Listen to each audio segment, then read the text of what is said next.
Okay, Devin, Neoma's on.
Okay, colleagues, I'd like to call this meeting to order. Welcome. It's been a few weeks, so of course, nice to see all of your faces. Thank you. I'm excited to see a couple of our furry friends too in some of these, so that's always exciting. Let's start off with the Pledge of Allegiance. I'm going to ask our acting city manager, Jason SOTO, to lead us in the pledge.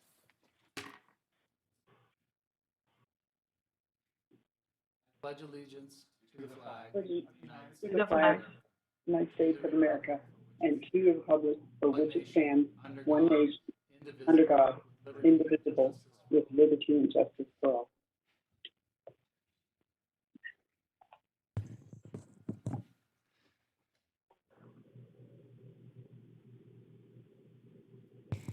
Mr. Vice Mayor, the first item on your agenda today is roll call for the Reno City Council. I'll remind each council member, please unmute your Zoom at this time.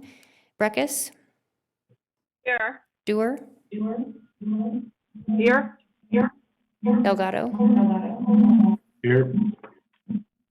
Weber? Here. Jarden? Here. Reese? Here. Chivy?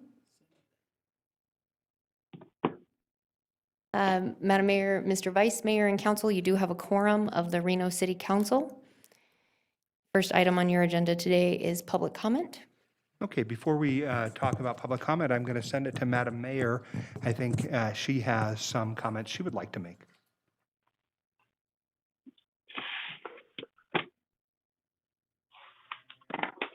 Madam Mayor, you are muted on your end. See, I should know this because we all should be professional Zoomers, right? Or at least feel like one anyway. First of all, I want to say thank you to everyone. I'm very grateful for your love and support. So I just wanted to recognize you guys. So thank you for your cards and your flowers. And your patience during this difficult time. But I will be back during the next council meeting. So I wanted you guys to know that because I haven't had a chance to connect with you and let you know how much I appreciate you and your thoughts during this time. Anyway, the other thing is, Madam Clerk, I wanted to circle back with you. I think public comment is really important. I can't tell you how many times that public comment has really shaped our community and shaped the process of what we do. And there are oftentimes I'm not sure how I feel about a situation until I do hear public comment. So I want to ask you where we're at with that. And I think it's critical that we take public comment today. I want to make a suggestion, and that's one of the things, Madam Clerk, you're probably one of the brightest and most talented people that we get to work with. So with that being said, I received really good reviews on the legislative process and their public comment, and I'd like to be able to use the same system and process that they have put in place. So maybe you could speak to a little bit about that and where we're at today. Thanks so much. Madam Mayor, I can jump in for a minute to address that, and then I believe Acting Chief Manager also has comments on that. For transparency, as Council has indicated, is incredibly important to our community. As we are not agendized today, and we did tell everyone to send their comments in advance, I would recommend that today we proceed with your meeting, and then we can look into, as of July 29th, transitioning to that model. As you mentioned, that would duplicate and mirror something done at the legislative process. With that, constituents can continue to send in their emails, online comments, and the voicemails in advance. We can transition effectively back to the Zoom webinar, allowing for the live public comment, with the understanding to everyone involved that all decorum rules and security and safety needs to be noted, and council does reserve the right, as well as the presiding officer has the right to change that at any time. So that would be my recommendation, just based off of where we're at today, to ensure that we have a smooth meeting and we are being as transparent as possible to let everyone know the expectations going forward. All right, I appreciate that. However, I do think it's critical that we take public comment today. So if you have anyone that's waiting on the line or that's called in, I just think that it's really necessary. I really don't want to wait till the next meeting. I know this might throw a wrench in it, but it is also their First Amendment. So if you have anyone that has called in, or anyone is on this meeting and they're watching, they want to call in and use the regular process. Of course, if things are to be inappropriate, then we will immediately disconnect you. Thank you.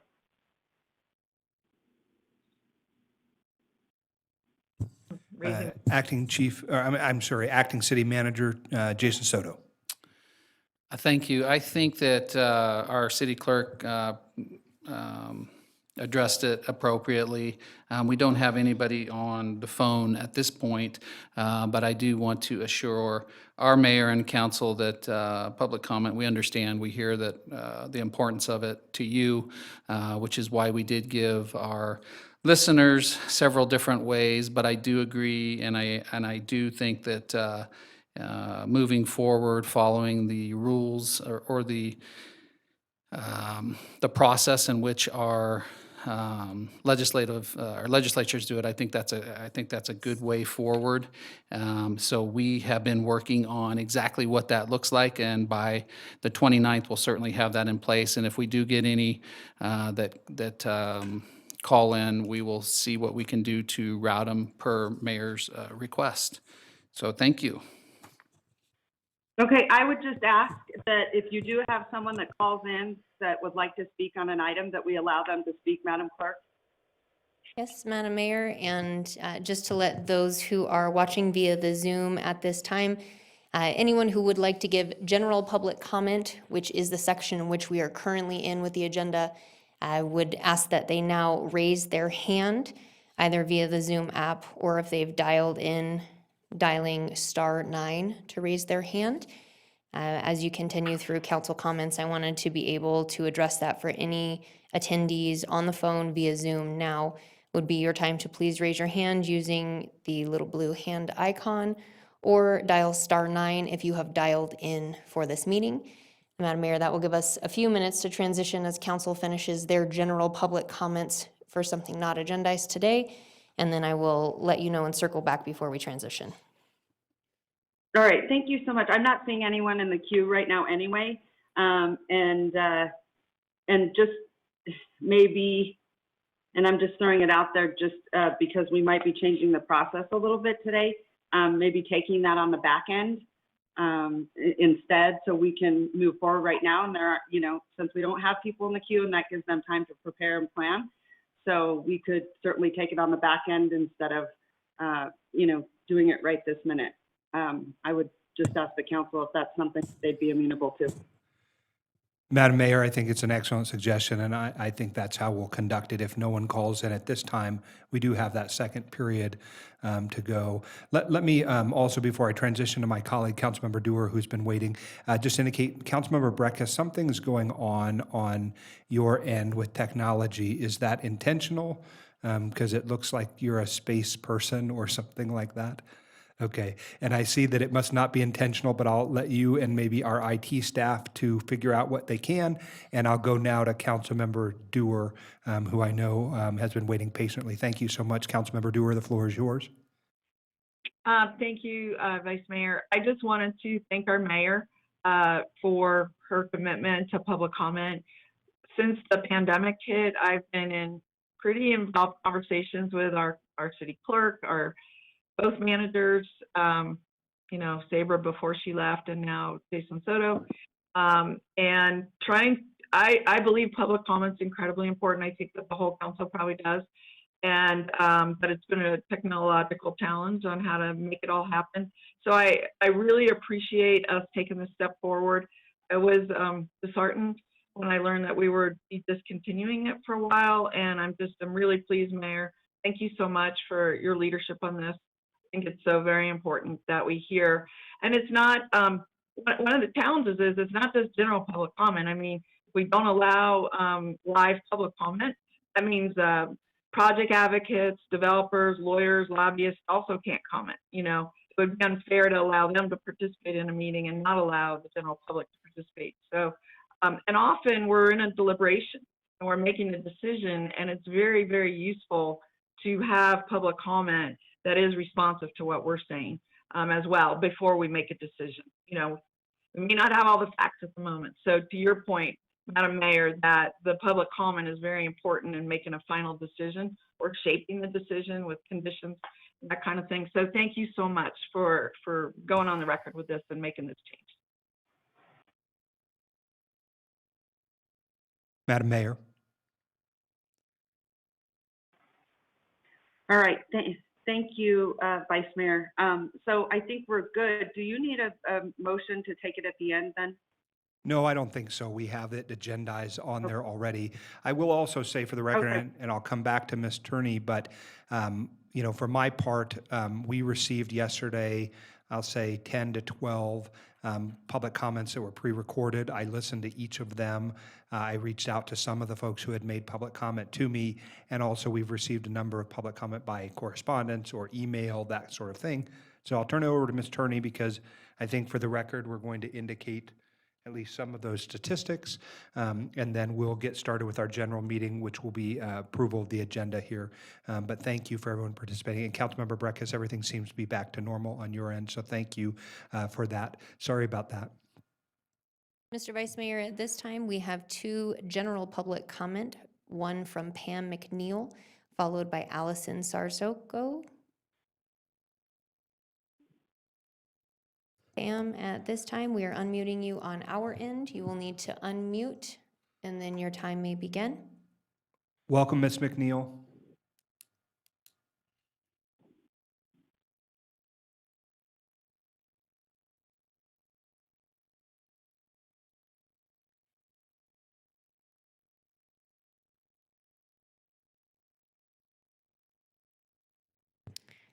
Pam, I can see that you are unmuted on our end. However, we cannot hear you.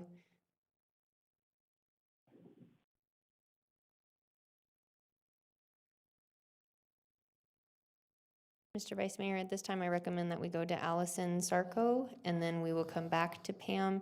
As a reminder to all those who are attending via the Zoom, the email webinar registration link enabled a phone number that you could also dial in with. So Pam, you may choose to go to that as well.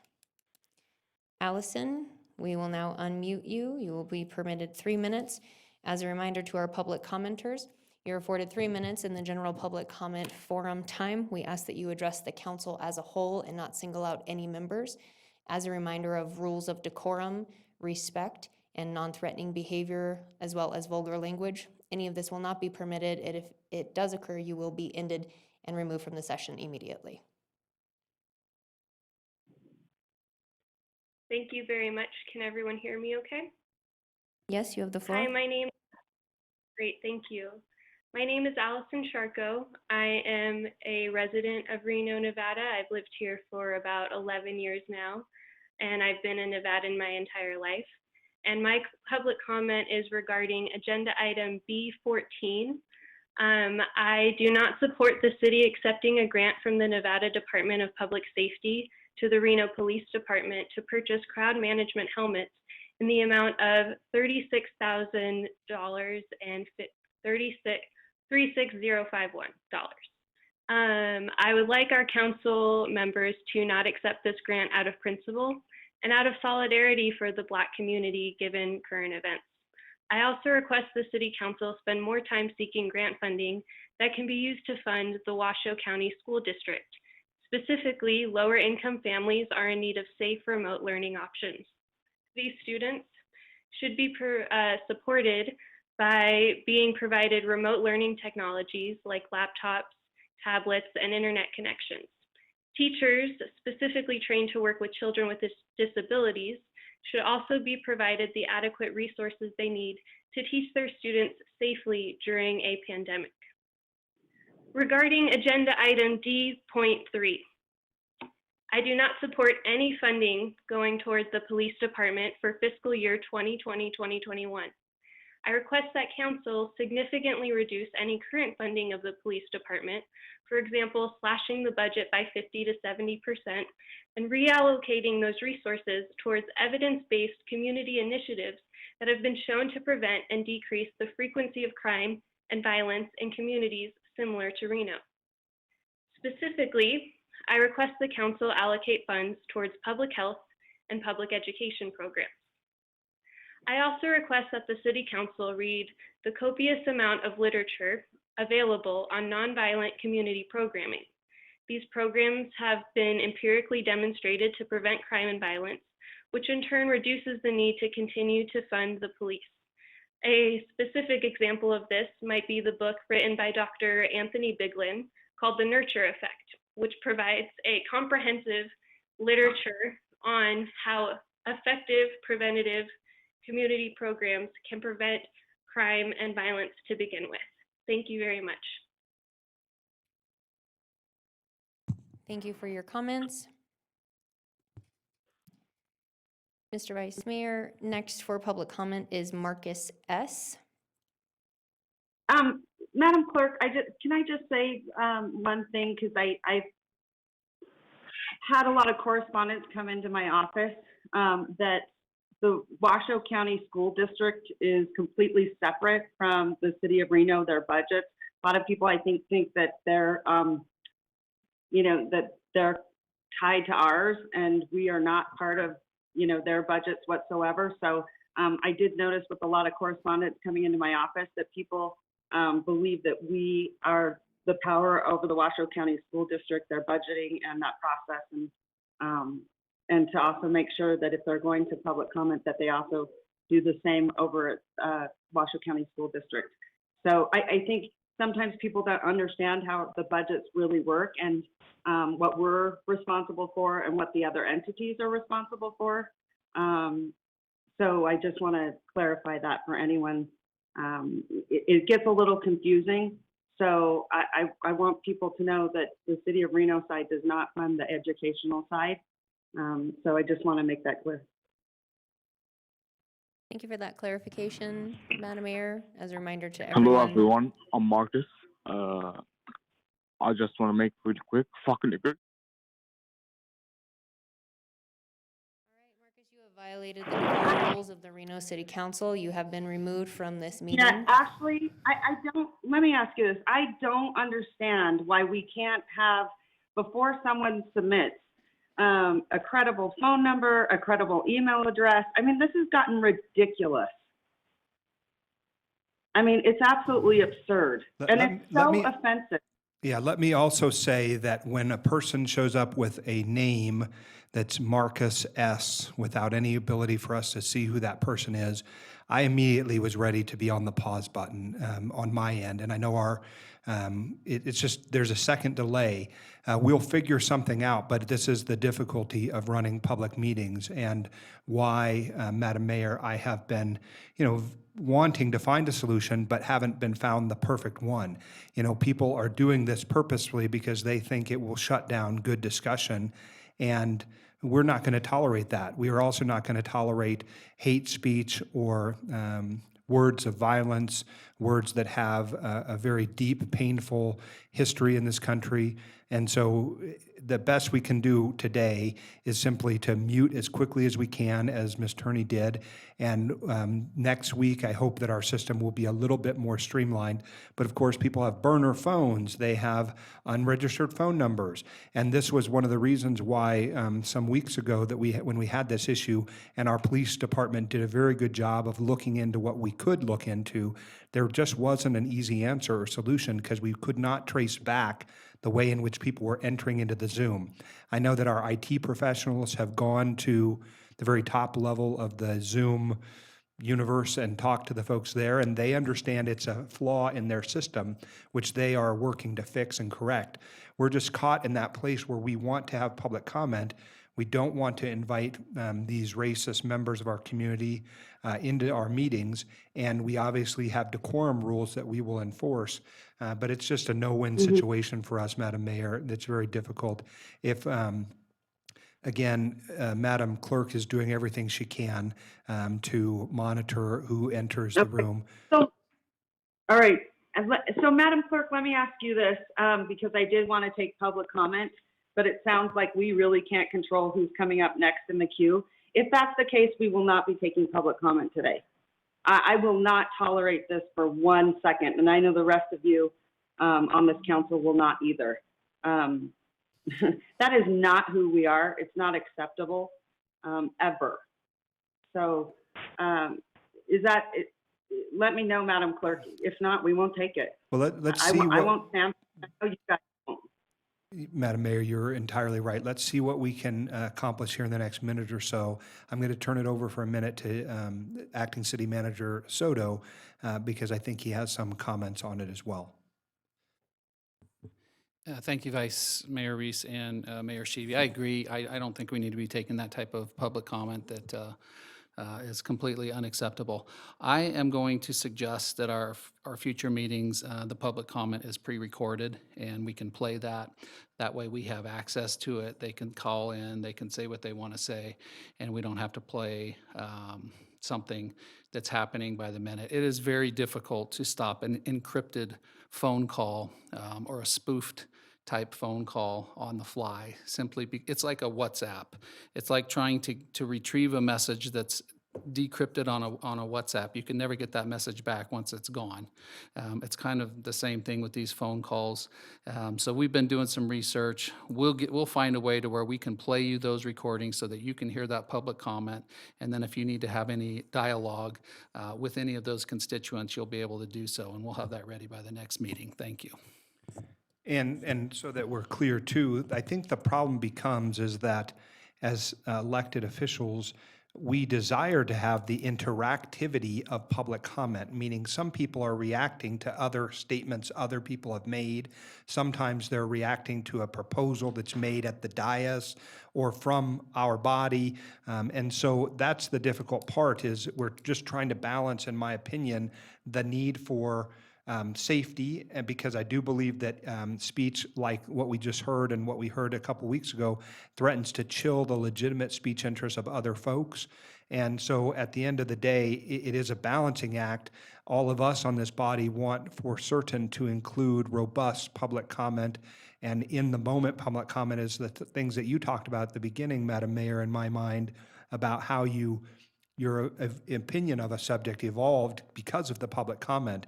That's the difficulty, I think. And so let's see, we've got, it looks like 3 additional public commenters have called in. And what I'd like to do is see if we can figure out getting through those. If we can't, or if this is an issue, then let's cut it off here and move on to the substance of our meeting, and then we'll see what happens for the end. I think that's the best we are able to do. And I know, Councilmember Dewar, you have your hand raised patiently. Is there something you want to say on this subject? Yeah, before we make any decisions, I would just ask that we take it offline with the manager, and that you already made an excellent suggestion, and the mayor did, about the legislative process. I know they have figured this out. So before we make a decision about only having recorded public comment, I want to explore all the other options first. Thank you. Okay, we'll take that offline, and I'll come back to Madam Clerk. It looks like we have a few participants in the queue. Is that accurate? That is correct, Mr. Vice Mayor. We have Megan O'Farrell would like to give public comment followed by Fred Robertson. And I recognize Ms. O'Farrell's name, and so let's start there, welcoming them into the chambers, and we'll see what next is up.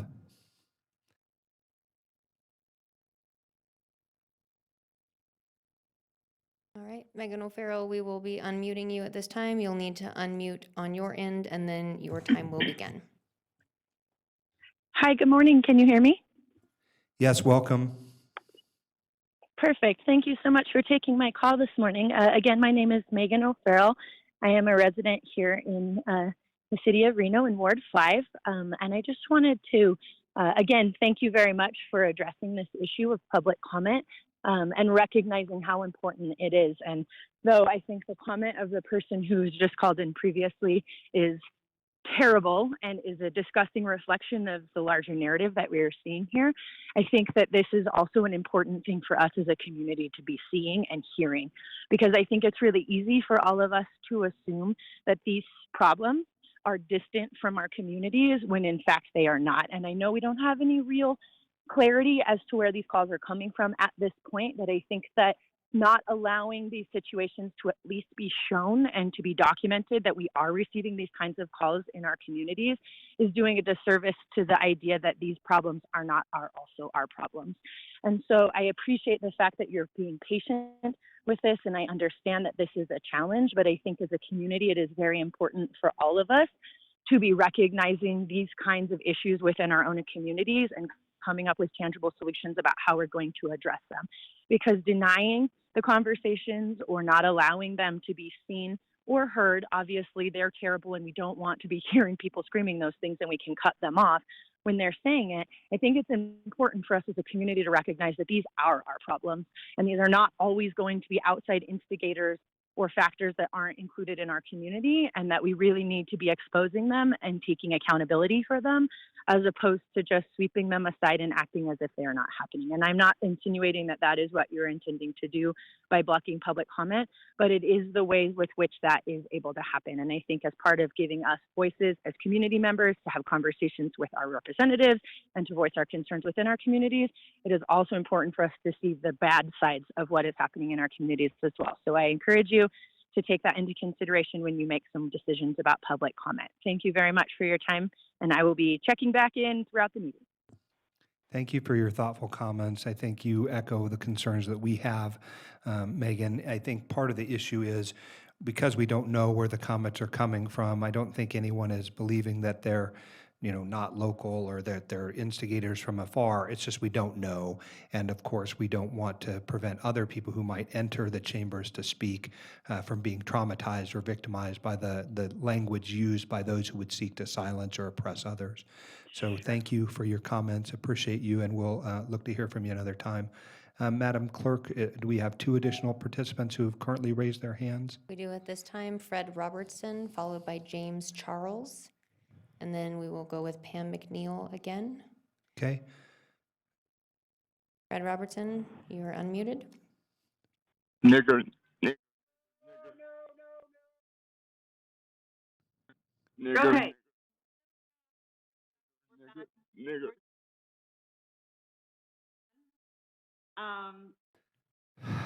I know that we were scrutinized because we didn't want to take public comment. I get that. And I think we all echo the same comments that public comment is incredibly important.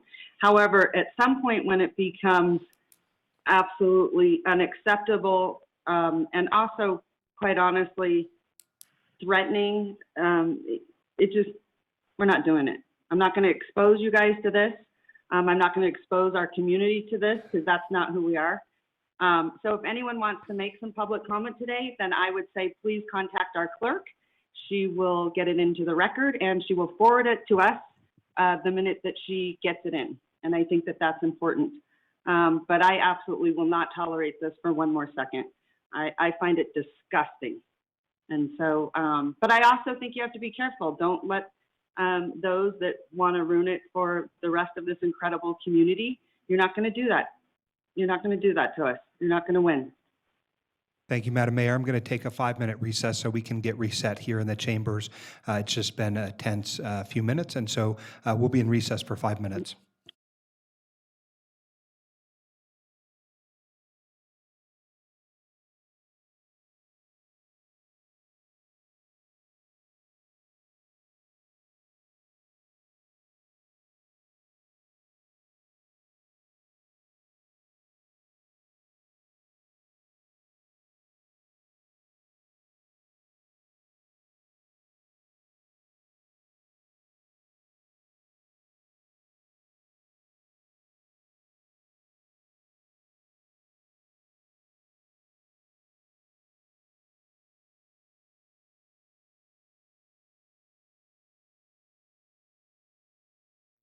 for my 2 cents is that and the ability to use Facebook.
All right, Mr. Vice Mayor, at this time, we can reconvene your meeting. I have a question. Could I make a question of our Councilmember clerk? Breckus? Yes. Of procedure? Ms. Clerk, you said you were going to email us items as they came in. Because that involves us looking at other devices, if an item comes up and something has come in since like this moment, can you let us know? A new email should be in your inbox of comment on this item, you know, since the meeting started, just so we can maybe glance at that. Yeah, to the best of her ability, I think she does that, and we'll continue to encourage her to do that. I haven't seen any so far this morning. Councilmember, I'm sorry, thank you, Councilmember Breckus. Acting City Manager SOTO. Thank you, Mr. Vice Mayor Reese, Madam Mayor and Council.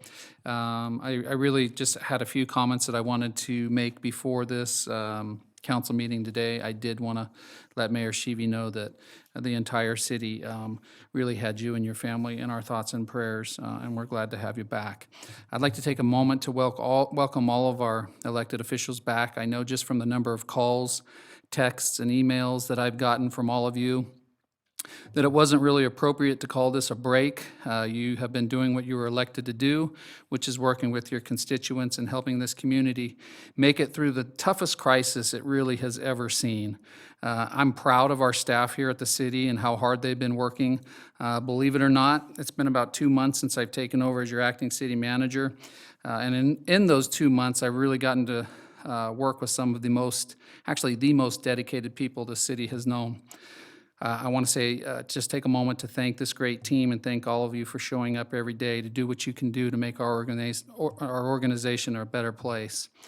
On that note, you'll notice that today's agenda is a little longer than usual, although we are going to pull a few items with a lot of consent items that have been waiting for us to disperse since your last meeting. We're also going to hear a presentation from HR on the city manager recruitment process. I think you're going to be pleased with the results. As I stated on the front end of this, it's not something that I was going to put in for and not something that I did put in for. Although I appreciate it, and I'll make sure that I work with our incoming city manager to make sure he or she, we get you the best manager that we can. You'll also have the next step in the development agreements proposals, a couple of ordinance changes from the major criminal justice reform measure that came from the 2019 legislature. We do have a few changes to this agenda. We're going to be removing item B12. This is a council-directed EMD item. It will be brought back after the next meeting of the E911 Advisory Board. Item D7, waste management. These items have been available to council since July 9th, but I understand this item is important to your constituents, so we're going to bring that one back again. And then D9, the Coronavirus Relief Fund allocation, also known as CARES, which we will bring back at a later date. With that, Mr. Mayor, Vice Mayor, I present to you your agenda for July 22nd, 2020. Mr. Okay, Vice before we Mayor. go there, I'm going to come back to Madam Clerk because I think Madam Clerk, I apologize profusely, but I wanted to give you the chance as to public comment to identify some information that you wish to share with the body. Thank you, Mr. Vice Mayor. This is cataloging all of the general public comment that was received in the city clerk's office prior to 4 p.m. yesterday. This information has been submitted to council for review and is part of the record. This will also be uploaded to the reno.gov/meetings web portal in order to have an accurate record of everything that we've received. We received 2 letters of support, 8 letters of opposition, and 32 letters of concern regarding various items that are not specifically agendized today.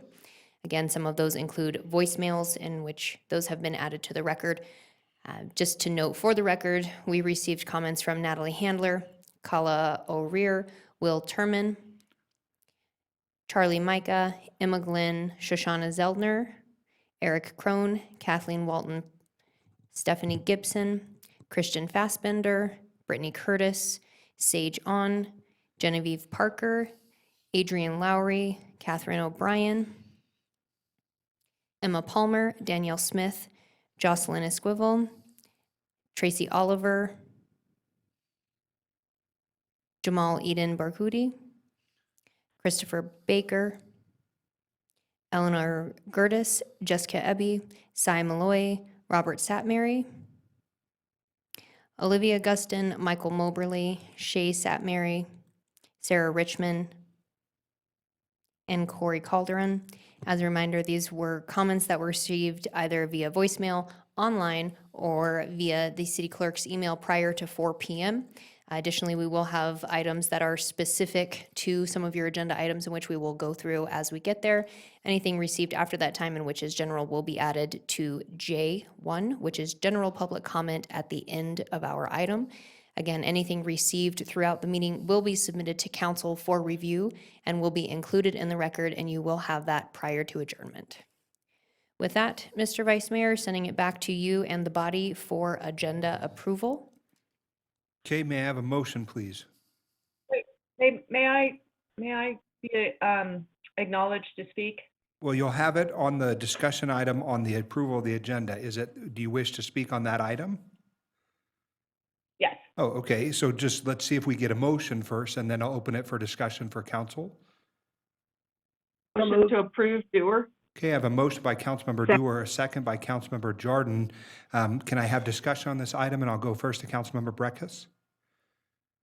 Yeah, the item about the $46 million in CARES Act relief money that we received is a very important item. And as you recall, back on April 27th, I asked just for an item, and we did have it just on some general brainstorming on if we received some sort of infusion from the federal government, you know, what would be our priorities, brainstorming.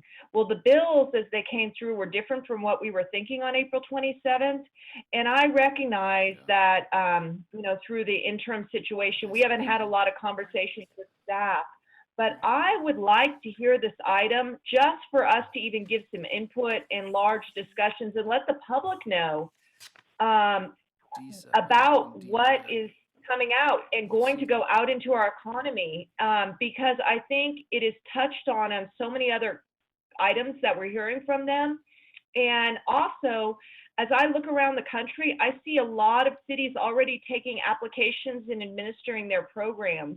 And I'm going to ask the body to just continue that on, even if it's just a brainstorm discussion among ourselves. And lastly, I listened to the CHAB this week. And I understand that contracts are ready to go for a program that I think is part of these funds. And so if money is going to be rolling out this week from something the CHAB's given the green light to, I think the council needs to have that discussion before any of this money starts to get spent. And since it's on a reimbursement expense, it could start to get spent. So anyway, I just love for the body to start talking about that today at some level. Councilmember Breckus, I believe I'm going to turn over to Madam Mayor, who has some thoughts on this item. And so I'll turn it over to Madam Mayor. Yeah. A couple of things. I do think time is of the essence, certainly. And there are a lot of cities that are doing it, but we've got to do it right, not necessarily too fast. This is really important allocation. I wanted to, and I don't know if you addressed this, Vice Mayor, but I wanted to have a special meeting just regarding this. I think this takes a lot of time, a lot of thought. I think we have to get it right. And there's a lot of different moving parts. So I don't want to have it one and done on this meeting. I think this requires a lot more thought and certainly public comment and discussion. So that's what I have asked that. And not only that, Councilwoman Breckus, have you met with staff on this item? Madam Mayor, thank you. I met with staff on Monday, but I've been having twice a month, every other week conversations with our finance director to sort of understand this.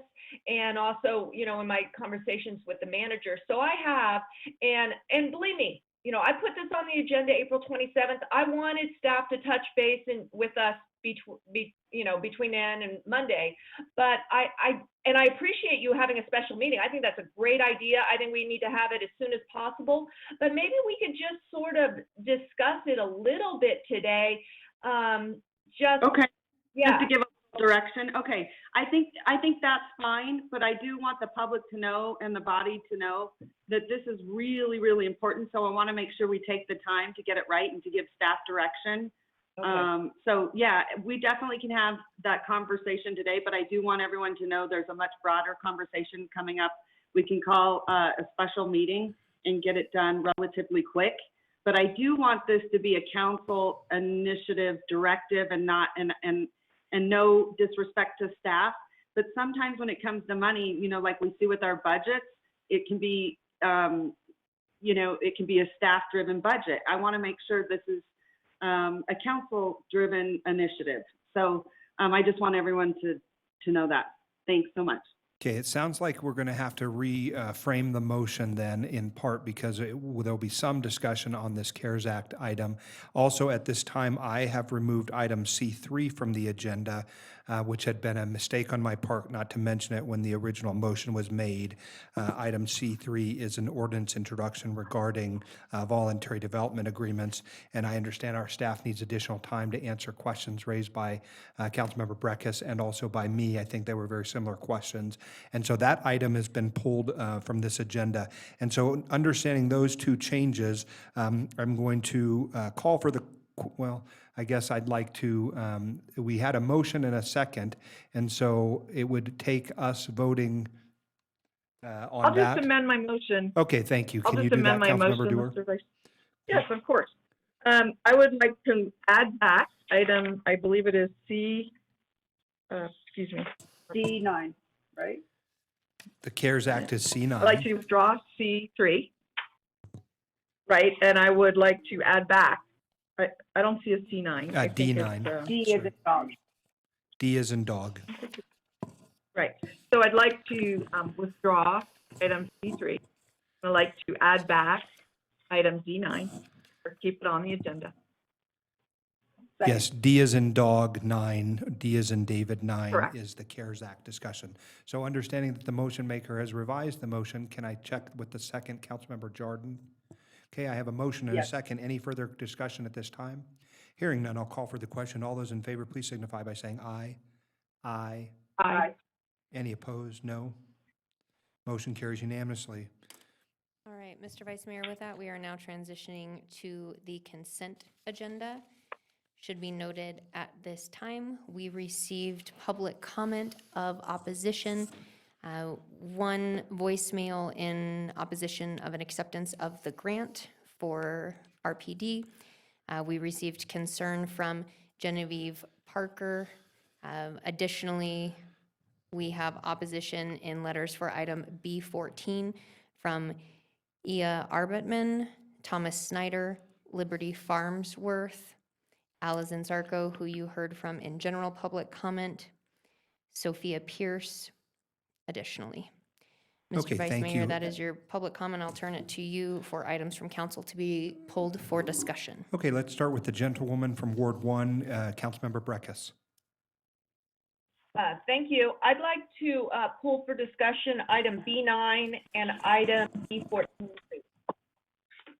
Okay, items B9 and B14 will be pulled for discussion.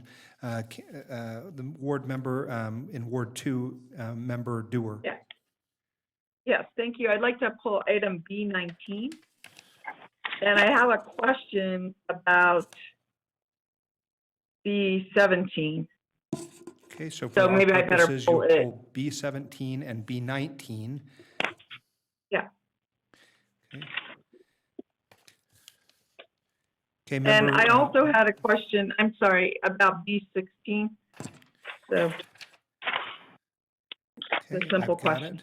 16, 15, Yeah. is that correct, Councilmember Dewar? No, 616.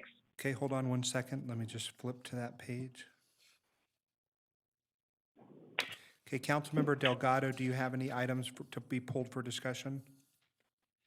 Several of mine have been pulled already, but I'd like to pull B20.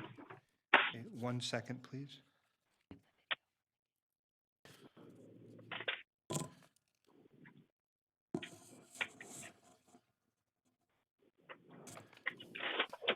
Okay, thank you. The ward member from Ward 4, Councilmember Weber. Thank you. I have, the others are already asked for my. Okay, thank you and good morning. Good. Councilmember Jordan, Ward 5. Already pulled. Thank you. Madam Mayor, were there any items that you wish pulled for further discussion? I apologize for not coming to you first. No, no problem. Not a problem at all. Yes, I have some, and I think some have already been pulled, so if I'm redundant, I apologize. Item B3, item B10, item B16, and then the others have been pulled. Thank you so much. Okay, B16 was pulled by Councilmember Dewar and by by Mayor Sheevy. So let's go through them just to make sure that we have it on our end. I have item B3 is pulled by Mayor Sheevy, item B9 as pulled by Councilmember Breckus, item B10 as Councilmember Sheevy, item B14, Boy 14 as Councilmember Breckus, B15, Councilmember Dewar, B16, Councilmember, not B- B15, I'm sorry. B16. B16 as pulled by Councilmembers Dewar and Mayor Sheevy, B19 as Councilmember Dewar, and B20 as Councilmember Delgado. Unless I have it incorrectly, I'd call for a motion, please. Councilmember Dewar, Move. did you also want item B17? You had indicated you had a question. I had a question on B17, B16, 17, and 19. I apologize interrupting you, Mr. Vice Mayor. We've pulled item B17 as well. You may now ask for the question. Got it. I'll call for the question. I'll make the motion. Okay, I have a motion by Second. Councilmember Breckus, a second by Councilmember Jordan. Any other questions at this time? Hearing none, I'll call for the question. All those in favor, please signify by saying aye. Aye. Aye. Any opposed? No. Motion carries unanimously. Mr. Vice Mayor, first item pulled for discussion is item B3. This is acceptance of a formal audit regarding management policies and procedures as pulled by Mayor Sheevy. All right, thank you so much. I was just curious because usually we have a presentation on this. It's not typically, I don't remember it always being on the consent agenda. So I don't know if Emily, or is she on the Zoom meeting? Can she speak to this? Madam Mayor, at this time, we will look to see if Emily Kidd has joined us. She does have a brief presentation, and we have moved her over. And Emily, we've unmuted you on our end. You may unmute on yours, and then you may begin. Hi. I just wanted to ask only because I did read through the audit. I would imagine council read through the audit.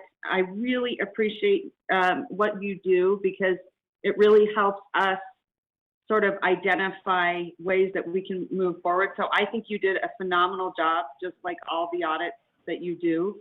And so because I did read it pretty extensively, and I would imagine the council did too, were there anything that you wanted to add to that? I did see your comments, so I don't want to be redundant or anything like that. I just want to make sure that you have the floor if there's anything that you want to bring up. And if not, I appreciate all your hard work on this.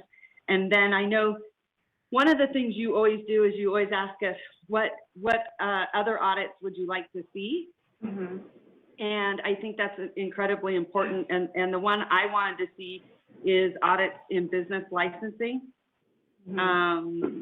Because I had identified some issues and problems there that I think that we could certainly work on. So we can have a conversation at a later date, and I'll be happy to put that in an email for you.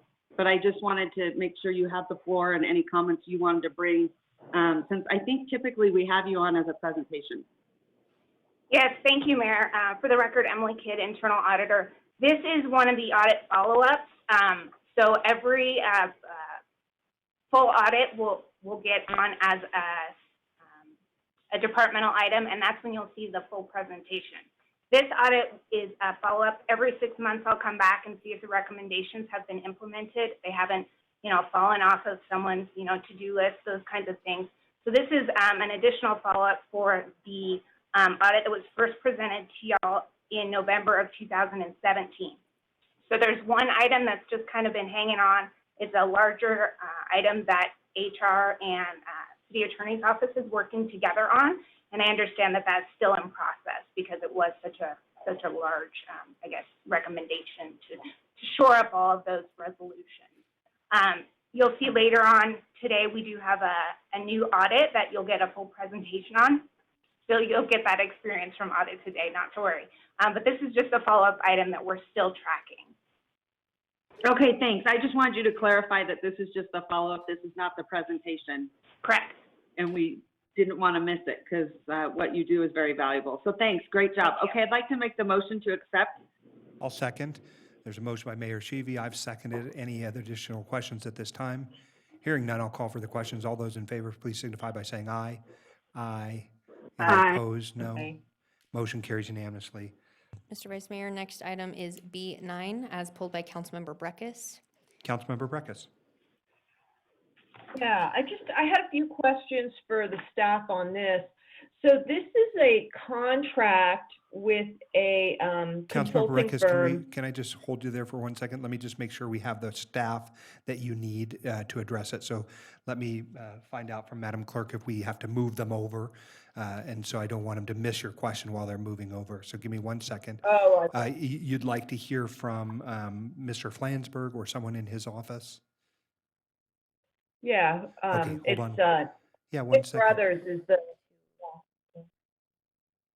Mr. Vice Mayor, at this time, based off of the questioning for this item, we have removed Emily Kidd from the panelist and now moving over Mr. Flansburgh. Okay, thank you. He And is Councilmember unmuting. Breckus, I didn't want to slow you down. I just want to make sure we had the right person.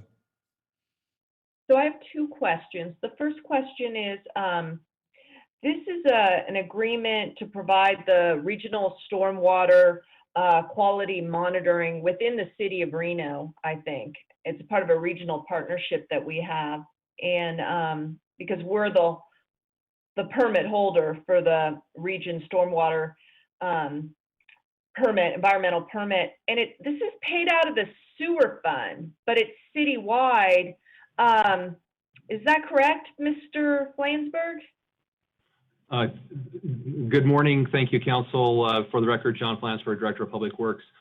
This item is one of the biggest line items we have that's for the Regional Stormwater Committee. This is the item that's fully funded out of the Western Region Water Commission. So they provide a budget to the Regional Committee. City of Reno acts as the coordinator and facilitator of these funds. And this contract is actually for pulling stormwater samples both in the summer and winter during storm events. And it covers both Reno and Sparks locations along the Truckee River. But it says in two places on the staff report that it'll be paid from the sewer fund. That is correct. It'll be paid from the sewer fund, but fully reimbursed by the Western Region Water Commission. Okay, yeah, I haven't seen how we've identified reimbursements coming from the sewer fund that way. Okay, and then the next question is, what are we seeing in terms of stormwater quality, particularly, this is all Truckee River, right? All along the Truckee River, or it's spot storm water? Yeah, primarily it is monitoring of the Truckee River. And what we're seeing is we collected a baseline, and that's why this is one of the items that we have is based on the baseline, then we can identify projects where we've gone in and had some sedimentation removal type projects. And we've sought grant funds from that. So we seek what those projects can be. The purpose behind doing this is not only to meet our permit requirements, also to identify areas where we can reduce nutrient loading to the river. So it's nutrient loading. Are we seeing any trends? I mean, we're growing, so one would think that with our built footprint and more fires, we're seeing maybe more runoff.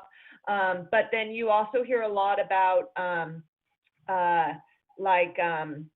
pharmaceutical residue in, watersheds. And then also a big concern is also the fecal coliform from the riverside camping. Are we seeing, just to let the public, is this a useful feedback loop to let the public know who wants to swim in the river and fish in the river?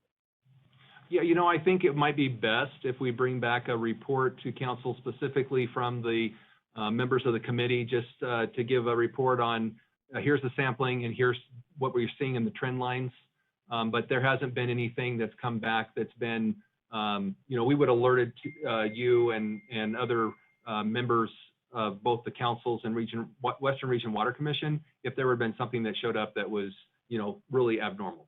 Okay, well, that'd be great. Yeah, that baseline would be good, and maybe your team could do that when you do the annual winter preparations plans in late September. So that'd be a great one to hear from your department. I will move, unless anyone has any other questions on this one. I have a motion. Can I get a second? Second. Second. Okay, I have a motion by Weber. Councilmember Breckus, a second by Councilmember Weber. All those in favor, please signify by saying aye. Aye. Aye. Any opposed, nay. Motion carries unanimously. Item B10 is pulled by Madam Mayor. All right, thank you, Vice Mayor. Just really quickly. Mr. Flansburgh, can you just speak a little bit about this, the Lear sanitary sewer lift station? Just give me a little background. Certainly, thank you. For the record, John Flansburgh, Director of Public Works. This consultant agreement is looking at the Lear lift station at the intersection of Moya and Lear. We have a force main, so the lift stations are the low point. They take the water on and pump it then to a higher point, which then flows to Reno Stead Water Reclamation Facility. We've had some issues with these force mains.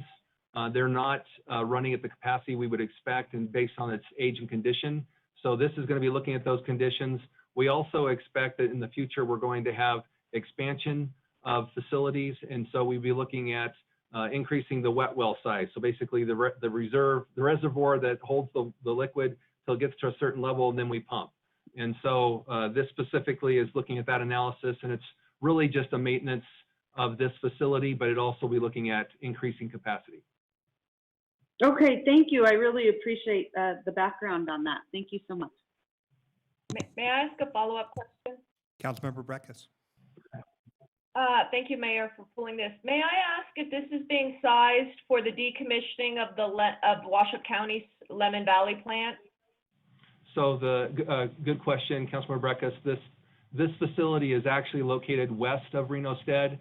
The Lemon Valley plant is east, and so in the future, if Lemon Valley plant is decommissioned, there will have to be a separate lift station built at that location to then pump towards Reno Stead.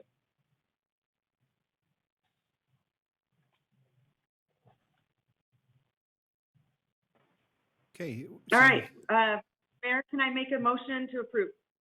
Second. Okay, I have a motion by Mayor Sheevy, a second by Councilmember Weber. All those in favor, please signify by saying aye. Aye. Aye. Any opposed? No. Motion carries unanimously. Mr. Vice Mayor, next item B14 as pulled by Councilmember Breckus. At this time, we have Acting Chief Robinson available to answer any questions for council. Okay, can we give it a second to just move him into the meeting? It appears that we just lost him. He was on and now he has dropped off. So, Mr. Vice Mayor, I would recommend that we go to item B16 and then we will come back to this item. Councilmember Breckus will come back to it. Item B16 is pulled by Councilmembers Dewar and Mayor Sheeby. At this time, I believe Arlo Stockham should be staff answering for this, so we will move him over, and if he is not the appropriate staff member, he will dictate to whom your question should be addressed. Okay, thank you. Mayor Sheeby, All right, the floor is yours. Go ahead. Thank you. Go ahead, Councilwoman Dewar, because I know that you brought this up first, and then we probably have some of the same questions. So if there's something you didn't ask, so that I'm not wasting time here. Go ahead, Councilwoman Dewar. Well, first of all, I wanted to commend Lieutenant Governor Kate Marshall for being a key sponsor of this Deliver with Dignity initiative. She's the one who brought this program that started in Southern Nevada to Northern Nevada and is working with United Way on this project. We're also looking for ways that an initiative I started called the Reno Sparks COVID Volunteers can get hooked up to delivering. We have about 200 people that signed up through that new volunteer initiative, which was really meant to provide a volunteer base to the city of Reno going forward for anything from planting trees to helping with neighborhood cleanups. It's just a way of alerting volunteers that aren't already hooked up with maybe a religious organization or another nonprofit that are out there and want to help. So I'll be having some conversations with United Way. They reached out to me to see if people that signed up to deliver meals to the Reno Housing Authority could also help with this program. So I wanted to let the council know that that's underway. Number two, I wanted to better understand the actual $50,000 donation, and it says it's coming from the Community Assistance Fund. And I really didn't know much about that fund, and I wondered, for the record, if we could get some information, what the purpose of that fund is, how much is in the fund, and those kind of questions. Good morning, Arlo Stockham, Acting Assistant City Manager. I'd like Monica Cochran, I see she's on the line here, to address the questions if we could. Good morning, can you hear me? Yeah. Okay, the Community Assistance Fund is a fund that is made up of various different revenue sources, and it's a fund that we use for homeless services and community initiatives. So it's just a hodgepodge of different sources. We have some discretionary funds in that fund and an excess of them that were not budgeted last year. So that's what we'll be using for this donation. They weren't budgeted or they weren't spent?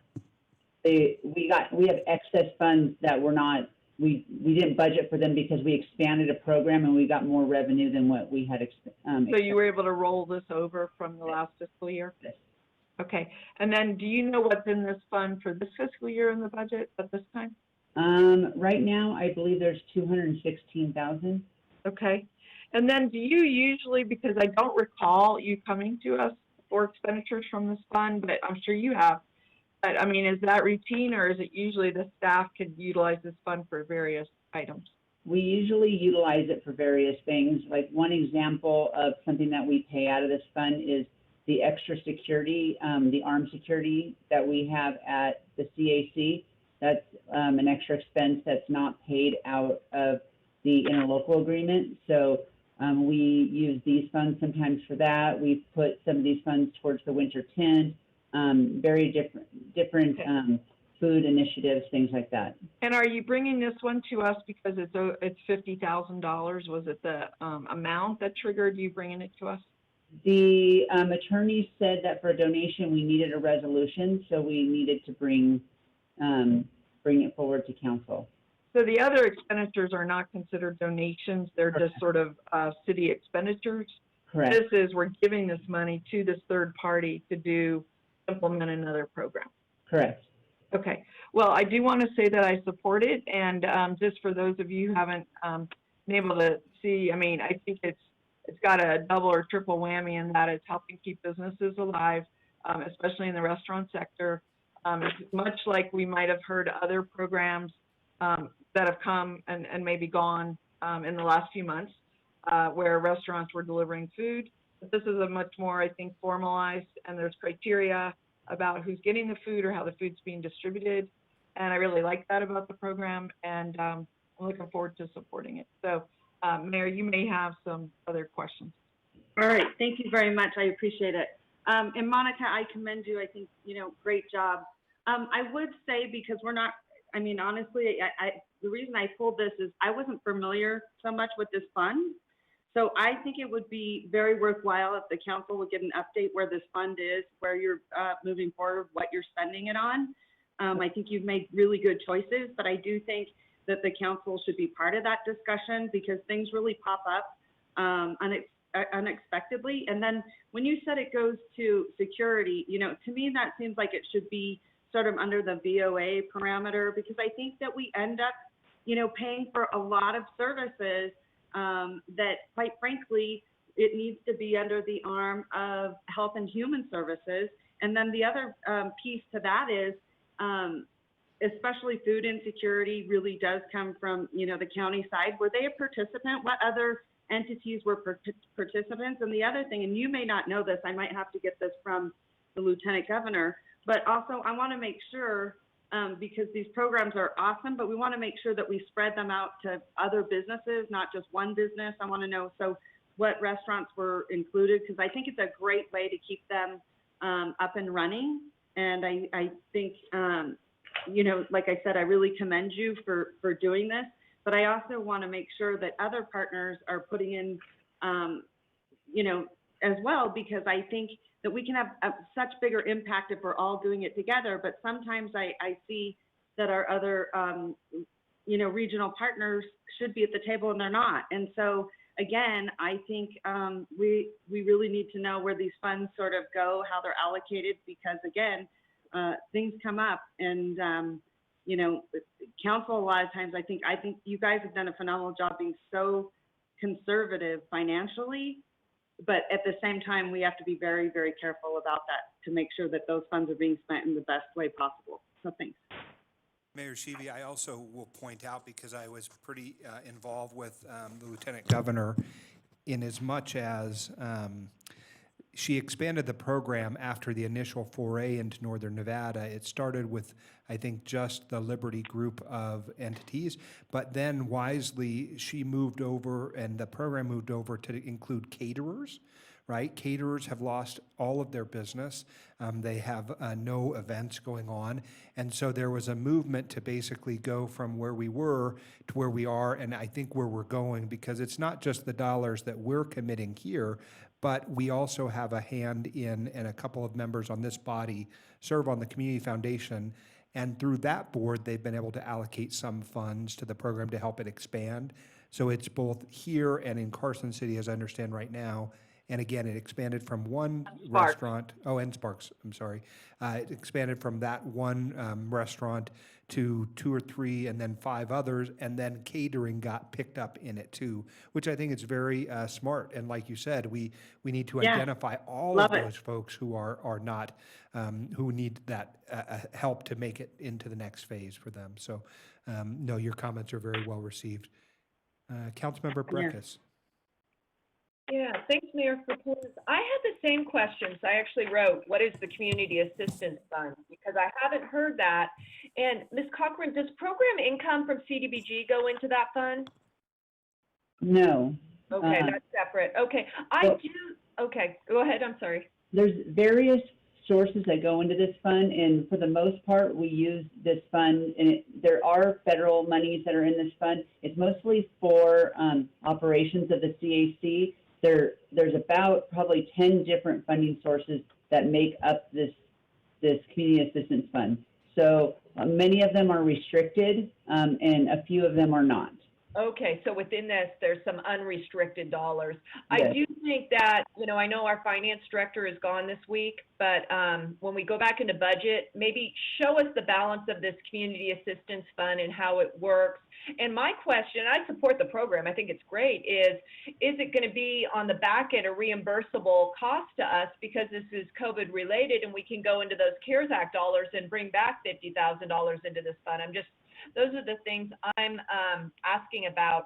But so maybe when we go back into budget, we could understand how this fund works a little bit more. And you need some discretion. I get that, to do those sort of things. But I think the council, you know, I'd like to know is how many discretionary dollars do you have that the council doesn't have the opportunity to exercise, you know are available for issues that we'd like to elevate. So thank you.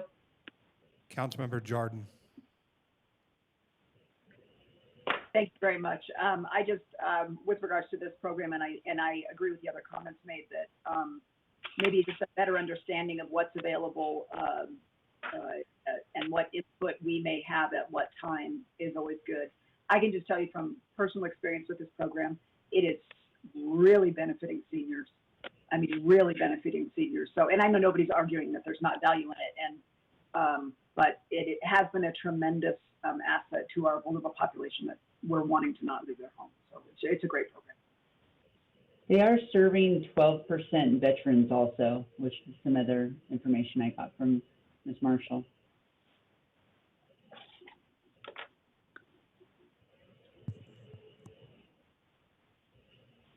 Vice Mayor, I would like to make a motion to approve. Thanks, Monica. Good job. Thank you. Second, Dewar. Okay, I have a motion by Mayor Sheevy, a second by Councilmember Dewar. Any other further discussion at this time? Hearing none, I'll call for the question. All those in favor, please signify by saying aye. Aye. Aye. Any opposed, nay. Motion carries unanimously.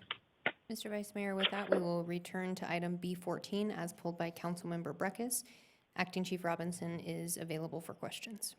Okay, Councilmember Breckus and Chief Robinson is here, but on the phone, I believe. Oh, okay. Yes. Okay, thank you. I pulled this item because, Nobody understands that fund. Hold on a Oh, second, wait. Ms. Cochran. Hang on one We can hear you. We're going to now, at this time, we will move Monica Cochran and Arlo Stockham out as panelists. They will be available for future items. At this time, Acting Chief Robinson, you may proceed. Okay, this is Councilmember Breckus. I pulled this because we received public comment on it, and we also know that it is of great interest to a number of the community. It is a grant award from the Nevada Department of Public Safety, Office of Criminal Justice, to the Reno Police Department to purchase crowd management helmets for $36,000. We get these grants throughout the year. It appears that both the state and the federal government grant to law enforcement agencies at the local level like us more than any other, grant program. Maybe you could argue the community development block grant that comes to us in one big full sweep is one, but these seem to piecemeal in, and we have to apply for specific needs. And I just like our acting chief to explain what are the parameters for this grant and why we decided to go for this, these items. Well, to answer the second part of the question first, this is equipment that we issue to the officers when they're first hired. We began issuing these type of helmets after 1998 when we experienced the riot back then. And the equipment we've had has been the same equipment since then. Over the last 2 years, we have endeavored to replace them all, and we've been doing it in thirds. So we have the first third pot purchased 2 years ago, the second third bought last year, and this grant is for the final third that will equip all of our officers with this helmet. And when we originally started transitioning to this helmet, it wasn't because of the crowd management specifically. It also provided an added layer of protection for active shooter type of incidents as well. Now, since the events of recent events have occurred, the grantor has decided to award us this grant before your acceptance of the grant because we need the equipment so badly. And so the purchase has already been made. We have the equipment in place. Oh, okay. Well, I appreciate that, and I just want to, I want to put this in a couple contexts. We know, and I just saw yesterday that the governor is calling a special session.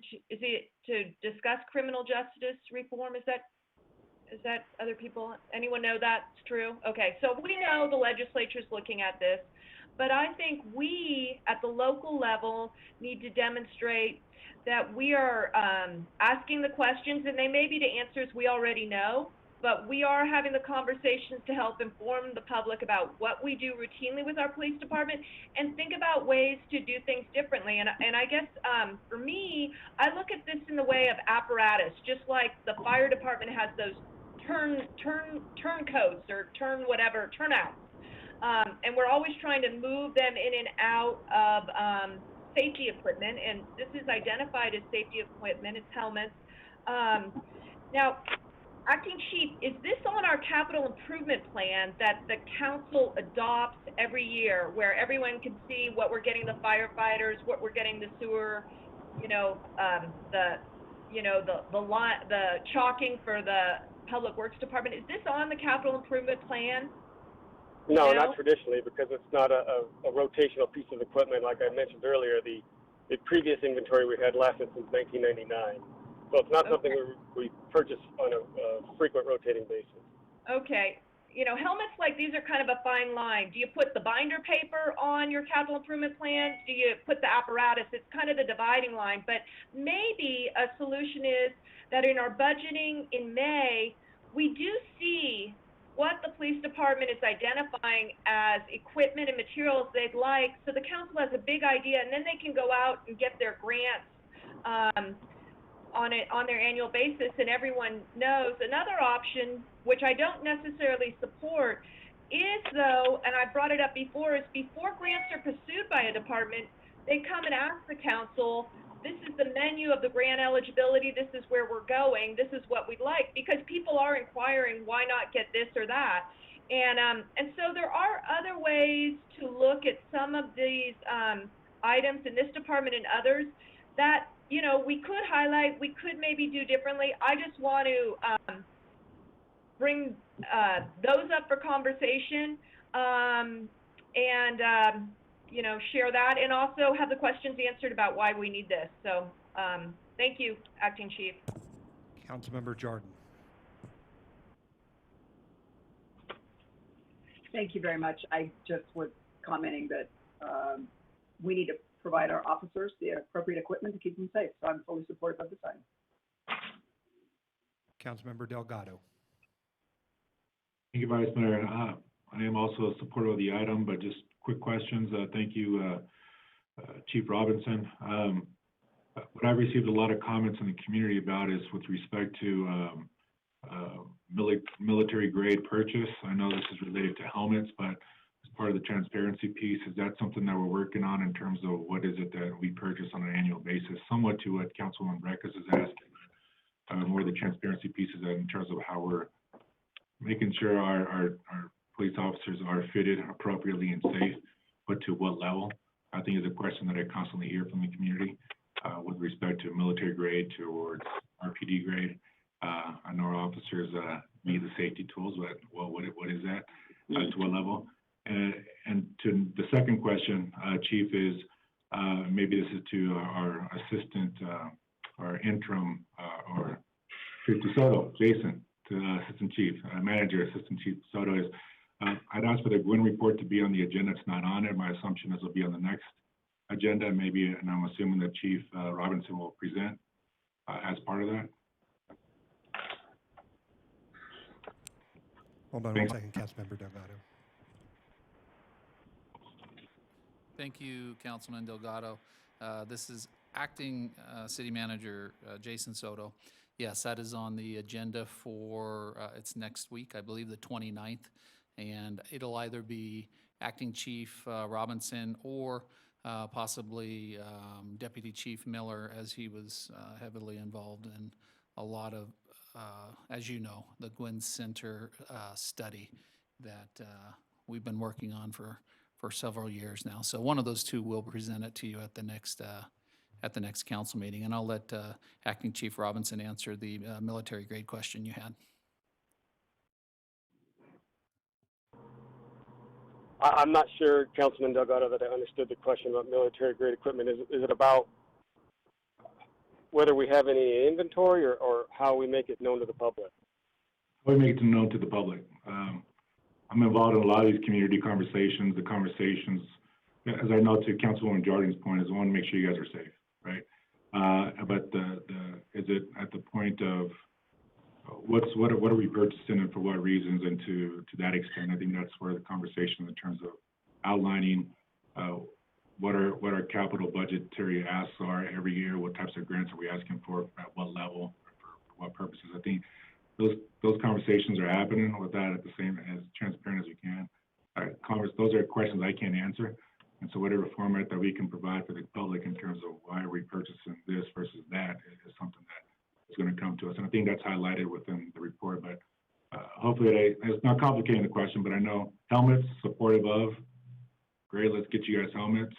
But as part of that, as we're having discussions about how to best fit all the RPD, is that as also as what level, what does that look like?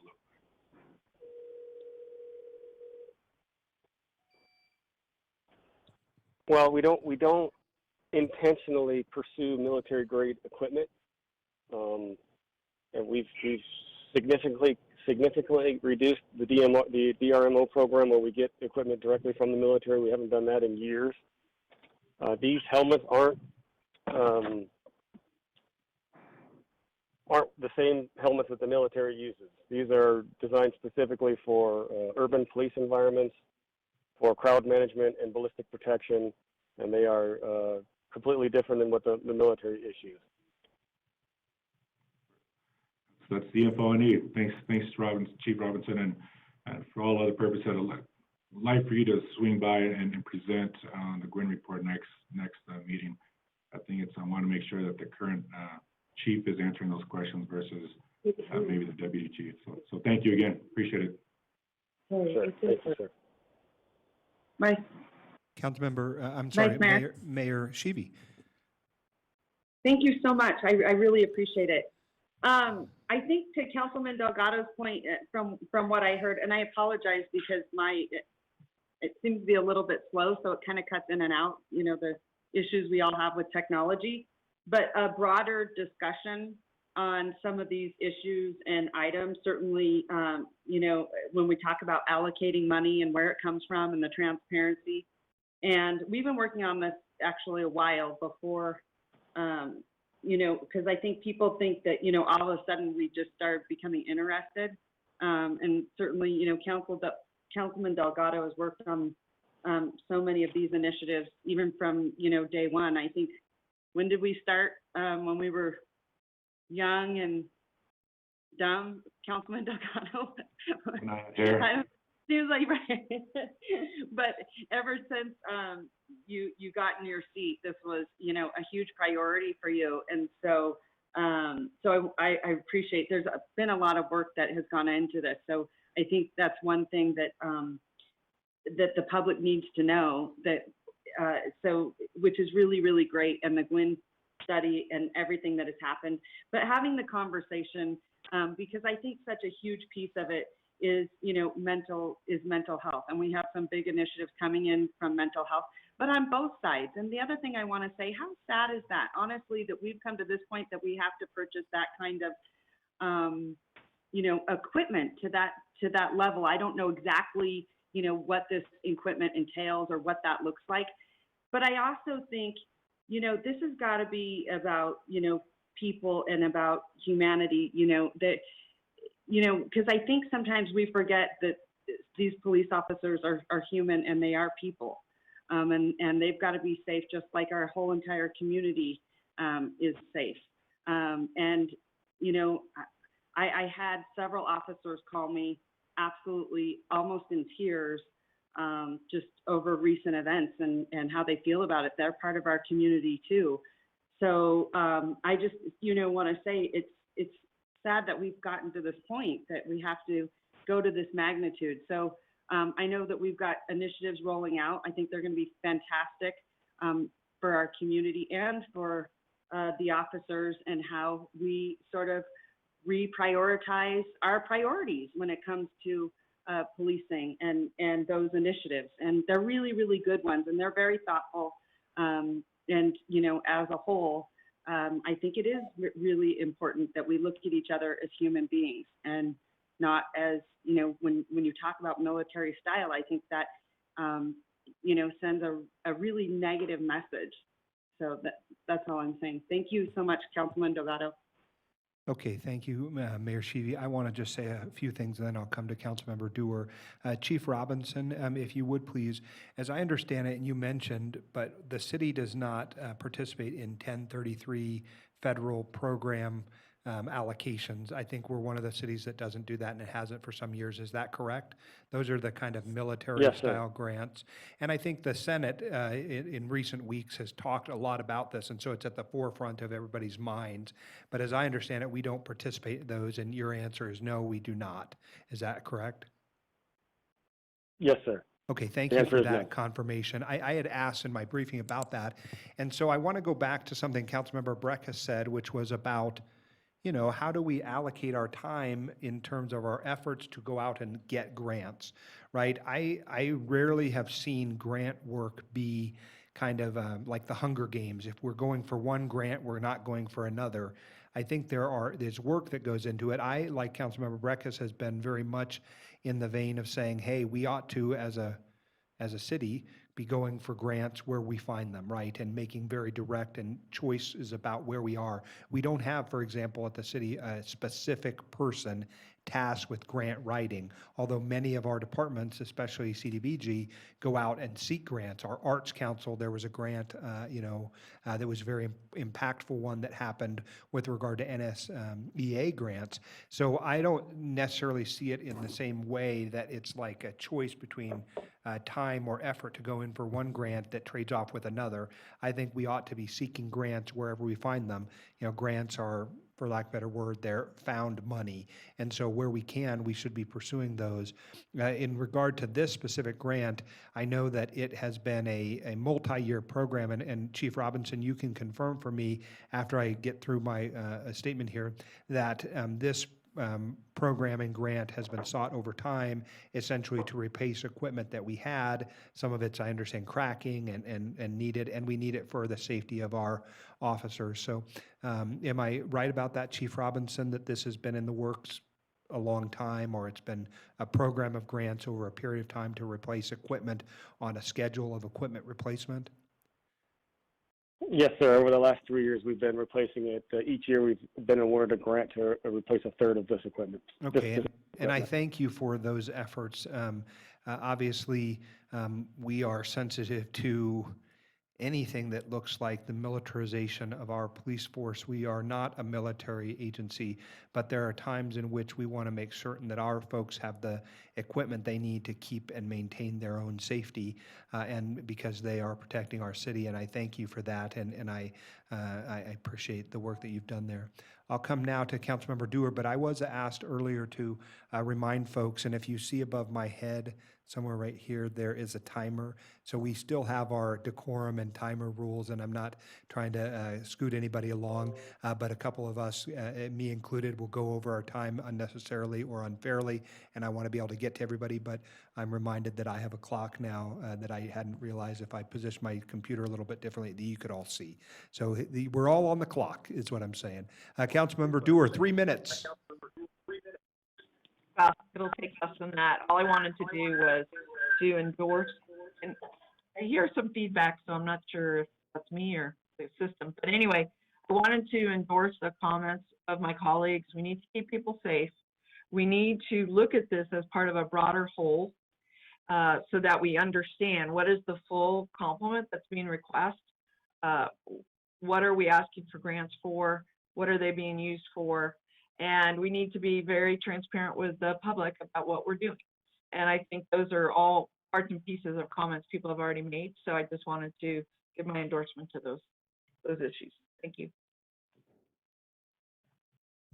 Well, before I turn it over to our acting city manager, I think I would be remiss not to mention or acknowledge that Mr. Jensen, Eric Jensen, really heads up a lot of the grant application opportunities within the city, citywide. And so I didn't mean to indicate that we don't have a person. We absolutely do have a person. It's just we haven't called them like a specific line item or a specific job description that tells the community that they're out seeking those grants. I mean, we've gotten some incredible grants in the last year. I recall one that the mayor was instrumental in about river cleanup, and our grant writers are phenomenal at the city. So I didn't mean any disrespect to our folks who are working on those grants, just that I know that Councilmember Breckus and I have long talked about the need for seeking those kind of grant opportunities.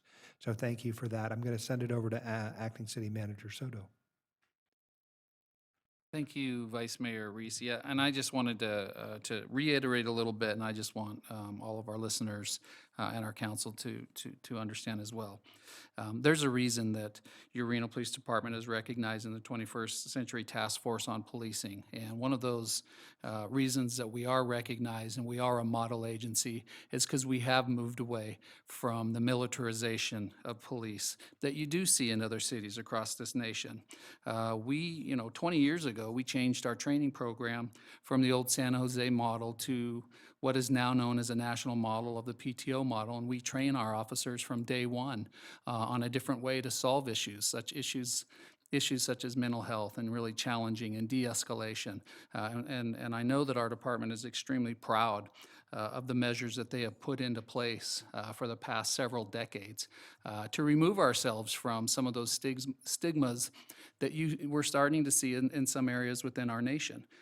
So, you know, I really want everybody to understand that there's a reason that we have national recognition, and there's a reason that we're a model agency, and we'll continue to dedicate our time and our efforts moving forward to have an agency that is involved with their community and that their community trusts and continues to be proud of. And to my colleagues, it looks like a couple of you have hands raised, but I'm not sure you really do, or if you just didn't turn it off previously. Councilmember Delgado, I'll come to you. Thank you, Councilmember Dewar. Councilmember Delgado, the floor is yours. Thank you, Vice Mayor. This is my second go around. I'll be quick. These are the questions that need to be asked, right, to break that stigma. So I appreciate that, interim manager. Those are questions I get all the time about, you know, what are we doing, how are we doing it, and this is exactly why I just kind of bring up some of these conversations. At times we know how great our police department is, but at the same time, the transparency piece and how we're trying to provide that information to our community is very important, especially right now. And so I appreciate again the conversation. By no means a shot at the police department saying we're militarizing ourselves or anything else like that. It's just talking about how we're not, right? And also talking about how we're keeping our department safe, and at the same time, how can we now share that information with our community, knowing that we can do a better job of sharing it. So these are the questions that need to be asked. And again, I appreciate all of you guys. Want everyone to be safe and make sure we do the best we can with the best tools we have, but also making sure that we're cognizant about the conversations that are happening in our community. So again, I appreciate the ongoing conversations we're going to continue to have. So thanks again. Councilmember Dewar.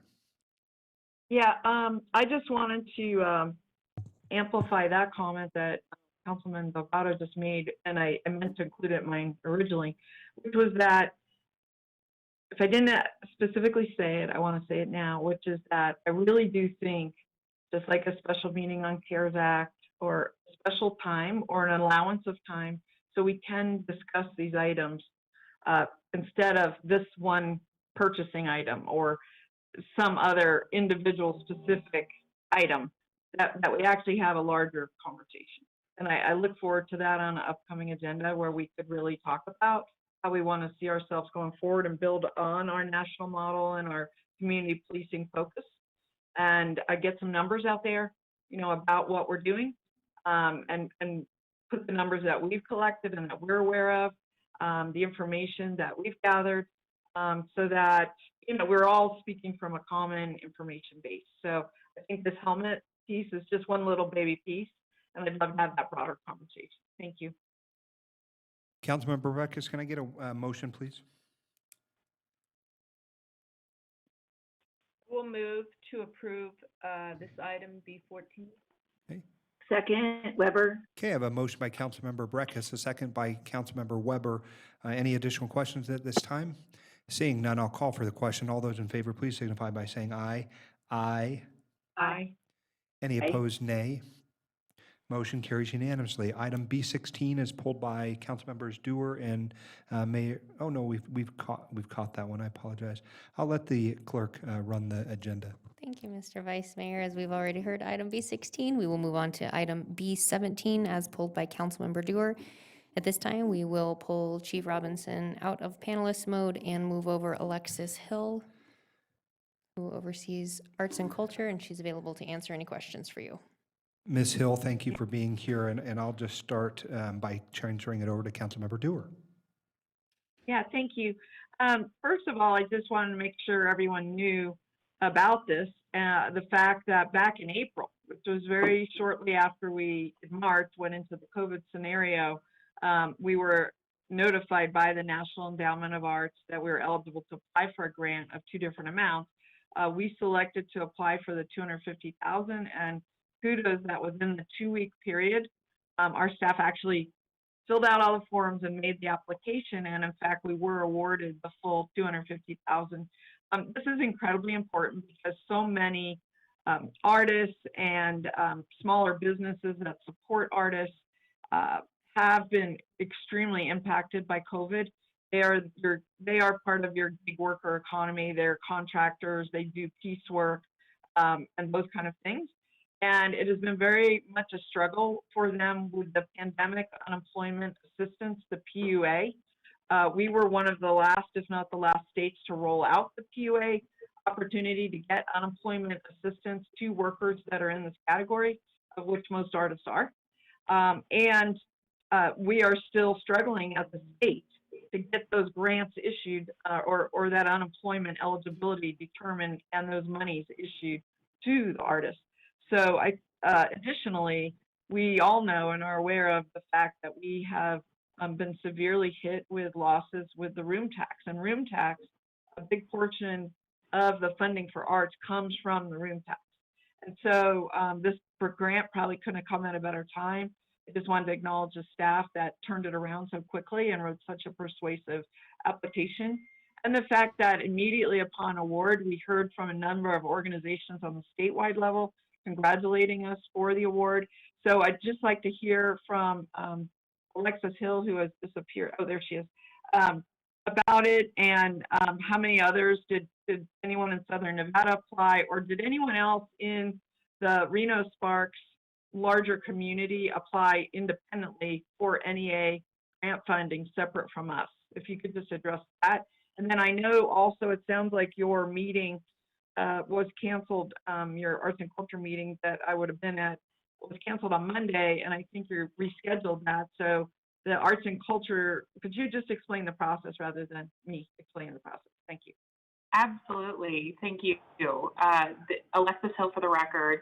This grant was only awarded, the $250,000 level was only awarded to the city of Reno in Nevada. In Vegas, there were 3 different organizations that received $50,000, very large arts nonprofit organizations that are not subgranting. They're keeping the grant themselves. So this was very exciting for the city. We were one of 9 local arts agencies in the whole country that received this level of funding. And so we were very excited. We opened up the grants for our arts nonprofits to apply for this funding in June. We hoped we would receive $100,000, and we were thrilled to see June 30th that we received $250,000. We will be bringing the 26 organizations who have applied for this funding to the commission, and we will be bringing that back to the city council to review for your approval. So you'll be seeing this again, and you can have another set of eyes to see who will receive it locally of our arts nonprofits. But we tried to make it a very quick application so they can get that done, and we'll get all that information to you at your August 12th meeting. Thank you. Very good, and congratulations to the whole team. I know you and Megan worked on this very diligently, and obviously wrote a superior application to be one of only 9 in the whole country that got this level of award. Thank you for your support of the arts. I know that the community appreciates it. Ms. Hill, while we have you, I just want to really just a heartfelt thank you for all that you and your department, and certainly Megan, do, Ms. Berner, here. I think it's been a little bit lost in the other kinds of news cycle that are going on in this country about how really this grant is transformative. And I know that the work that you put in each day sometimes, quite frankly, goes unrecognized. And you're not a person who goes out there and wants a pat on the back. But I do think that given this council's appreciation of you, I want you to hear directly from me that I appreciate and value the work that goes into these efforts. I think that you're driving a powerful conversation about the healing nature of art, and art's importance here in this community cannot be overstated. There's also, intrinsic value to art. There's economic value to art. But at the end of the day, those things don't happen without your leadership in this area. And so I really want to make sure that you hear from me directly to you how much I appreciate the work that went into this, and that This is the kind of leadership that all of us understand is part of who you are as a person and who this community recognizes that you are as a person. So I thank you for the efforts that you've taken, and I would just, give you thumbs up and snaps and claps and all those good things, because this is something really to be shouted from the rooftops and to be said, thank you for the work that's gone into doing it, and really your team and you deserve all the credit. Can I get a motion, Councilmember Dewar? Yes. Thank you. I would like to move to accept this grant from the federal government National Endowment for Arts for $250,000 of the CARES Act funding. Okay. I have a second by Mayor Sheevy, and I'll turn it over to her for comments. So I have a motion and a second, but Mayor Sheevy, the floor is yours. Oh, thank you. I just wanted to say art is so incredibly important right now and inspiring, and we know history repeats itself, and art plays a huge footprint in a city. And so I just want to say thank you so much, Alexis, for all your hard work and everything that you have done, and to this entire council for making art be, one of our shining stars. So really, really appreciate it. Thanks so much. Okay, I have a motion and a second. I'll call for the question. All those in favor, please signify by saying aye. Aye. Aye. Any opposed, nay. Motion carries unanimously. Mr. Vice Mayor, at this time, moving to item B19, as pulled by Councilmember Dewar for questions. This time, we will move Alexis Hill back to an attendee, and Angela Foos is available to answer your questions, Councilmember Dewar. Councilmember Dewar. Yeah, thank you. I don't have a lot of questions. I want to make some changes, and just for the benefit of my colleagues, what we have before us is a resolution to change the bylaws for the BFACT, or the Building Enterprise Fund. And we also have a resolution and we have bylaws. And prior to this meeting, I didn't speak to Angela, but I did speak to Arlo, Don Shipman, and John Krompotic. John Krompotic is the chair of this group. And I'd like to make a change that would be the same change on the resolution as on the bylaws. And that is, what we have is we had over the years, so this committee's been going for a long time, some 20 years. I only became the representative a couple meetings ago. And one of the challenges is their bylaws are out of date. And one of the things that I think we need to bring current is who is the actual membership of this committee. So there's a statute that directs who the membership shall be, and it speaks about 3 members of 5. So you're required to have a 5-member board. We're proposing here 7. I think it had been as much as 9. Of the 5, you need to have 3 people that are in the kind of the building community, if you will. You can appoint 2 people that are government officials or representatives of other associations or organizations. And that's what it says. And since we are proposing, we already do have a larger than 5, the minimum 5. What I'm proposing is that those additional 2 members that we have of the 7, up to 2 members of the general public. And the reason is that this committee primarily focuses on fees and how to spend those fees. And recently, and there's a couple meetings that I've been the liaison, the focus of conversation's been on finances. How much money's coming in? How much money's going out? What is the money being used for? Is there money being carried over? There's been quite a bit of confusion.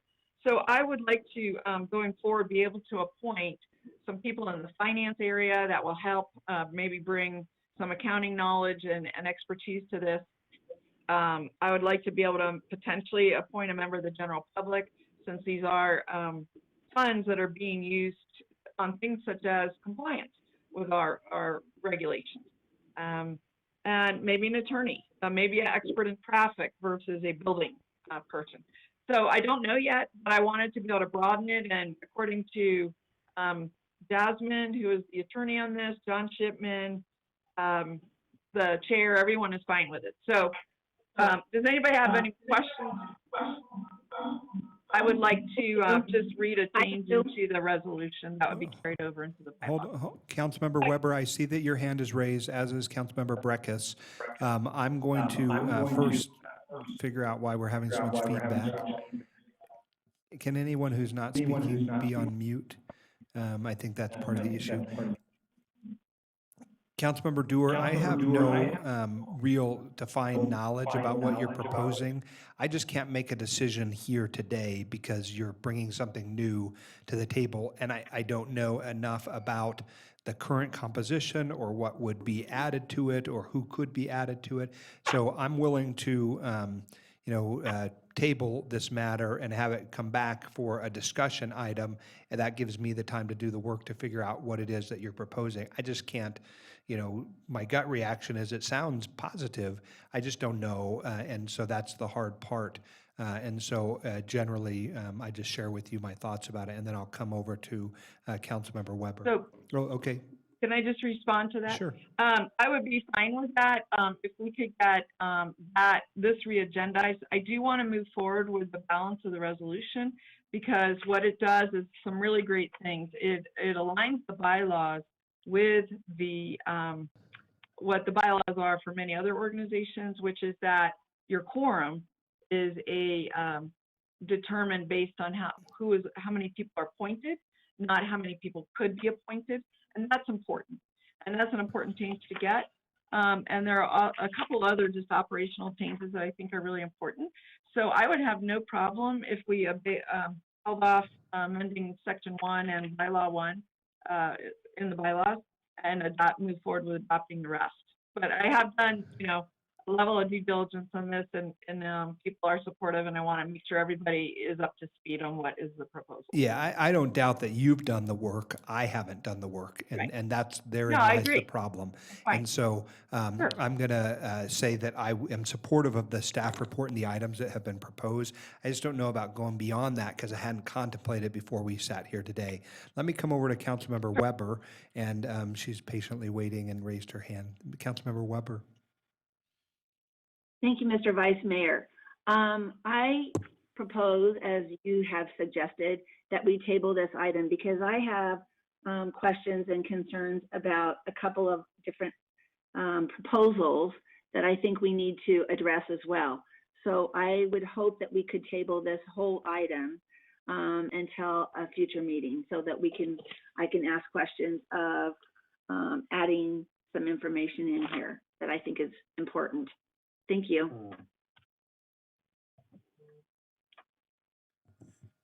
Councilmember Dewar, how do you want to proceed? Oh, I'm sorry, Councilmember Breckus, 3 minutes. Thank you.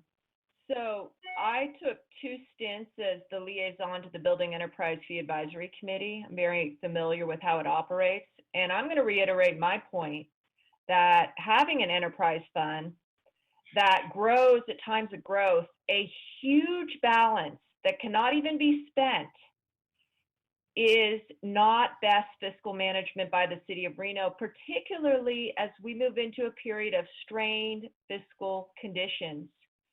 I have advocated for years now that we close up the enterprise fund and make this revenue what I pay when I put my AC in or someone else pays when they build a tract home goes into the general fund. And I'll just let everyone know, just like the, the Save Mart that pays their business license fund, just like the woman who has a home-based business to go clean houses, her business license goes into the general fund.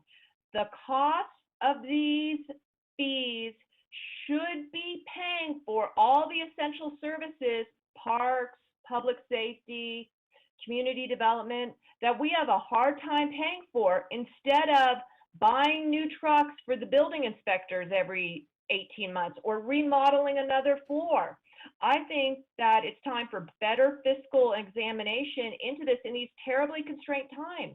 It is frankly, in my mind, obscene that the building enterprise fee is this lockbox only used for this fund that doesn't have a whole lot of needs like the sewer fund. They don't have to build lift stations. That could easily be moved into the general fund to provide us a new revenue source to do all the things that we are struggling to do. And so if we're going to have another discussion on that, I'm going to continue to bring that up, and I will run balances, and I will show you how this does not make sense to continue to have this fund balance lockbox away at the time we're moving into very hard general fund management issues. So I'll support it, but I'll support the broader conversation, and I'll keep bringing it up. Thank you, Councilmember Breckus. Very good Appreciate that. information. Yeah, Councilmember Dewar, Well, this was an item you removed for conversation, so I'll come yeah. back to you. So just so people know what I was thinking, and I'm very open to hearing what Councilwoman Breckus has to say, and especially if that can help us manage, budget issues in a larger way, and if it makes sense to everyone. I mean, that has some potential value there. Just so people know, when it does come back, what I was proposing at this point was that the 7 members from the Reno, this says Reno Community Building Industry. I was recommending adding Reno Community Planning, Development, and Building Industry, because those are different industries that are all relate to development. And it says representing a cross-section of the industry and up to 2 members of the general public. And I was looking at, finance people, traffic people, general member of the public people. So at least my goal here was to broaden the representation so that we have some more voices at the table. So at least you know why I pulled this and what my intent was, and it seemed like it hit all the buttons. I'm happy to, have it continued to a later agenda and maybe restyled if that's necessary. Councilmember Jordan. Thank you very much. I am in favor of postponing this item. I'm a little uncomfortable that we're talking about some of these very large fund issues without the representation of those in that industry present to give the counter argument, which I know there is one.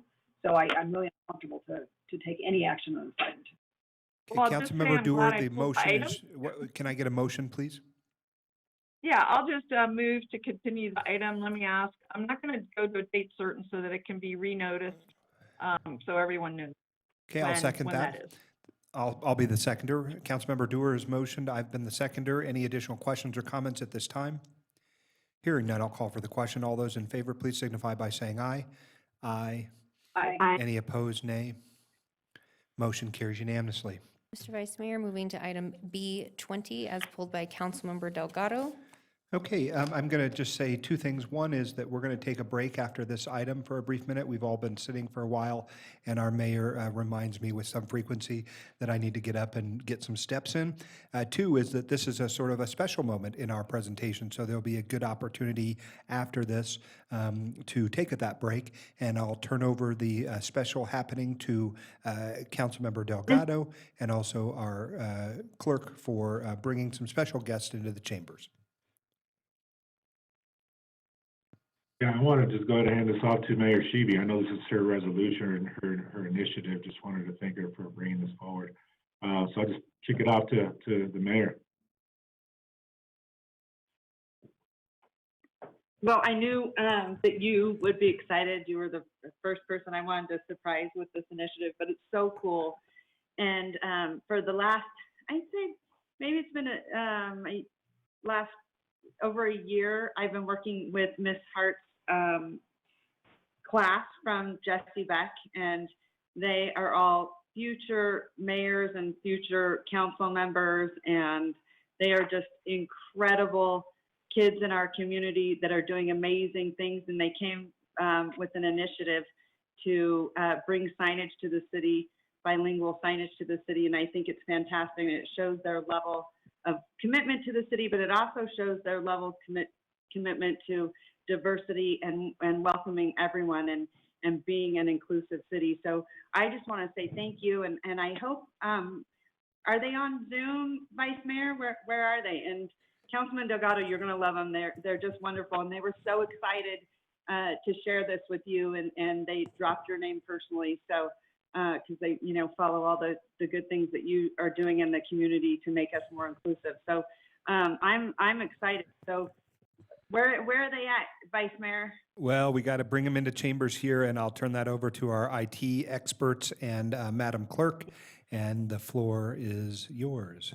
Mr. Vice Mayor, in the transparency and understanding of our current situation with COVID and ensuring that we are not increasing risks for everyone, The class at Jesse Beck wanted to be able to bring forward this information to council in the most effective and efficient way possible, so they have put together a hard-working video for you today. Oh, great.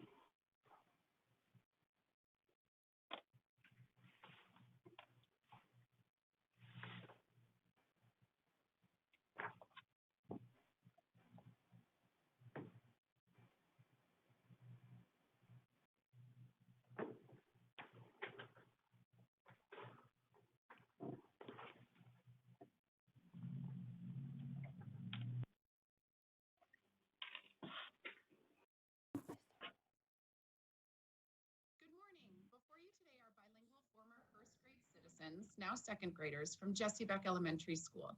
This spring, they wrote a letter to Mayor Sheedy, which they'll read first.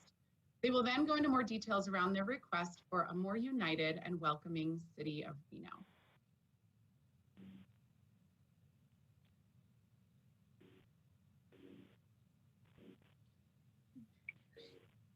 Dear Mayor Sheedy, you're an amazing mayor and we appreciate your hard work. We want some things to change. Would you consider declaring Reno a multilingual city? A multilingual city has many benefits. First of all, people from all over the world would come and spend money. That's good for tourism. Students who are multilingual have a better chance of graduating, which can help them get better jobs. Also, if Reno is an official multilingual city, all citizens would feel respected and would want to be more involved in our community. It's time to unite. Thank you and gracias. Love, Jesse Beck to language students. Mayor Sheedy and City Council members, our country began as a nation of immigrants. Most of us can trace our roots to somewhere else in the world, places with unique cultures, languages, and traditions. We are all unique and we are all important.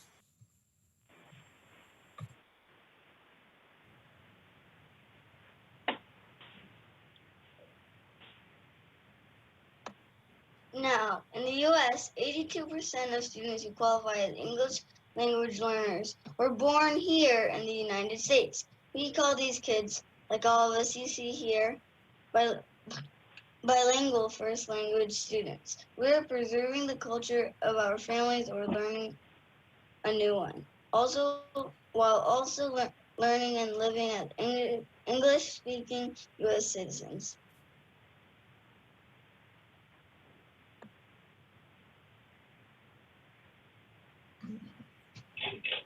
Gloria Anzaldúa, also a bilingual student, said, "So if you really want to hurt me, talk badly about my language. I am my language."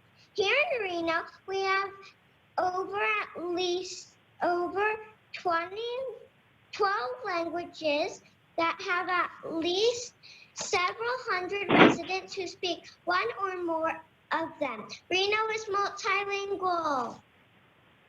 So what does it mean for us if we declare Reno a multilingual city? You may ask. 1. Just spread the word. Let it be known that our city invites all visitors. Welcome them with kindness.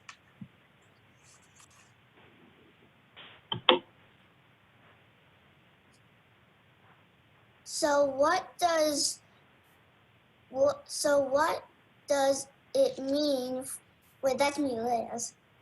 More bilingual or multilingual signs would be great. How about signs on the highway welcoming people to Reno in many languages? What about the airport, at playgrounds, libraries, and downtown? We have one for you to put up at City Hall.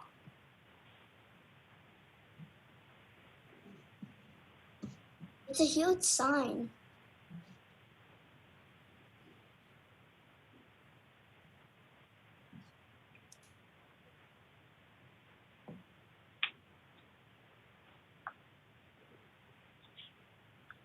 How can we team up with Washoe County School District, TMCC, and UNR to provide language learning opportunities to more of our citizens, online classes, conversation groups, support bilingual education pre-K through grade 12 and beyond.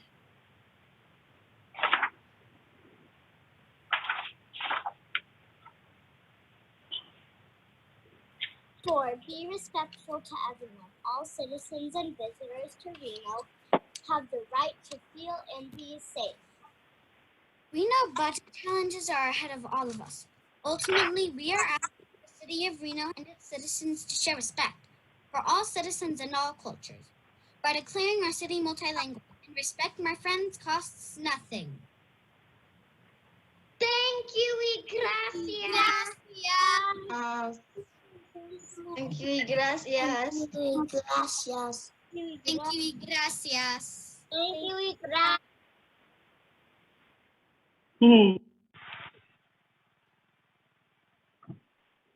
Mr. Vice Mayor, if we can give special thanks to Rich McKimji and the entire IT department, as well as the city manager's office for helping to facilitate the Zoom with Ms. Hart and her class in advance, so that way you could see a full presentation of their ask today.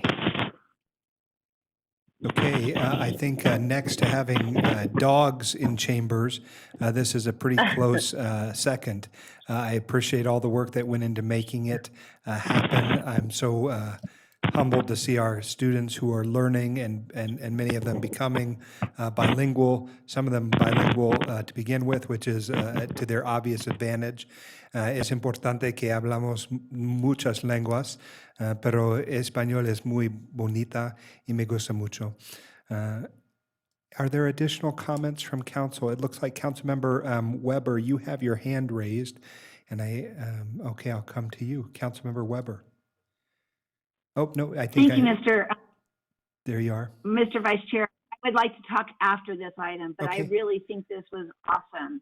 Great presentation. Yeah, very sweet, very welcome, and very mindful and important.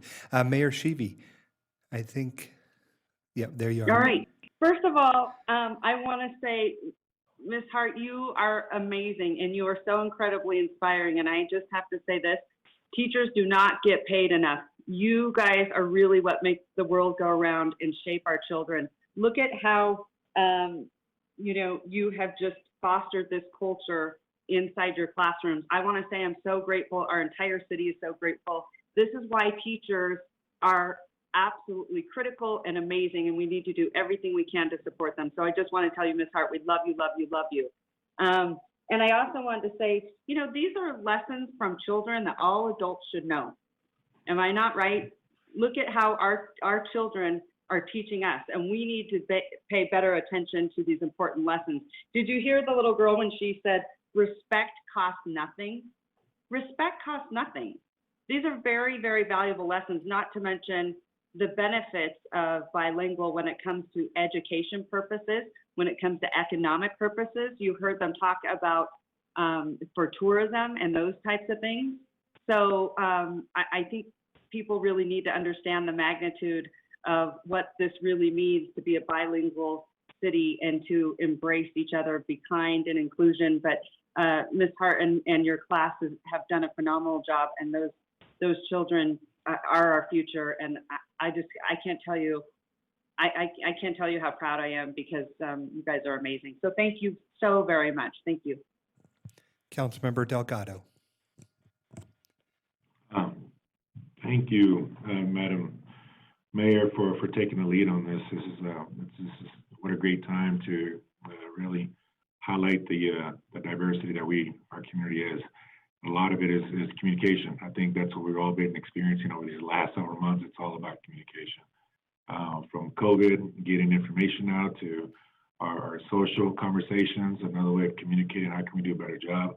But just understanding that communication, first and foremost, should be essential to how to communicate to our communities, especially knowing that in translation, things get lost. And so what better way to be more sensitive to issues is how do we better ourselves, and that's learning a new language. It's never too late to learn. So I know, Madam Mayor, I know you're working on your Spanish, and all of our council members, and Devin, you're right on it. He speaks better than I do. But Thank you for bringing this forward. I think it's great for the community to see that there's a huge benefit to being multilingual. I'm jealous of my kids. My kids are hopefully going to grow up speaking Hindi, Spanish, and English, and so that's going to be great for them to learn and also be just more rounded people. And so again, this is wonderful, wonderful. Thanks, Mayor. Madam Mayor, can I get your motion, please? Yes, motion to accept. I have a motion by Councilmember Shivi, a second by Councilmember Delgado. All those in favor, please signify by saying aye. Aye. Aye. Any opposed, nay. Motion carries joyously, unanimously. Mr. Okay. Vice Mayor, at this time, I believe you indicated you would. Oh, Councilmember Mr. Weber, Mayor? yes, we can hear you. Okay, thank you so much. Could I just acknowledge a donation that was in this without pulling it? Yes, the floor is yours. Yep. Thank you so much. I just wanted to do this quickly.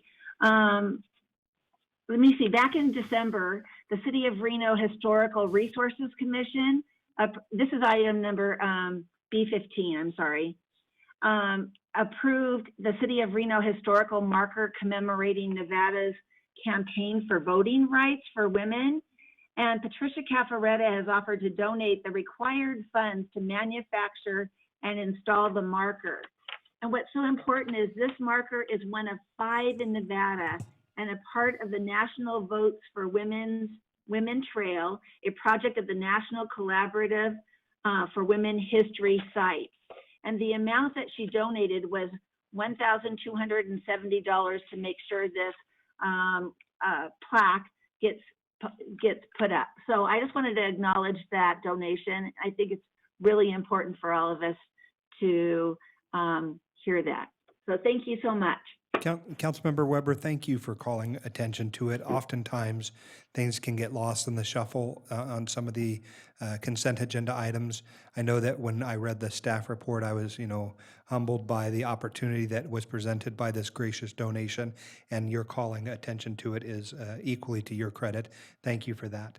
At this time, we're going to take, let's say, a 15-minute recess, if that's what the body desires, so everyone can get up, maybe get lunch if that's what you need.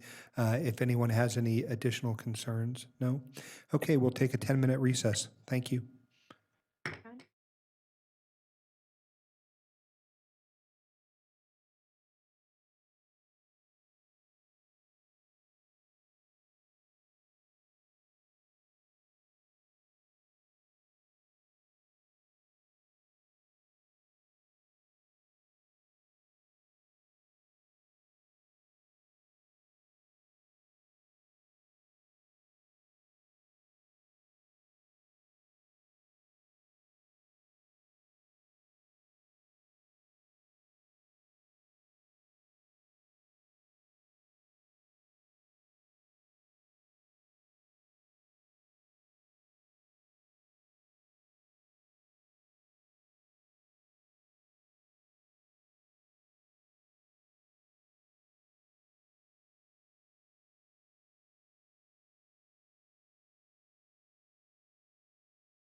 Okay, this is the 1-minute warning to get everyone back on camera if you're able or so choose. Let's get everyone back in the chambers.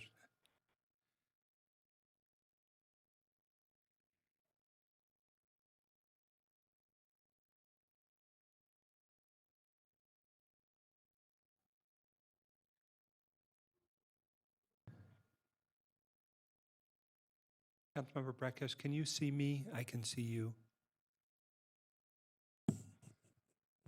Councilmember Breckus? No?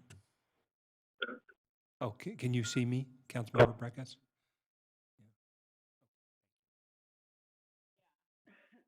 Okay, looks like we have our folks back from brief recess. We'll turn it over to Madam Clerk to resituate us. I believe we're at the point in time for our first public hearing. We are, Mr. Vice Mayor, now at your 10 a.m. or later public hearings. The first one in front of you today is item C1. This is for the Cordova Master Plan and Zoning Map Amendment. Mr. Vice Mayor, I would recommend that we open C11, C12, and C13 all together. Okay, let the record reflect that the City Council is opening public hearing on items C11, C12, and C13. Madam Clerk, was proper notice given? Any correspondence received? Mr. Vice Mayor, proper notice was given. We received one letter of concern from John Jackson that has been submitted to council and is part of the record. Okay, I know for the record, having received it and read it, do any council members need to make any disclosures at this time? I don't see any. In that case, I'll go for a staff presentation and ask Madam Clerk that you bring our staff into the meeting as needed. I understand too, we have an applicant presentation, is that correct? I believe we may have one present. However, I will defer to Angela Foos to be able to give you an update on this. Angela, we can transition. If you have a presentation on your end, we will share the screen and you may advance your own slides.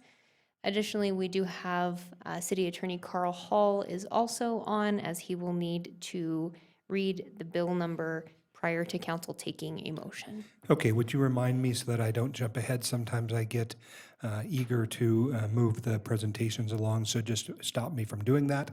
Ms. Foos, good afternoon, welcome. It's beautiful up there on the 15th, 12th floor, somewhere up there. You have a presentation. The floor is yours. I do, and for some reason I can't get it to show correctly, so bear with me. Yeah, no problem. I think There. you have it now, yeah. There. Excellent. Okay, so just real quick. Oops, this is the wrong one. Hold on, guys. Apologize for that.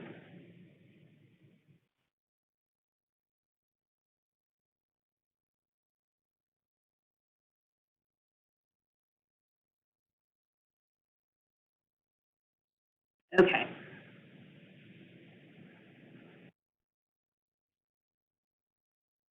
All right, are we good? Yes, Ms. Foos, thank you so much.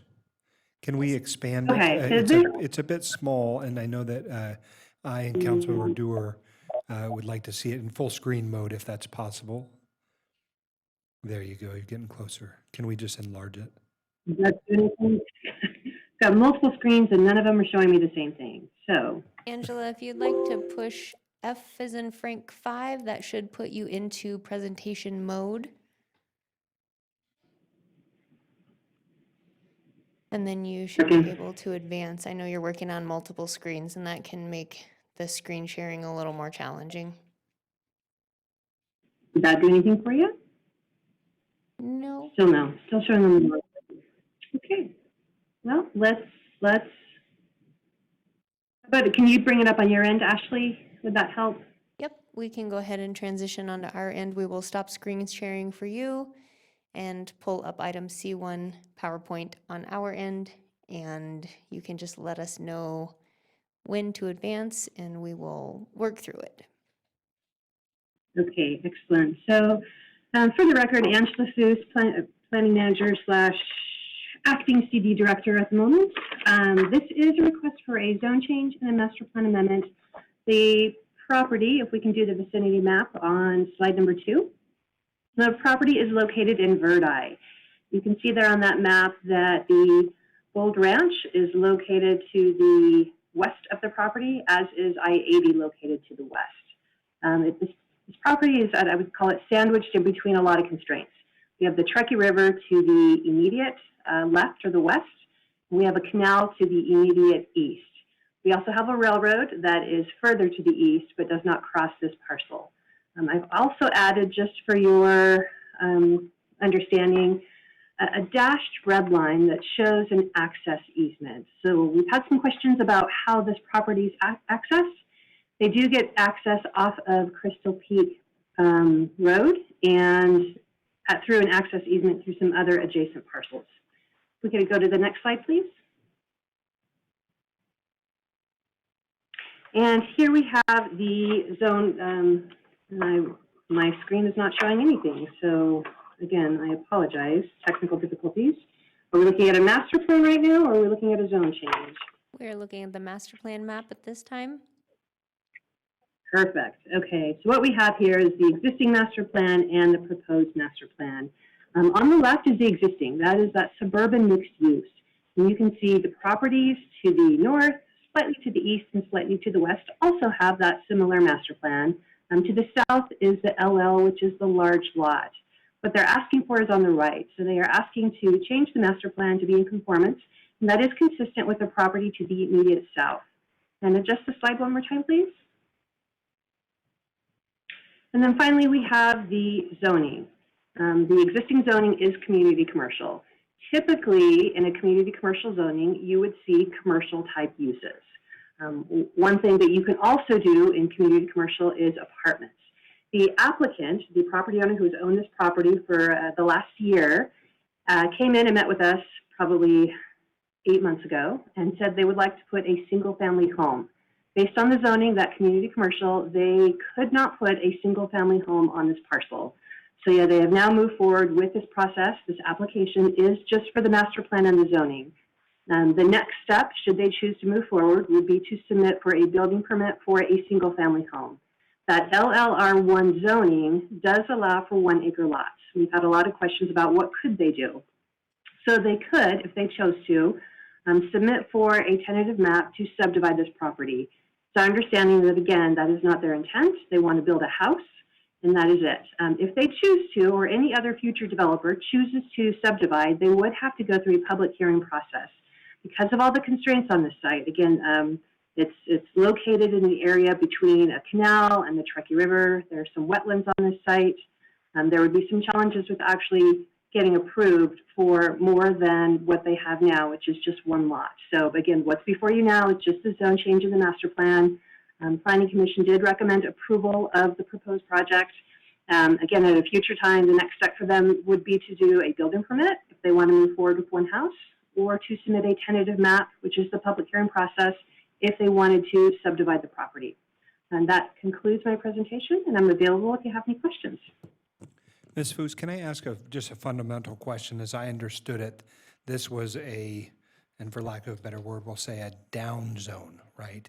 This is an attempt to go from something that is high impact, lots of traffic, significant uses, to something that would be significantly less traffic, significantly less generator of issues, user of water, all those things. Is that correct?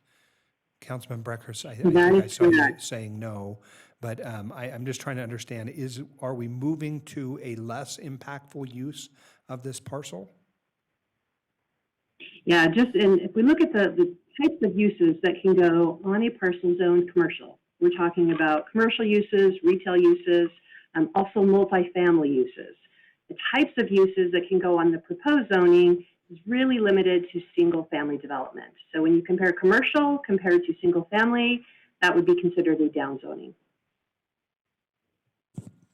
Okay, and so as it sits now, today, someone could open up a mini mart there in community commercial, correct? Correct. If somebody wants to come forward with an apartment project, they could do that right now without going through a public hearing. If they wanted to do anything that was not residential, they would trigger a special use permit because they are adjacent to that residential zone property. So there would be a public hearing for that process. Okay, makes sense. Thank you for that little bit of background. Councilmember Jordan. Thank you very much. This is in my ward. I have been out to the subject site, and Ms. Foose is correct about the lesser impacts, and I'm sure there will be some that will find a reason to say that's not true, but it is true. It's lesser impact. I will also say, with regards to an interesting thing going on with community commercial developments in the Verdi area. And we know, although this site has so many constraints to a commercial project, in my opinion anyway, that would make it a difficult in and out sort of thing. What we're finding out in the Verdi area, and I know a lot of the community members out there want to have sort of a neighborhood commercial sort of site. They want to have a coffee shop. They want to have a barber shop and that sort of thing. We designated in a couple of projects out there parts to be community commercial, to be those commercial hubs, and they're finding nobody's leasing them. And they're finding that the demand is for housing. So just that was just some commentary on kind of this area that we had hoped that in some, not this area particularly, but other areas, there would be some commercial demand for what the neighbors want, and it just doesn't seem like it's really being realized. So anyway, that was just my comments on the area, and anyway, that's it. Okay, Councilmember Dewar, and then Councilmember Breckus. I'll come to you after Councilmember Dewar. Hey, we received a number. Here we go again. We received a number of comments, letters, and I wondered if the staff could summarize what the concerns were there, because the people aren't here to speak. I don't know that I fully grasped what their issues were. I will just say at the outset, it seems very good to be doing a downzoning. I'm a little unclear. Again, I don't want to, no longer am I going to be dealing with intent, having gotten slightly burned on that issue recently. So I want some more clarity. So you say their intent is to build a single family home, but their option is to subdivide and build multiple homes. So I want to know the way this is zoned, how many homes could they build? And then what were the comments, if you could summarize the comments that we received? Yep, with the proposed zoning, that LLR1, that requires that all lots have a minimum lot size of 1 acre. So they have a total parcel, it's a little over 11 acres. So in theory, if they chose to, they could submit a tentative map for a maximum of 11 lots. There are, like I said, significant constraints on this site. Wetlands is one of them. Being so close to the Truckee River also requires significant review by a number of different agencies just outside of the typical development process. So they would have to conform to all of those other regulations. The other one is getting well and septic on this site, because there are no water lines or sewer lines at this location currently. So they would have to comply with minimum lot size requirements for getting wells and septics. And again, we don't control that. Washoe County District Health controls that, but I wanted to bring that to your attention, that it would be very unlikely that they could actually put wells and septics on 11 lots at this location. Well, but here's the thing. I think, oh, I'm sorry. Keep going. At some point, if sewer and water became available in the future, again, it could be 5 years, it could be 20 years, right? When you're approving a zoning, it lasts forever until it's changed again. So thinking ahead, what is the maximum development that could be developed on this site? And it would be 11 lots. Okay. So my question was, we received a number of letters, and they seem to deal with things like access, easements, those kind of things, unless I misread them. Did you see those? They did, and it sounds like there was one email in particular from a gentleman that I believe was looking to purchase this property and had done some of his own due diligence. So he provided a number of documents. It sounds like there was a discrepancy on where this site has legal access from. At this point, the recorded legal access is on that map that we initially had at the very beginning. Again, it's from the north. You do get access through existing adjacent parcels. That's a dirt road. It's just an access easement. So that is their legal access. They don't have to cross the river or the canal or the railroad, but they do have to go through other parcels. So if they ever wanted to intensify, they would have to make sure that they are still complying with the requirements of that easement language. The other issues were related to wetlands. The site does have wetlands on it, and again, that's going to constrain their development. So anything that's developed here, whether it's one house or 11 homes, will have to conform to all of the different regulations associated with wetlands. Well, could they, was there another, I got all that. So, but can they go to this LLR one, I think it is, could they then come back in and request to intensify that, like go to multifamily or go to other residential townhomes or increased density? They cannot. LLR1 does not allow townhomes and does not allow multifamily.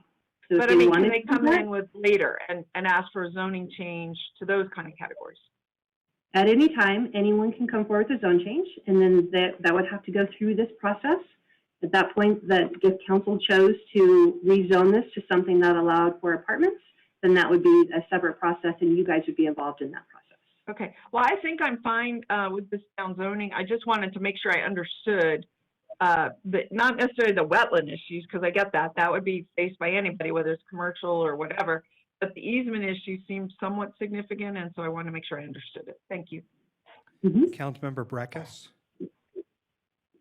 Yes, could you put the map back on, please?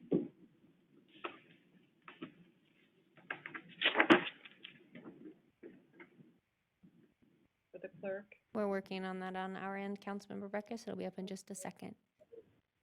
Well, that's going on. Ms. Buse, you talk about these significant constraints to the property. The access is one, the wetlands is another, the well and septic issue is another. Those would be also factors if we kept the zoning as it is with community commercial also, right? Those don't change. That's correct. Okay, let me ask you another question. You keep talking about a tentative map process, but there's also the parcel map process. If we approve this to LLR1, what is the parcel map allowance that could go on through that administrative process? So parcel maps are for developments that's subdividing for no more than 4 lots. So if they wanted to divide this into 4 lots, they could do that just administratively through that parcel map process. Okay, I think that's important also to discuss because that's also that 4 lots would give you about, at least each lot would have 2.5 acres, and 2.5 acres, to my understanding, is what the allowance is for a septic tank. Do you know what the Washoe County land requires for a septic tank? I do not. I believe it's about 2.5 acres. So I asked in my briefing for some more information from you about, and we're new in our master plan use. If we could move to the slide with the master plan, I didn't see it come through. I asked for the council's information, or for everyone's. You know, when we have these master plan designations, we also have conforming zoning districts to them. And the SMU, the existing master plan, what were the conforming zoning districts for that? So we did send out a memo just for clarification, and hopefully the rest of council was able to see that as well. When did that come, and who was it sent from? I'll just bring it up right now. It went out last night, probably about 5 o'clock, from Barbara DiCiano. Okay. I really was trying to work this. Okay. So what are the corresponding zoning districts to the SMU? So there's about 7 different designations, and I'll go through those quickly. Mixed use is one of them. Multifamily. Zoning district? Oh, yeah. Okay. It is. MF30, which is that multifamily with 30 units per acre density. Neighborhood commercial. Arterial commercial. Community commercial. Professional office. General office. And planned unit development. Do any of those allow one single family zone property? I would have to look at each one in particular. I do, like I said, what it currently is zoned is community commercial, which does not allow single family detached. Well, let's just say this. Let's just say if they are very specific in what they know they want to do for this property, and that is one single family home, and that is allowed in another zoning district that corresponds to this master plan, why are we changing the master plan? We could just do a zoning change to that corresponding district. Did you discuss that with this gentleman, this applicant? The applicant is on the line, so you can ask them that directly. The one thing that, in looking at big picture, if we were to leave that master plan designation and zone it something else, would any of those designations make sense at this site at this time? Professional office, neighborhood commercial, arterial commercial, again, that would be more of an intensification of uses. And what they're trying to do is do something that fits, again, within the neighborhood. To the south of them is that large lot zoning, and so this conformed with the area. Also knowing the constraints on access and utilities. From a staff perspective, it would be tough for us to support an upzoning to something that is more commercial in nature versus a downzoning to a residential designation. I don't see any upzonings that are on the table with other of these master plan uses. I find the most intensive. And I also want to say that I think people, especially those who are, a planner ilk, need to be careful when they talk about intensification of zoning. I think when you're in residential settings, where the density is very clear how it goes up, you can talk about intensification. In some commercial zones, neighborhood to commercial to arterial, maybe it's okay to talk about intensification. But when you get into these broader, multifaceted zoning districts that have a lot of different nuances in the uses, or you're comparing residential to non-residential zoning districts, I think people have to be very careful about the blanket assumptions of what is an intensification and what's not, and you have to go through a deliberative conversation of the full range of issues above us. So I guess for me, this single SMU, if it does have a zoning district that allows for one residential lot, which is what it's been represented this property wants, I don't think a master plan amendment is called for. Now, let me ask you this, moving to off the master plan discussion, and if I may have more time because we really are hearing two items at once. If the applicant wants, so the large lot residential zoning districts don't conform to the UTs. Don't we have a UT zoning, UT? If they were to change the zoning? Well, my understanding is that that in the and correct me if I'm right. Wrong. I just want the full breadth of the understanding of how we're working with this new code. I think it's really, or this new master plan. I think it's very important. But I thought, for example, if we went with the rezoning to large lot master plan, or the master plan amendment to large lot, you show us that LLR 2.5, LLR 1, LLR 0.5, which are basically the area needed for a single family, are the conforming zoning districts. But I thought that you could also use a UT 10 in here. So a UT 10 is an unincorporated transition, 10-acre minimum lot size. And is that an eligible zone for this? And why did we recommend, if they say they want a 110 lot parcel, why don't we match up with that master plan land use or that zoning district? Why didn't you bring that forward? That would require a separate master plan designation, which is UT. That's a separate master plan designation that would allow for UT5, that UT10, and that UT40. However, there is no UT master plan in this vicinity. So, and trying not to create spot zoning, the proposed master plan and zoning does match with that neighborhood and that area and does not create spot zoning or a spot master plan. Thank you for bringing up this concept of spot zoning is one that I am going to be bringing before the council very soon, because I don't think spot zoning is the demon that, or the illegality that's being brought up. But let me ask you this. You cannot use, is a UT10 a conforming zoning district to the large lot master plan designation? No, it is not. Okay, so then why don't we go with the largest of the master plan designations like the LLR 2.5, which would correspond to giving them the opportunity to put septic on and to go through the parcel map opportunity. The request that came before us was the LLR1, and again, that is consistent with the neighborhood, and that does match the adjacent property zoning, so we were able to make the findings. When you say it is consistent, what is the lot size to the south? Let's pull that up.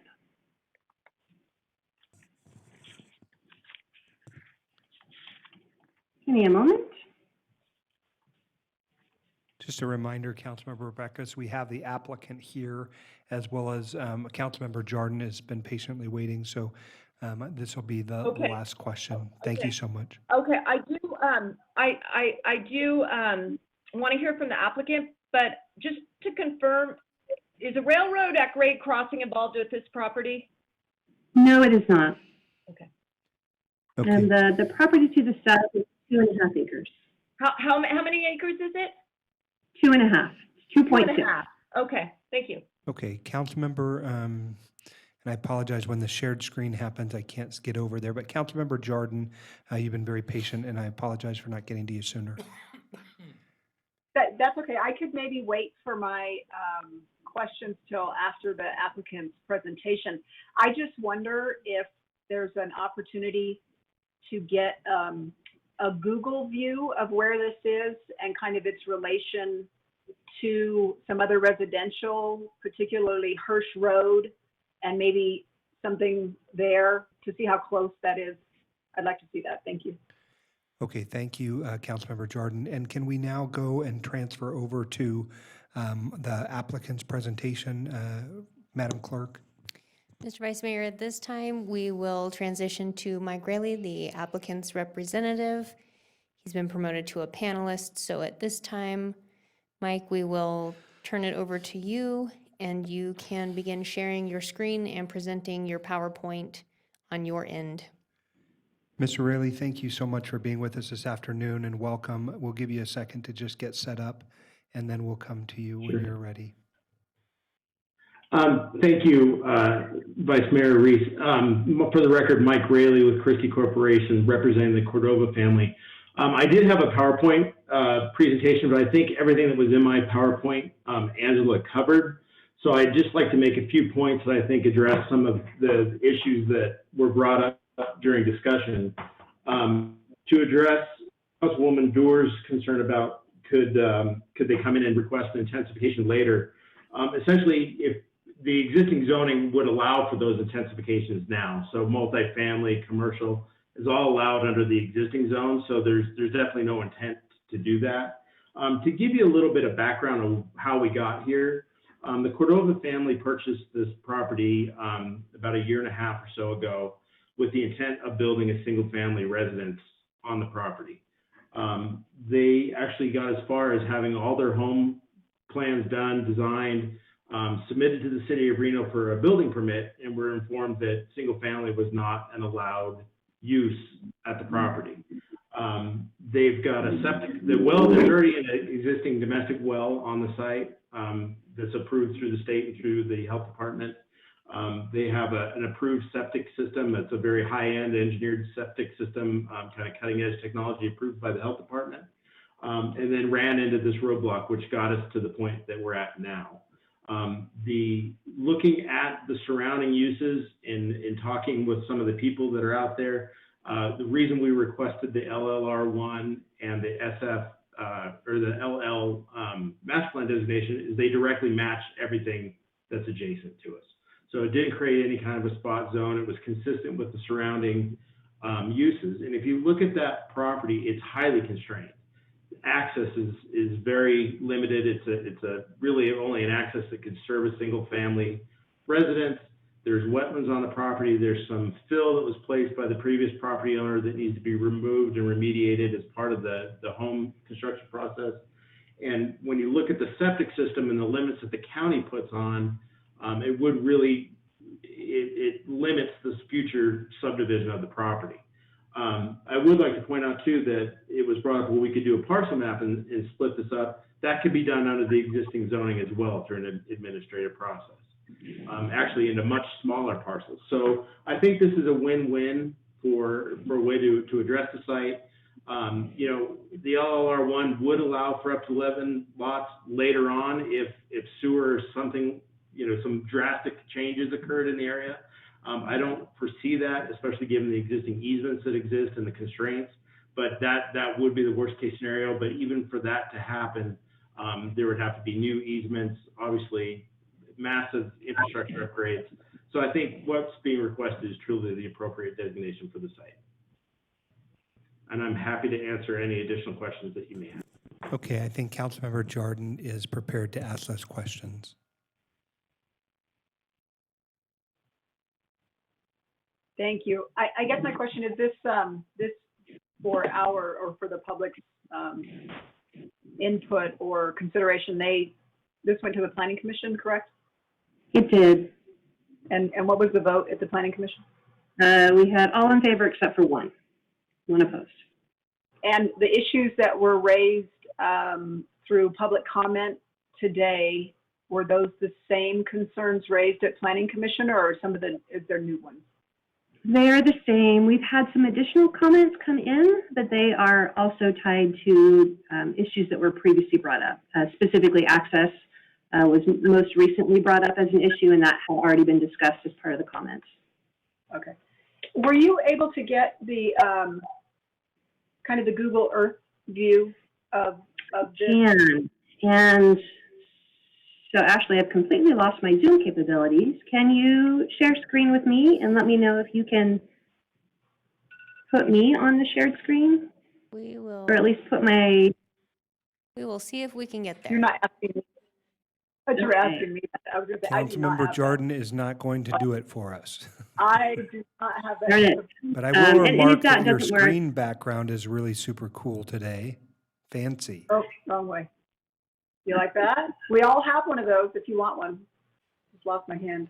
Angela, we can't share the screen on our end. However, if you hover your mouse over the Zoom app, you should see a green button pop up on the bottom of your computer. Yeah, this sounds silly. I can't even find my Zoom app to even... I'm just staring at a blank screen right now. Okay. I've had quite a few issues. Technical difficulties. I'm just staring at nothing right now.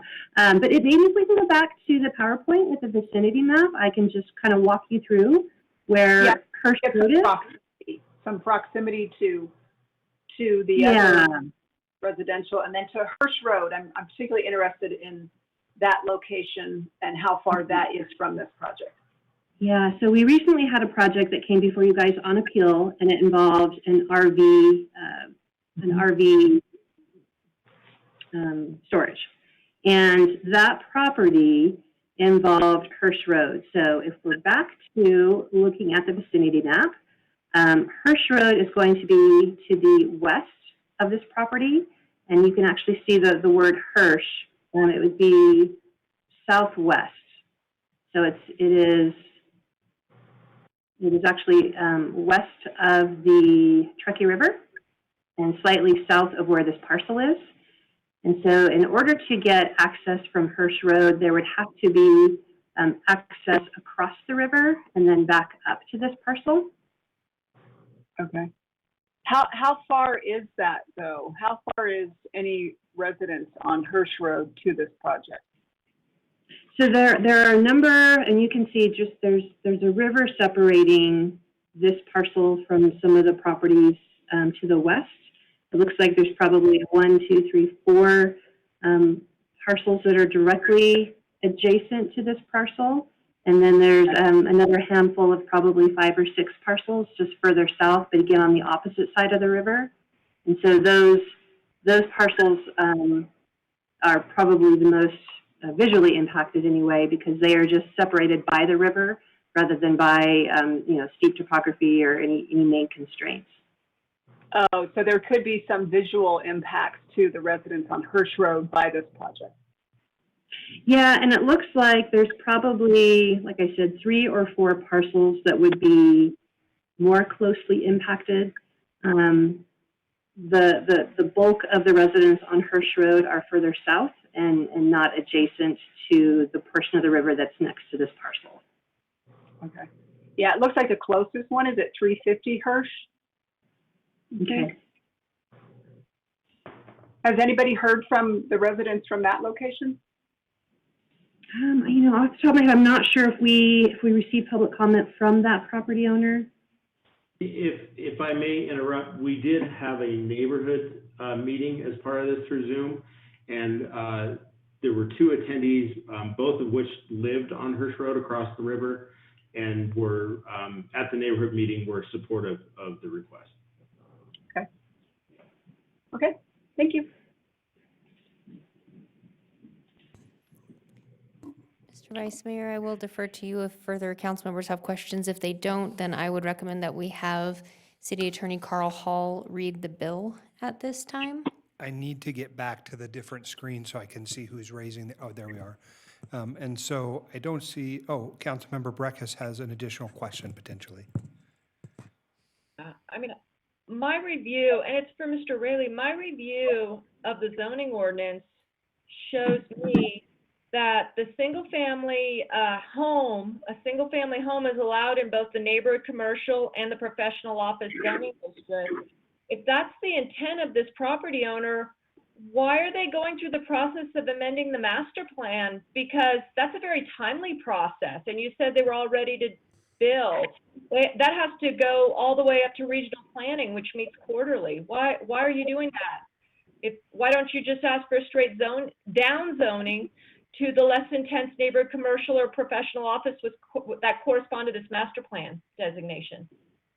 When we originally came in and met with staff regarding this the property and what the intended use was, it was determined that this was the most appropriate zone to accommodate what they had in mind. And if you look at kind of the criteria that the master plan and the zoning code defines for those zones, given the constraints to even designate the property as professional office, for example, is inconsistent with policies and goals of the master plan in terms of constrained properties and that sort of thing. So this was determined to be the more appropriate zone and designation for the site based on city policies and criteria established in the master plan.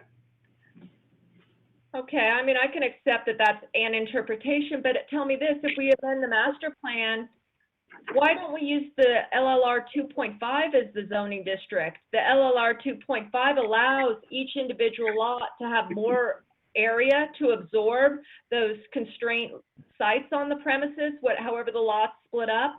And it also corresponds to the minimum lot size for a septic. If we go to LLR 1 and by all accounts sewer is not available, we are creating a lot size that does not correspond to the infrastructure in place. Once again, the reason the LLR 1 was chosen is because the adjoining properties are zoned to LLR 1. And when we originally discussed, there was concern of a potential of a spot zoning condition, and the fact that this matched all the surrounding properties, and actually even some of the previous Washoe County designations that were on the site, was chosen to be the more appropriate zone. Well, the LLR 1 may be the zoning, but the lot size is 2.5, as we just heard from the statement of the lot to the south. You know, I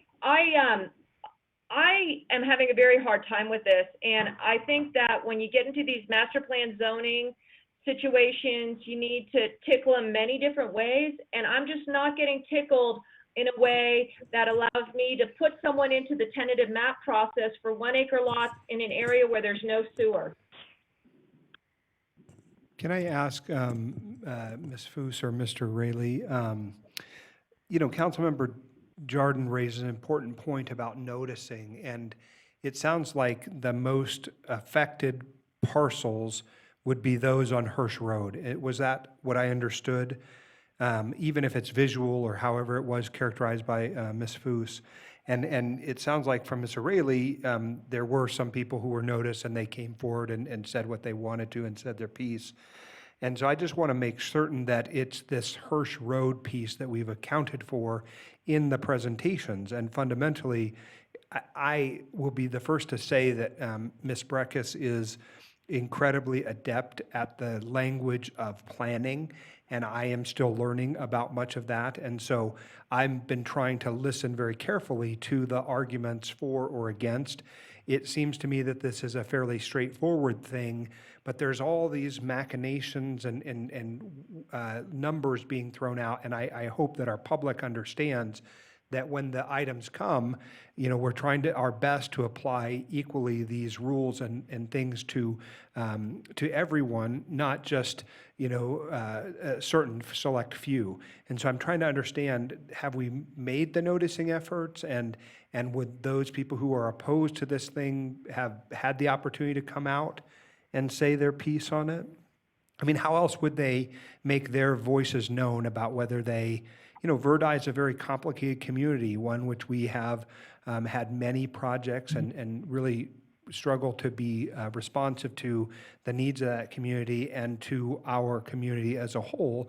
So I want to make sure that we're doing that responsibly, and that, none have had the opportunity to have greater influence in that process than others. Does that make sense? It does, and I think maybe to some of your points, that master plan amendment process is a much longer process, a much more robust process. When you do a master plan amendment, it does require a neighborhood meeting. Our other types of applications do not require that. So that is one thing that is, I would say, provides more public input than any of our other types of applications are required to do. So they did have to go through the master plan neighborhood meeting, planning commission review, city council review, and it's not just once, they'll come back before you guys 3 times, because twice to change the ordinance, then they have to go to regional planning, which is another public hearing, and then they have to come back to city council for certification. So there are a long list of public hearings and meetings where the public will have an opportunity, if they haven't already, to weigh in on this request.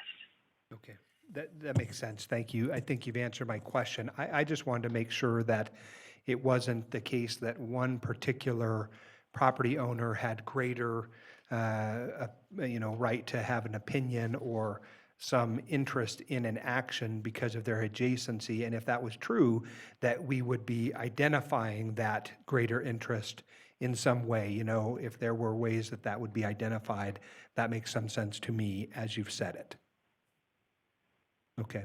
Yeah, and again, just when you look at the 2 zones, right, you have commercial zoning and you have 1 acre residential zoning. No matter how you look at that, the options for developing a more intense use is greater with commercial zoning. You could do higher density because you can do multifamily. You can do a number of office, commercial, retail uses that you just cannot do within that residential 1 acre zoning. So from that perspective, I'm confident saying that this is a down zoning from what's there today. Yeah, I mean, I think I started out my questions to ask that very fundamental question, because the rest of it seems to flow for me from that point.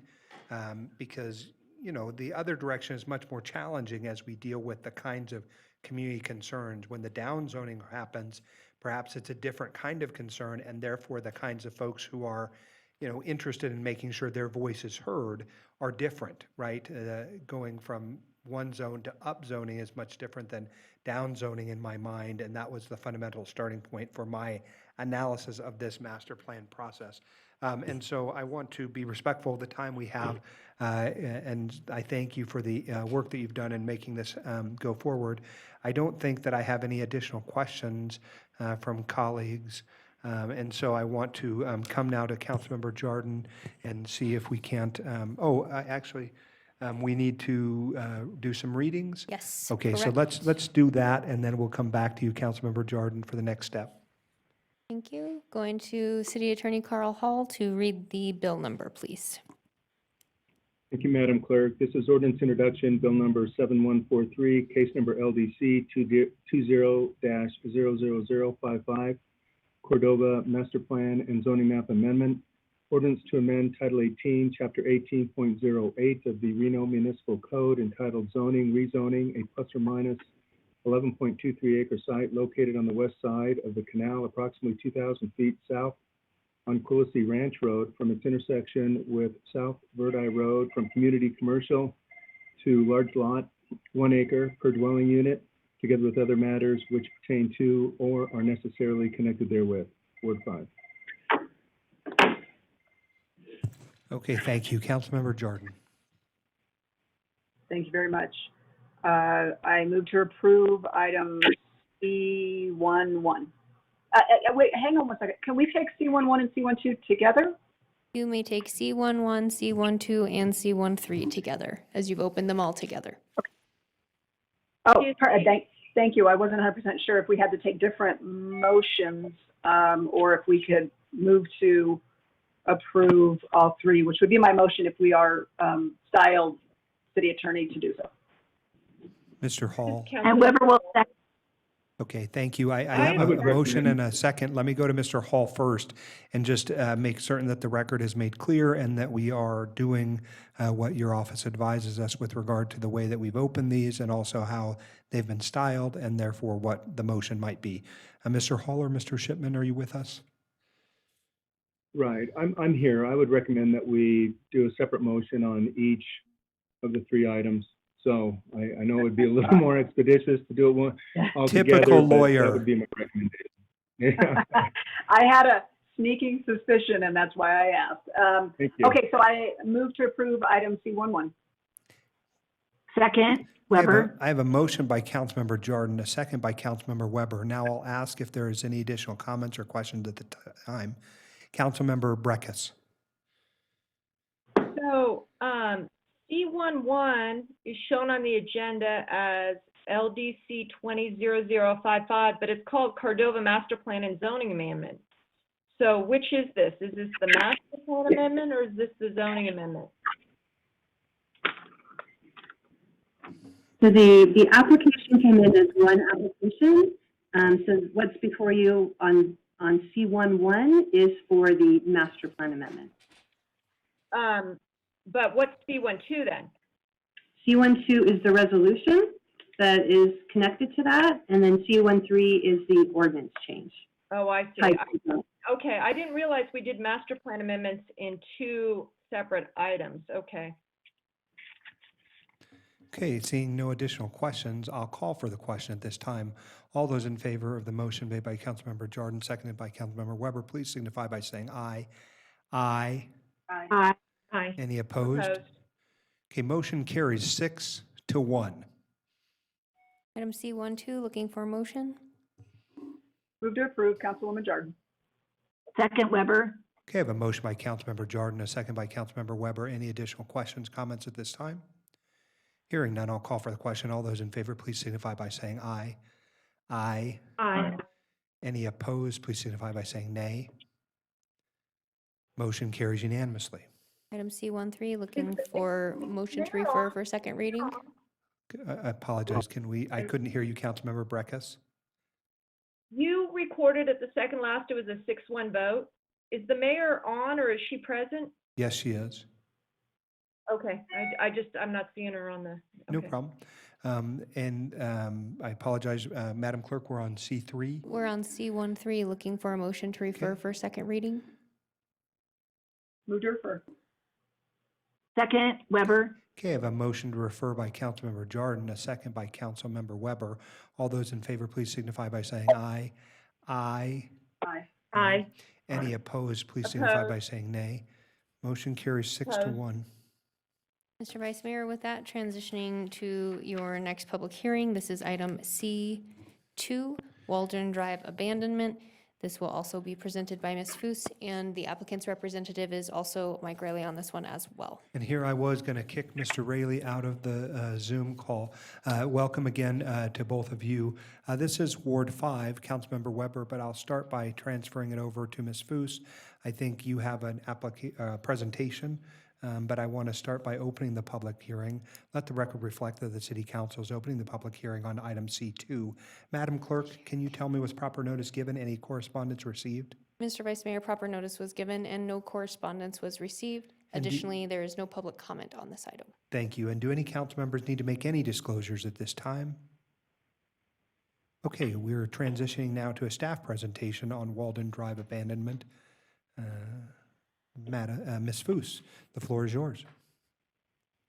Okay, so I think we got it worked out this time. For the record, Angela Foos, acting CD director, and this is a request for an abandonment.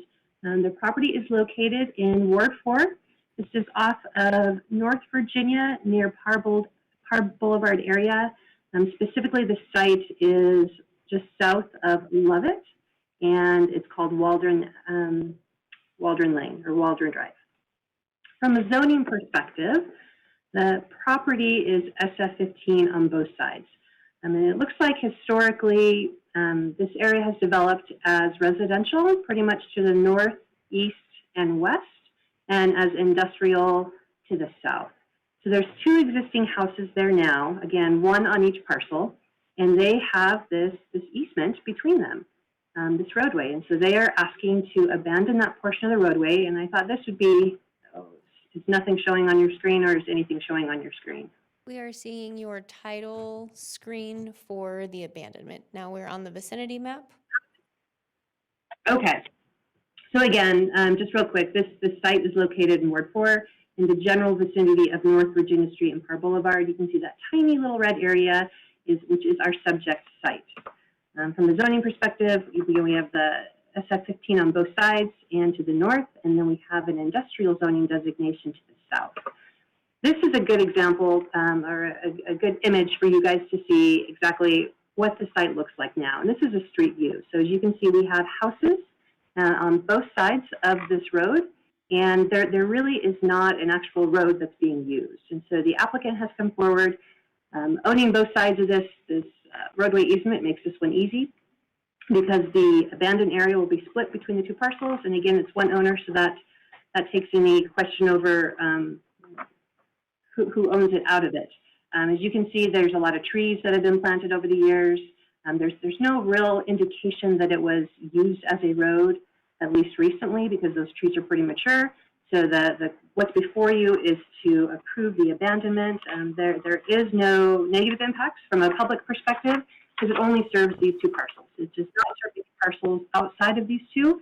And so there's no thoroughfare that would be connecting this road. This one is simply to abandon that area between those two parcels. So the applicant is present if you have any questions for him, and I am available for questions. Mr. Vice Mayor? I apologize, we're having some technology difficulties. I can't see the colleagues when we start to do the split screen. It takes me just a minute to get over there. But I wanted to ask, before we take questions from the body, if it would be helpful for the applicant to make his presentations, and then that way we could come back at the end and ask the questions. Does anyone have any concerns about operating that way? Councilmember Weber, this is your ward, so I want to be respectful of your desire to hear the presentations. Thank you. The presentation is fine, and I do have a question after the presentation by the applicant. Ms. O'Reilly, you're welcome to present your presentation if you have one, or if you're relying on Mrs. Foos's excellent work, no problem. Thank you, Councilman Reese. Once again, for the record, Mike Raley with Christie Corporation, representing the Mazza Family Trust.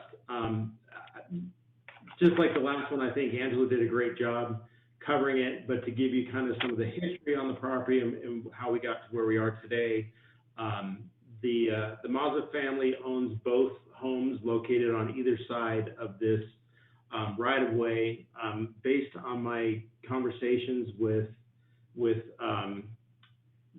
the family representatives, the right-of-way was dedicated many years ago, with the idea that there was a project going into the south of this that never materialized. That property has since been developed with industrial uses, and if you look at the map that Angela presented, it doesn't actually connect to anything. So what prompted them the right-of-way is actually already landscaped and included in Mr. Mazza's yard.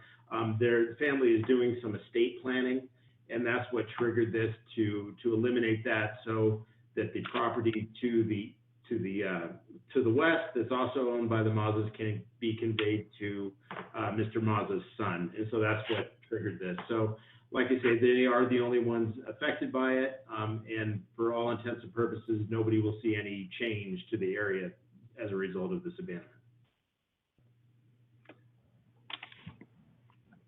So I'm happy to answer any additional questions. Thank you, Ms. Rayleigh. Let's start with Councilmember Weber. Councilmember Weber, 3 minutes. Yes, thank you so much. I would like to ask Angela or Mrs. Foos or Mr. Rayleigh, have the property owners to the south, which is parcels that say last name Harris, and then the other parcel Danda LLC, are those impacted by this change at all? Do they still have the ability to get into their properties? They have never had access to Waldron Drive, so this does not impact them because they don't currently have access to Waldron Drive. It was only designed for these two parcels. It does not extend to the back of the property and give anyone south of them access. That's perfect. That's perfect. And I'm ready to make a motion whenever. I just wanted to double check that. Thank you. Okay, Councilmember Dewar. Yeah, thank you. I just wanted to understand an overarching principle. I know that we have boundary line adjustments, and I wanted to understand. So when we say that this abandonment, which is really kind of, I guess, really more of an easement in a way because it hasn't been developed as a road, you said it would go to half to each. Is that the basic principle? It is. It's about a 20-foot wide roadway, and so 10 feet would go to one and 10 feet would go to the other. So the side with the trees that are all planted, would that go to the person, as we were looking at the picture on the right?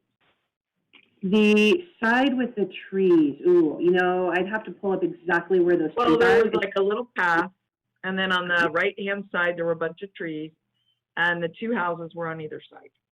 I think I can address that.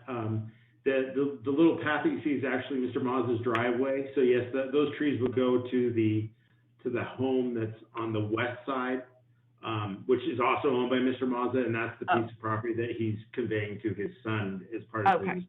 So the trees part would now belong, or is the road itself that's shown the path not in this?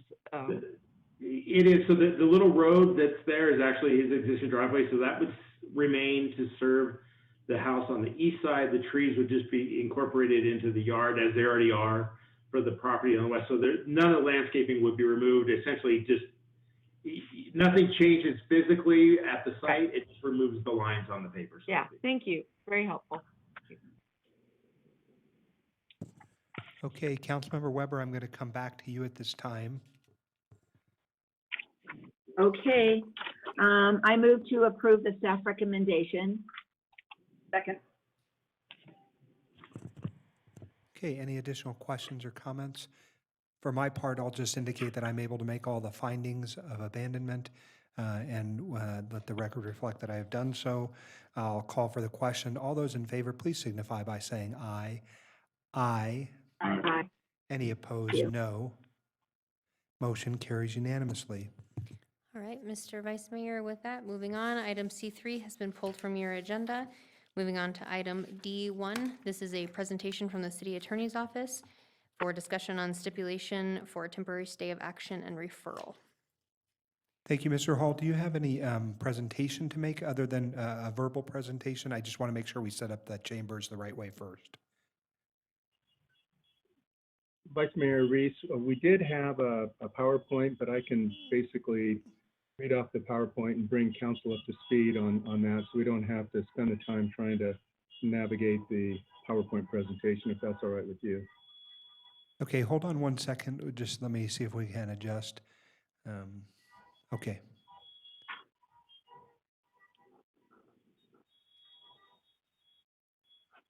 Are you there? Okay. Mr. Hall, the floor is yours. All right, thank you. So this project was the San Lucas project, which was denied by the City Council. We were ordered into a settlement conference by the judge after an appeal of the City Council's decision.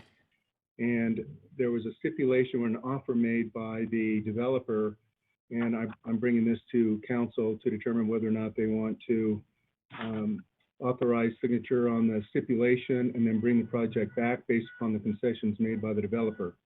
Just to give you a little background information, this was the project is a 955-acre site located north of Highway 40 west and to the west of Del Webb Parkway, and has base zoning designations of single-family residential, 6,000 square feet, open space within the Mortensen-Garson Overlay District. The developer requested a tentative map for 676 lot single-family residential subdivision, special use permits for grading that results in cuts greater than 20 feet in depth and fills greater than 10 feet in height, hillside development, and disturbance of major drainage ways. On December 18th, the Planning Commission denied the application.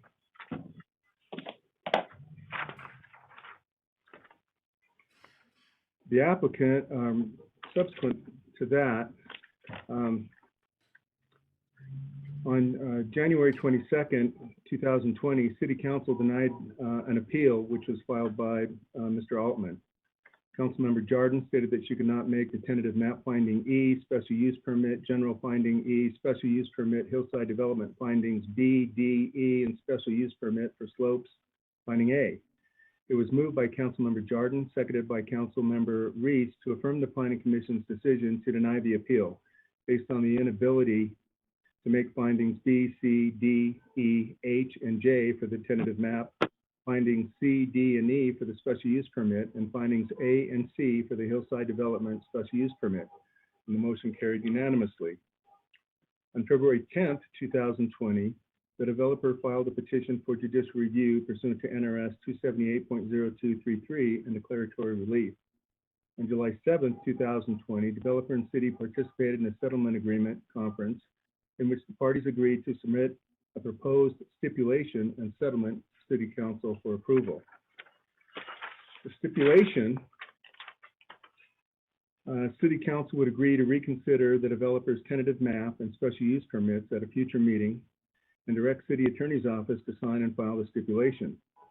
Staff sets a public hearing for reconsideration of the tentative map and special use permits consistent with the proposed settlement. The proposed settlement is as follows. City Council approves the tentative map application and special use permits with staff recommended conditions. Conditions include condition number 8. If you recall, that was the condition that limited hillside development adjacent to Somerset. There were approximately 40 homes on the top of a ridge, and staff had recommended that there be no development on that ridge. And at that time, the developer agreed to reduce the number of homes on that ridge, but not completely eliminate those homes. The developer, secondly, agrees to add a condition relative to an additional emergency access, a tie-in to the cliffs, which is access from Somerset down to the project. The developer agrees not to seek any refund or per unit contributions of $1,608 as provided for in condition 4. And then upon approval, the developer waives any claims for attorney's fees, costs, and damages, and the lawsuit would be dismissed with prejudice. So that's essentially the stipulation that is before council, at this time. And if council would entertain Mr. Moloff's presentation at this time, he can maybe expand on what his thoughts are on this stipulation. Thank you. Thank you, Mr. Hall. And for the record, I'll note that there will be public comment, which Ms. Turney will deal with. But I'll ask Ms. Turney, what order would you like to go in next? Mr. Vice Mayor, at this time, I would like to just insert the public comment into the record, and then council members may ask any questions that they have prior to taking your motion. Okay, and then Ms. Jordan, Councilmember Jordan, do you, Mr. Moloff is here, I believe, and we can transition him in before asking questions. So let's do public comment, Mr. Moloff's presentations, and then each of the questions and comments as we did on the last one. Is that acceptable to you, Councilmember Jordan? Okay, sure. Thank you. Appreciate it. And Councilmember Breckus? Nope, you're on mute. I'm a little confused. So this is a city attorney item that's being brought to us. and Mr. Mola gets the privilege of a presentation, but how much time does he get, and are we taking live public comment on this? Oh, it sounds like we were incorrect that he is not present, Madam Clerk. I can note that Thomas Gallagher is available to answer questions. Oh, okay. However, he's not Not to giving a make a presentation. presentation. Stephen Mulleth has not logged on. They are just available for questions to council if they should have any. There is not live public comment based off of council's direction earlier. I just have public comment that was submitted in writing that we wanted to note for the record that council has received. I apologize for creating the confusion, Councilmember Breckus. That's my fault. I want to first go to Madam Clerk to talk about public comment, and then we'll come to Councilmember Jordan initially for comments. And if there are questions, it sounds like opposing counsel are available for those questions. Mr. Vice Mayor, should be noticed we received a letter of support from Thomas Gallagher on behalf of Stan Lucas. As I mentioned, he is available to answer questions. Additionally, we received letters of concern from Pam McNeil and Trent Everett. We received letters of opposition from Perry Thurett, Martin Marquis, Charlie Faso, and Warren Lyons on this case. Those have been submitted to council for review and are part of the official record for this item. With that, Mr. Vice Mayor, as we mentioned, the applicant's representative is available to answer questions. However, at this time, I would recommend that we send it back to council for questions if they have any prior to a motion. Councilmember Jordan. Thank you very much. And this is kind of an interesting process, seeing how we are in litigation. And I'm a little uncomfortable having some sort of deliberations and discussions about the nuances of this settlement offer, of which none of us have been involved in, and certainly the neighbors who have concerns and the issues at hand. I understand our city attorney's office, when presented, it's almost like a real estate offer. When someone makes one, you have to present it to your client. We're the client, he's presenting it, we will take action. Other than, as I understand it, and Mr. Hall, maybe you can clarify, the settlement offer, as I understand, is kind of a take it or leave it. And if it doesn't fit the confines of what we believe to be acceptable, which I do not, then that's it. We're not here negotiating today, and I'm uncomfortable with this format and this process on so many levels, and I don't like this approach. But anyway, I just wanted to clarify, the settlement offer is a up or down, correct? You're on mute. Yes, thank you. Yes, it is an up or down vote. Okay. Well, To expand on that, if we brought this back for a hearing on the tentative map, et cetera, council would not be able to implement further conditions or modify the project. And I understand that, but I don't think that this so-called offer gets us anywhere near the reasons for denial or takes into consideration the things that we denied the project on in a unanimous vote to begin with. So I am not supportive of this, and so. I'm sorry, Councilmember Jordan, was that a motion? I apologize, I was looking away for a moment. Well, I think Councilwoman Breckus might have some comments. I wasn't sure if the body was ready for a motion. And again, in the midst of litigation, being the client, I get a little twitchy when we start having deliberations and discussions in the midst of litigation. No, I understood that. That's why I was wondering if that was the motion. And so I'll go now to Councilmember Breckus. I just have some questions. So February 10th, they filed a complaint. And just for the world's knowledge, not a secret, the city council has certain things we can meet out of the public related to litigation is one. I don't think I missed any meetings of the city council on this litigation. And I also believe that the acknowledgement of a meeting of a council in closed sessions allowed by NRS is not a wrong thing to do. So I don't think I missed, but from February 10th to today, it's been kind of a crazy world. So, maybe I did, but I don't think I did. And then they went into settlement agreements. Typically, Mr. Manager or Mr. Attorney, you invite one of us to go into these settlement agreements with a judge, but it doesn't sound like any of us attended because it didn't sound like Ms. Stewart, who represented, did. So I'm just going to state that that's what I know. Were there any other filings? Did we file a response? Or everyone knows that court filings are public record down at the 2nd District. Are there any other court documents that I missed? That's a question. I can send you all in this case.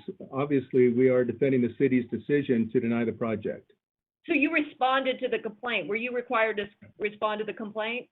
Yes, we And did. you did. Okay. I probably missed that. You might have. I just don't know. I just want the world to know at any given time we have maybe up 30 cases, and sometimes things miss or so on. I guess my real challenge on this is I've been doing land use planning at the local government level for about 25 years, and I'm trying to understand this process because it's not the first time. And I just want to understand with Daybreak, did we reach a stipulation and then go rehear it? Is that the same pattern that we did with this one? There were some negotiations in Daybreak, and Okay. we did bring it back to council. And, I thought this was a good process in terms of bringing it before council in an open meeting so that everybody can see what the city and the city council is doing with respect to this project. Okay, so Daybreak, we had a lawsuit. We went into city council, some city council members went to settlement discussions. We agreed to rehear it. Now the Meridian cases. This is kind of the same as the Meridian cases, right? Yes. We had the same judge said rehear it. Here's my concern, and I think Ms. Jordan entered into this.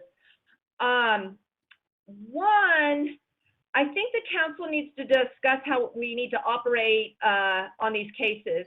And two, I'm very uncomfortable with any agreement on anything with a judge telling me to sit my butt in the chair and redo something that I already did.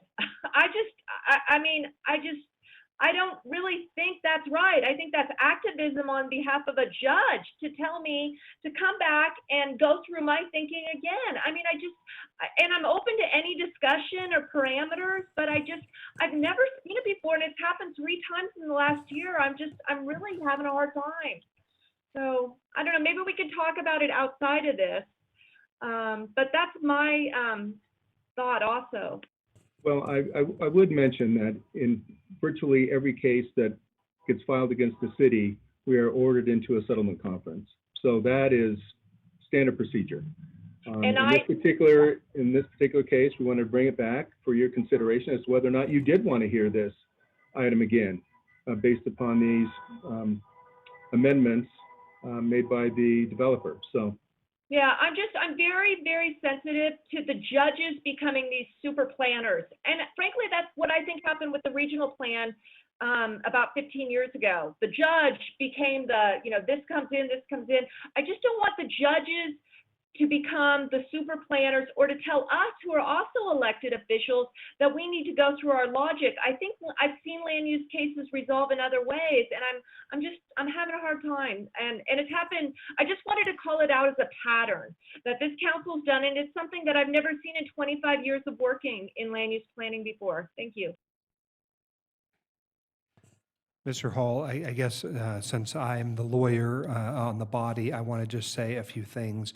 Number one, I think every case which is filed that I've ever been involved in has had a settlement conference process. And quite frankly, they're all different. Each judge handles those processes very different.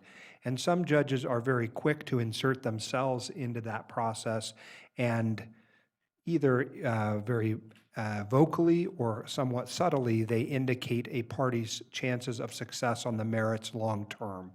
And so in that regard, when judges are a part of that process, it's a double-edged sword because, of course, it can sometimes be a benefit to the parties to really early evaluate the case's merits or lack thereof.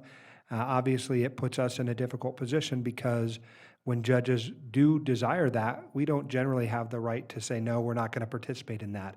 We have an obligation under our state laws to participate in good faith in any settlement processes that are asked of us to participate in them.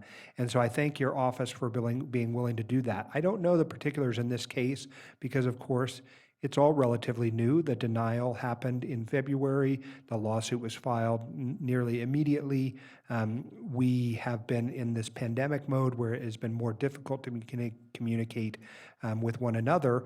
But I will say if the judge in this particular case said, hey, we want you parties to explore early settlement, and your office is tasked with bringing those settlement offers to us, right? That's a fundamental maximum of attorney-client relations too, that if the Stan Lucas folks say, here's what we're offering in settlement, you, Mr. Hall, don't have the ability to say, no, I'm not taking that to my clients. In fact, you have an ethical obligation to do so. And whether that was, and I think that's what happened here, is that there was some judicial involvement in the offing of making settlement overtures, seeing whether or not that was the temperature of the parties. You are now effectively conveying those to us. I don't see that this as being the same thing as Meridian or Daybreak. Of course, Daybreak was one of the ones which I participated in and was newer to the council when I came to that. And so those conversations, because we were meeting more regularly in person and we were having some attorney-client briefings, as I recall in Daybreak, there was sort of a decision about who would go and be a part of that conversation. And then the body sort of said, okay, yes, it would be those of you. And in this case, in Daybreak, it was myself and Councilmember Delgado. Then all of those things were gathered and brought back to the body. In this particular case, I don't believe that's happened, in part because everybody on this phone call, in this meeting, has indicated as much that no, we didn't ask Councilmember Breckus and Councilmember Sheevy or Mayor Sheevy to go off to negotiations that were happening. It's quite frankly, it's even more early than an early settlement conference, right? It's like the thing was filed, you answered, you had a settlement offer, you're extending it to us. I think I'm trying to basically give some lay person's terminology to what I believe happened here. And like Councilmember Jordan, as to the issue in front of us, nothing has suggested to me that any of what has been offered is something that I believe is appropriate or would be willing to accept. And so in that regard, I will not be supporting this particular effort. That's not to say, Mr. Hall, that if we get further into the litigation and discovery happens and various motions are traded, that the decision-making calculus does not change, and we have to evaluate that. A case can settle at varying points in litigation, and many of those points are about determining risk, about losing. I sort of recall too, some years ago with the Evans Creek annexation, that the county ended up in a whole boondoggle with it, and there were large sums of money, multi-millions of dollars, that ended up having to be paid because the process was mishandled. And in that regard, I will say, Mr. Hall, your office has helped us to make sure we don't avoid those same pitfalls and expose our taxpayers or our general fund to those risks. So in that regard, I thank you for making sure that you have upheld the duties of your office, the ethical constraints of our profession, which is an honorable one, and then the body here has to make some decisions. Thank you very much for letting me talk a little bit more than I probably ought to have, but I wanted to make sure that my colleagues had the benefit of my experience. And for those who are drinking at home, they can do that now. Councilmember Jordan. Yeah, exactly. It's got to be a shot glass, though, apparently, in the game. It's just water. I know it's kind of boring. It's just water. No, and I do kind of see this definitely as different because this one, none of us met to discuss it in client attorney or any designated individual. There's been no sort of back and forth.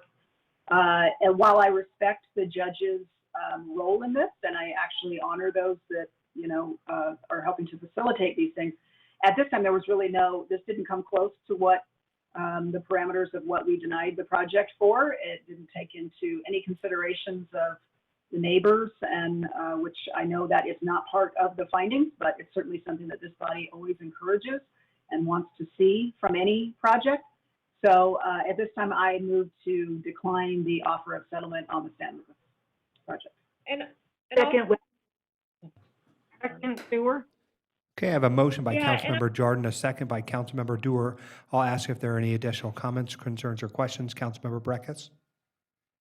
my comment is one of transparency to our public. I just don't believe that we can go in and even have the creation of these deals cut in judges' chambers where those who did not participate in the earlier, in our public setting are present. I don't even think we can represent that it is even possible for us to do that in the transparent ways that we uphold. So I just want to call that out as a caution for the process.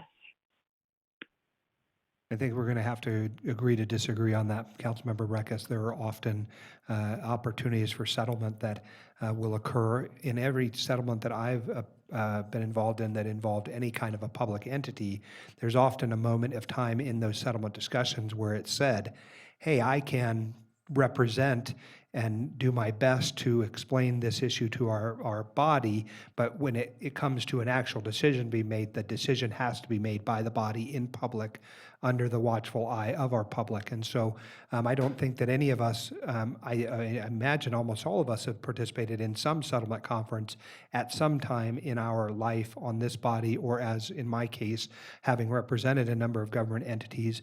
And it's always with the caveat that those things must go back in front of the body for their decision-making deliberations. We don't settle anything in backdoor deals or whatever it was that was said there. I don't remember the exact language because it always has to come back for approval to the body and therefore it be in the public eye. Councilmember Jordan, did you? Oh, sorry, I didn't mean to cut you off. My concern is that the acceptance of these stipulations at this early point, and all your points are once there's a big bunch of court documents, fleshing out the item, that's a different point. But at this early point, I think it says to those who participate in our land use entitlement processes, there's another step here. And the next step is, if you don't like the answer, and I don't care who you are, if you're an applicant or if you're someone who's opposed to an applicant, the next step is getting you to the judge where the judge will let you divorce from anyone else who weighed in on the proceeding, being able to raise their case and cut the deal and bring it up for a stipulation. I think that we need as a policy to say, unless there's a lot more paper that's flown that shows a lot more information about what we did wrong, then we're just not going to be cooking these deals with everyone else not in the judge's chambers. Yeah, I appreciate that. And certainly in any litigation, there are differences between what happens on day 1, day 275, day 500. Motions are filed. Sometimes motions, for example, a complaint is filed and the complaint is very robust and the complaint lays out an argument so clearly that you understand your risk at the outset. I don't believe that any of us on this body, and I don't believe our attorneys have ever, not gone the extra length to fight for this city. And so without getting into the specifics of any other matter, this one is very early. And I think you're seeing why there is reluctance on this body to support it because, of course, I think I've seen the file, and as I understand it, there's a complaint, an answer, and probably not much more in there. There weren't motions to dismiss. There weren't motions for summary judgment. And so your point, Councilmember Breckus, is well taken that our risk changes as the further you get into any kind of litigation, and we get to assess that risk based on motions for summary judgment, motions to dismiss. Of course, everything is unique and each case has to be evaluated. I'll give you an example. What if in the motion to dismiss, we recognize early that our arguments are not going to be successful? or that we do something and they file a motion to dismiss and we won't be successful. You lose some of your bargaining power when that thing happens. So sometimes you're trying to evaluate the case even at the motion to dismiss phase. So I want to make sure that we empower our city attorney to do the good work that they do. I think they have been very good at helping us to understand that. And then, of course, we as a body, you, for example, have very specialized knowledge that can often be brought to bear in these cases, and you can have an opinion very strong, and you can help explain it to us. So I think it's a collaborative thing where we work together as colleagues to, I'll lend my particular legal expertise, you will lend some planning expertise, another might lend their HR expertise, and all those things go into hopefully making the best decisions we can for this community, and doing so in a very open and transparent way. Thank you, too, for the conversation, because I think it's been a good one. I appreciate, and I'll go back to, because I have identified Councilmember Jordan. You made the motion. We did have a second. We're now in the discussion portion, and I'll come to you for the discussion point, and then I'll call for the question.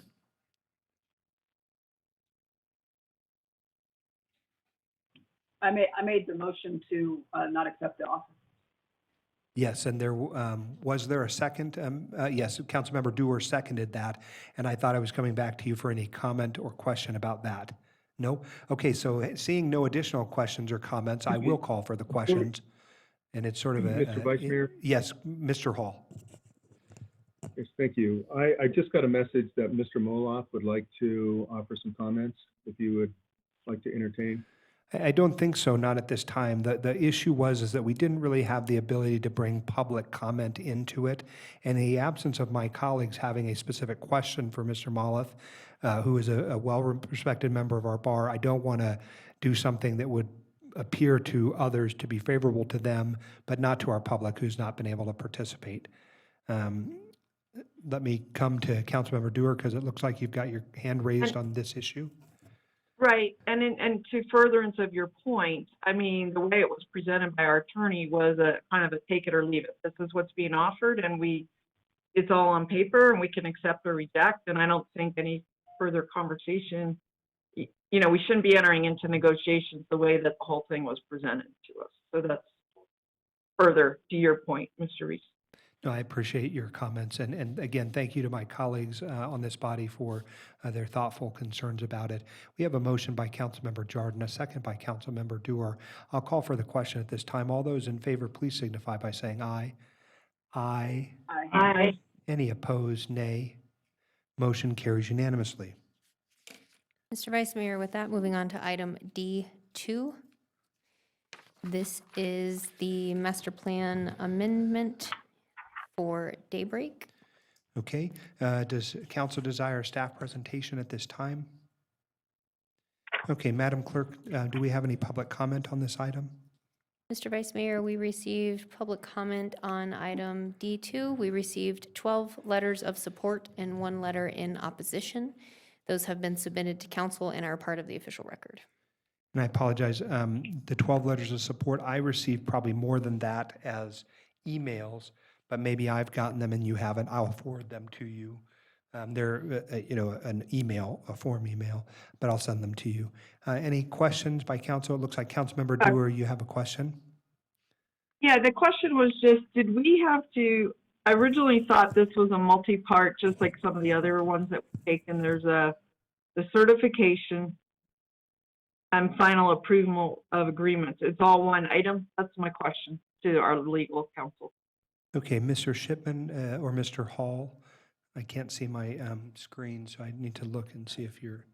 Give us a second, Councilmember Dewar, to make sure that one of our lawyers, Mr. Shipman, there you are. Thank you. And did you hear the question? Yes, I believe I heard the question. Yeah, this is pretty much just a cleanup item, and it's gone up. It was approved. It went through regional, so now it's back for certification. And right, and there's a series of amendments. I was just kind of confused that, in other things on the agenda, you have several items. One, the certification would be one thing, handbook, PUD handbook, and the amendment, and then it says in final approval of agreements. So I just wanted to make sure that we had noticed it correctly here. That's all. Yeah, I believe we've noticed it correctly. Confirm that. Thank you. Any additional questions by comment? Oh, Councilmember Breckus.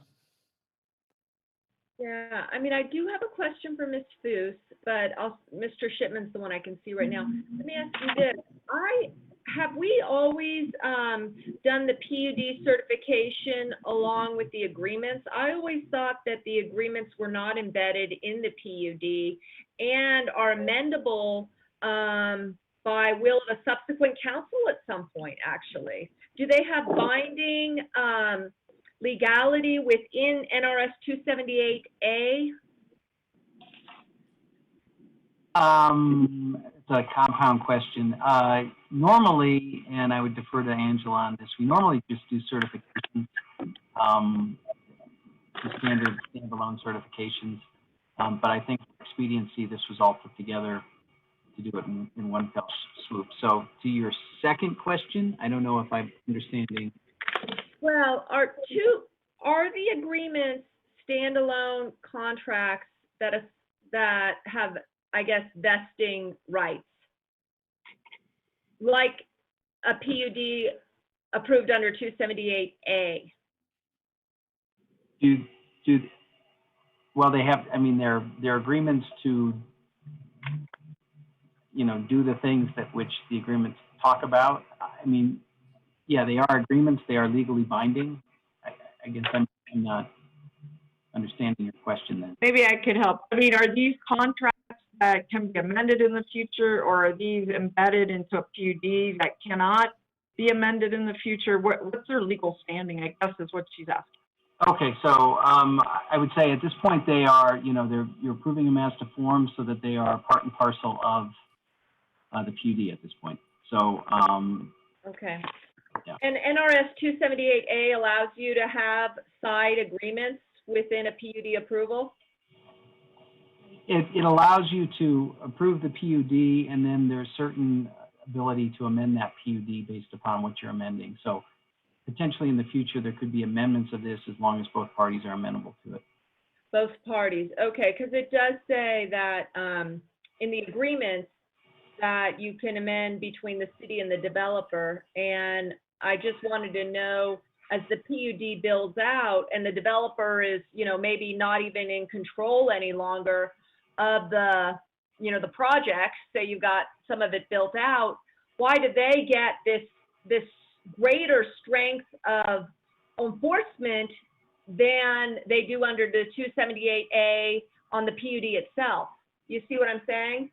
I've never really seen it that way, because you amend a PUD with people who have bought the property, but this one leaves the developer hanging out until till the end on these sub-agreements. I don't know if I'm really understanding the questions. If you want to present those, we can certainly go back and do some research on those and provide you with answers to those questions. I just wasn't given those questions prior to this meeting, so I don't really have a good answer for you right now. Okay, I mean, I just don't think you're, well, okay.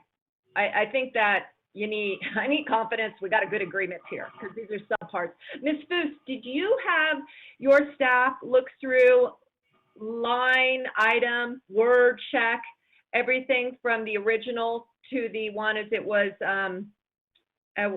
provided here today? Are they identical documents? We had the applicant and staff work together to make sure we had the correct documents. So at this point, we feel confident that they are the correct documents. No changes. Okay. Councilmember Delgado, 3 minutes. Thank you, Vice Mayor. Appreciate my colleagues' questions and making sure all the language is correct so everyone understands what the project consists of going forward. Just again, for clarity's sake, I know I've got a lot of questions about process. Today's process is, we're not necessarily talking about the project, it's just formalities. My understanding is going through the process of our city council to the regional planning governing board. It's coming back to us for basically certification adoption for the project to move forward. Is that correct? To either Shipman or Foose? That is correct. This is the final step in the process. All PUDs and master plan amendments have to go through one final step after all of their public hearings have been approved. So this is that final step called certification, and it's just a requirement of NRS. Gotcha. And there were no big changes from what the Regional Planning Governing Board went through in their process. I don't sit on that board, so I wasn't sure if there were amendments or changes or anything else to what was presented to them different from what was in front of us. That's correct. There are no changes since council approved this back in October. Regional planning did find it in conformance with the regional plan and was able to make the findings for a project or the project of regional significance. And the general conversation to this, which I think a lot of us are hearing because it is election year, and I think just for the sake of clarity and conversation is, according to NRS and the Secretary of State and anything else, is at times council members during election year receive contributions from all walks of life, whether they're unions, Better Energy, Granite, QD, whatever. We provide that information to the Secretary of State. So that way, not at every single council meeting do we have to then come forward and say that there's a conflict or anything else. Shipman, can you provide some more background on that, please? Yeah, the quick version of it is there are laws that regulate campaign donations. They are tracked, they are reported upon, they are available to the public to review at the Secretary of State's office, and the law is pretty explicit that the providing of a campaign donation does not give rise to a conflict of interest. That's one thing that is expressly does not give rise to a conflict of interest. So. Yeah, and the general public sometimes isn't aware that we've got to provide that, especially on election year quarterly, about everything. Then that also, and if there is conflict, there are opportunities to recuse or anything else. We state that at every single item if that's the case. And these cases, we don't have to do that all the time, but that's just the way that about being above board. Or else I think everyone would be here for hours, right? But thank you for that clarification. Thanks for the transparency, everybody. Thanks for all the hard work. There's no other hands that are raised. Vice Mayor, I move to approve. Okay, I need to get back to the other screen. Okay, I have a motion by Councilmember Delgado, a second by Councilmember Weber. I'll call for the question. All those in favor, please signify by saying aye. Aye. Aye. Any opposed? No. No. Motion carries 4-3.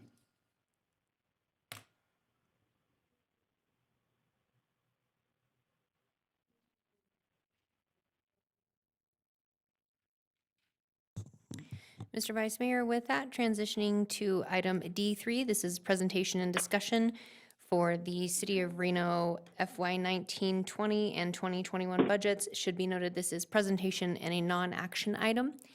At this time, we will move over Vicki Van Buren, who is the acting finance director as Debbie Lochner is out of the office. And Vicki will be giving a brief presentation with updates for council. Vicki, at this time, we'll unmute you on our end, and you may pull up the presentation on your computer and share your screen so you may advance your own slides.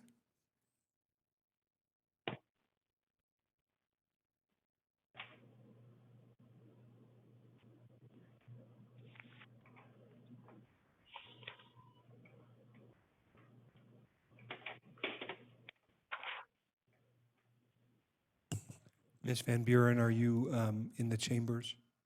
Oh, there we are. Thank you. Oh. I am. Can you hear me? Yep, we just got you, and now you're getting ready to share screen, so thank you for that. I am attempting to. Here.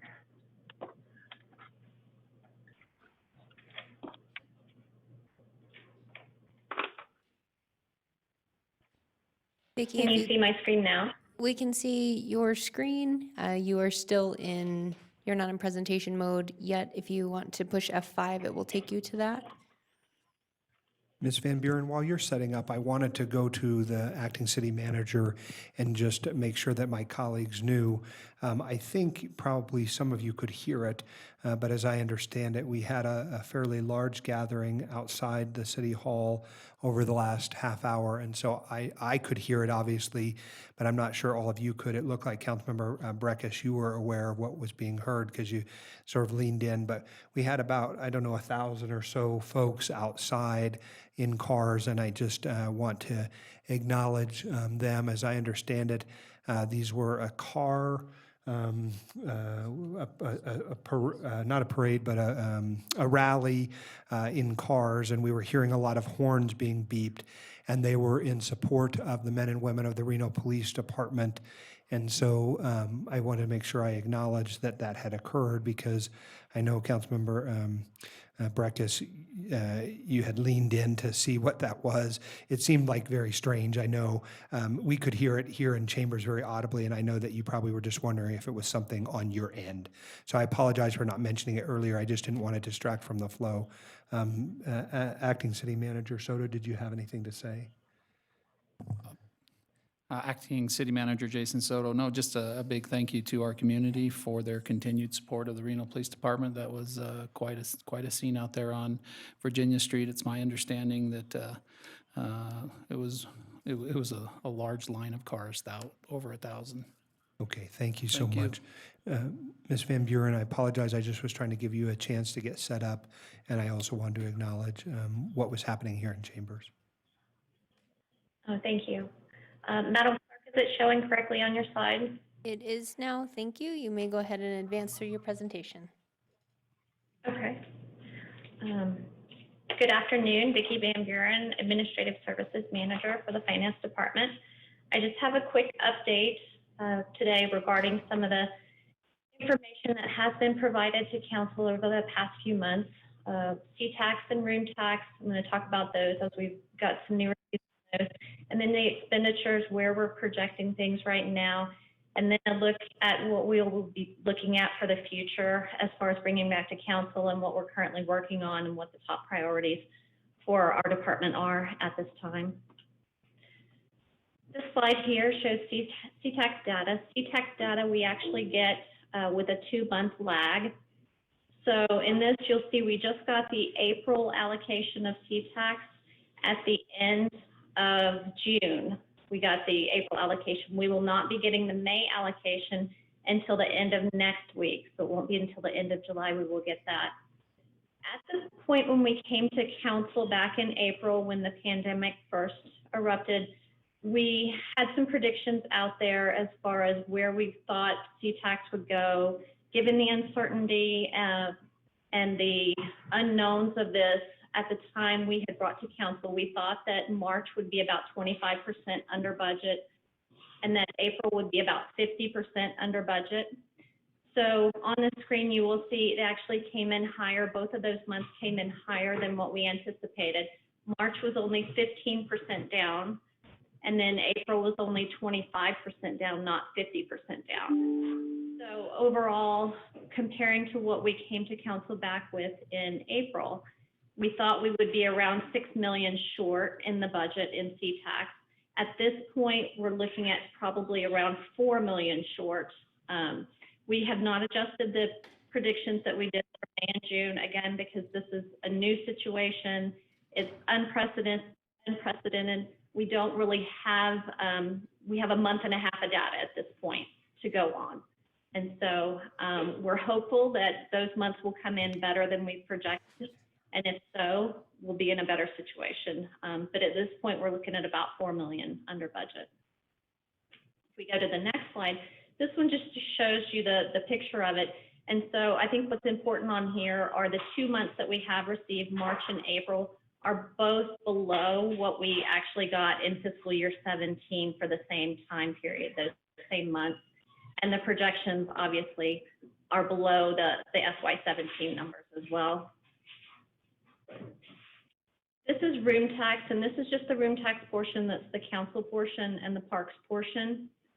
Those for March and April and May and June, at the point we were projecting, we didn't really know. Businesses were shut down. The hotels were shut down. March actually came in a little better than what we thought. It was down 63% budget April was down 90% and May is down 85%. We received rooms tax data 1 month. There's a 1 month lag. So we're still waiting for the June numbers on that one. We will have that at the end of next week as well. That I think right now we're showing at 90% less than budget, but I think that may be better than that since we know that the hotels did reopen. I believe it was on June 4th that they reopened. So I think there's been good activity, but until we have those numbers, it's kind of hard to tell at this point. And again, it's just a chart to kind of show you. And again, we are much below these last few months for fiscal year 17, but that's because the businesses were closed. Overall, the expenditures for the general fund, this shows you by department, and these are their total general fund expenditures. We have not closed out the books as of year end, so it does say as of June 30th, but we're probably about 95% captured on here. That's the line that you see across the top. So we're about 95% captured on the books as far as closing them out. All of the departments are under budget overall for expenditures. This slide shows you the salary and benefits portion of it. Again, we have not posted that final accrual of the payroll back to fiscal year 20. So we still have that 1 pay period to split. So it's about the 96% on here. So we've kind of estimated in some later slides where we think we're going to end until we can get those final numbers. But everyone is below budget for salary and benefits. Services and supplies, the only one that is over at this point is human resources. There's really nothing that stands out as far as anything showing that is out of line in their budget. They do have significant salary and benefit savings. So overall in their budget, their total budget, they are under budget for the year at this point. This is just a quick snapshot of the current COVID-19 expenditures and how they've been coded. This is showing the project code. So as things are being paid, as things are being coded, they're being project coded to the COVID-19. This does not necessarily mean that all expenditures will be reimbursable by CARES. That's going to be a whole nother process that we're going to go through and have to pull and comb through these to figure out what will actually be reimbursable and not to CARES. The current regional expenditures are about $9 million. Of that, we have the 35% share, which is about $3.5 million. And then if FEMA comes in, we would owe 25% of that, which is the number you see, which is about $900,000. And depending on how that's paid with CARES, and there's still some talk on that as well. But this is just to give you an idea of the kind of expenses we've had and what we're going to be looking at for the CARES. Prior information that we came to council with back in April when we really didn't have any information, we basically could just tell you what the vacancy savings were. We were looking at about $5 million in the general fund for vacancy savings. When we came back in May, we said, okay, it's around $8 million. The main difference that you're going to see from the number we gave you in April and May is not a bunch of more vacancies. It's you're actually seeing the capture of the whole holiday, the medical premium holiday that was authorized for May and for June. What that is to was about $1 million per month. So that's what you're seeing here. The difference between the 5 and the 8 is pretty much that holiday kicking in there. And then services and supplies, we were still kind of estimating about $1 million between April and May. If we look at it now, looking at it now, again, everything's not, it says as of 6:30, but everything is not booked. That final payroll has not been split and booked back. So this is still kind of an estimate on our part. We're still right at $8 million is where we think we're going to be for savings for salary and benefits. And then for services and supplies, we're at about $2.6 million in savings. That went up a little bit because in the final augmentation, well, 2 factors, because of the purchasing freeze and scrutinizing every single purchase coming through for the finance director approval. So that has created savings. And then also we did additional augmentation in the 4th quarter to bring over contingency funds and some fund balance that was excess from the beginning of the year to augment in case we had additional civil unrest or additional costs for COVID that weren't unanticipated so that we would have budget authority to go ahead and expend those funds if we needed it by June 30. So we do have some extra savings that we're anticipating there. This slide here is a slide to show you how the budget team itself has been working with the departments for reductions. This is part of the planning process that we're going through right now with this unknown situation.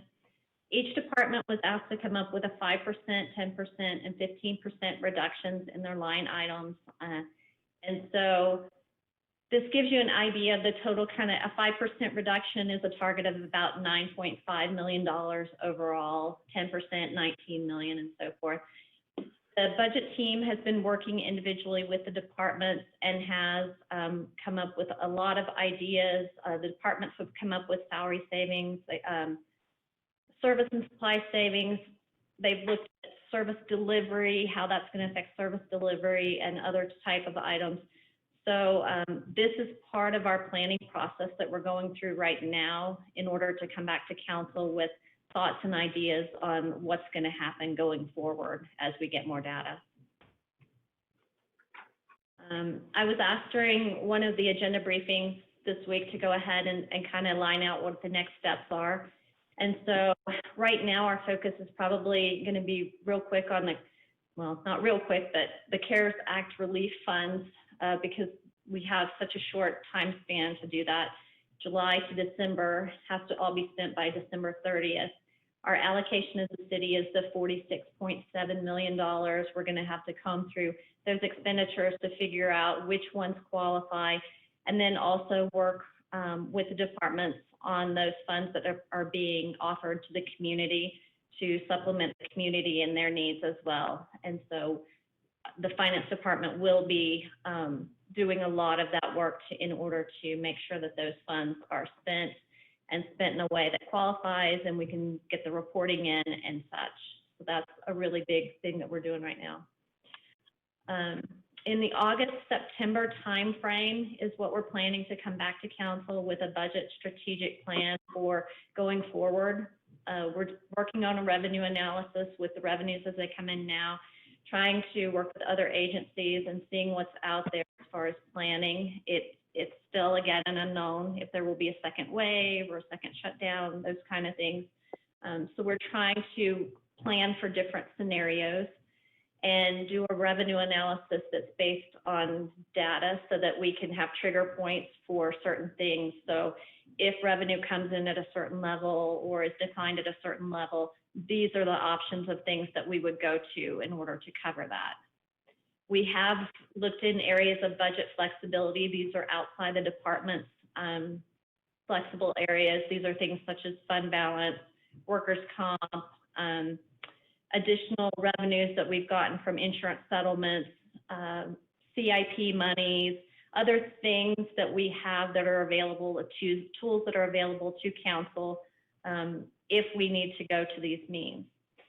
The department expense reduction plan, that was the slide that I just showed you where the departments have looked at all their expenses and said, these are the things, these are the services we can cut, these are the things we can cut if we have to in order to make this work. And then once we get all that, we will be coming back to present to council the strategic plan, and that's going to be in the August-September timeframe as we come back. Annual processes right now, what's going on from July to December, everything that we normally do, we'll be closing out the books for fiscal year 20. That's going to happen in July and August as we still continue to get invoices in and pay those invoices and then book any revenues and expenses back to the prior year to close it out. We'll have a good idea of where we are fund balance wise and where all those revenues are. So going forward, this will really help us with our strategic planning going forward. The audit work will, once we close the books, the audit work comes in September and October. The CAFR is prepared in November, and then the CAFR comes back to council in December for review. And then the preparation for the 22 budget, which seems kind of soon already, but we actually start that in the August to December timeframe. We start working with the departments on their individual budgets at this point, so that when January through May come around, that's the point where we actually develop the budget. So unfortunately, we're looking at FY21 and 22 budget at this point coming into this fall, so it's going to be a very busy time for us in finance and for bringing things to this council as well. So that's the end of my presentation. I'd be glad to answer any questions.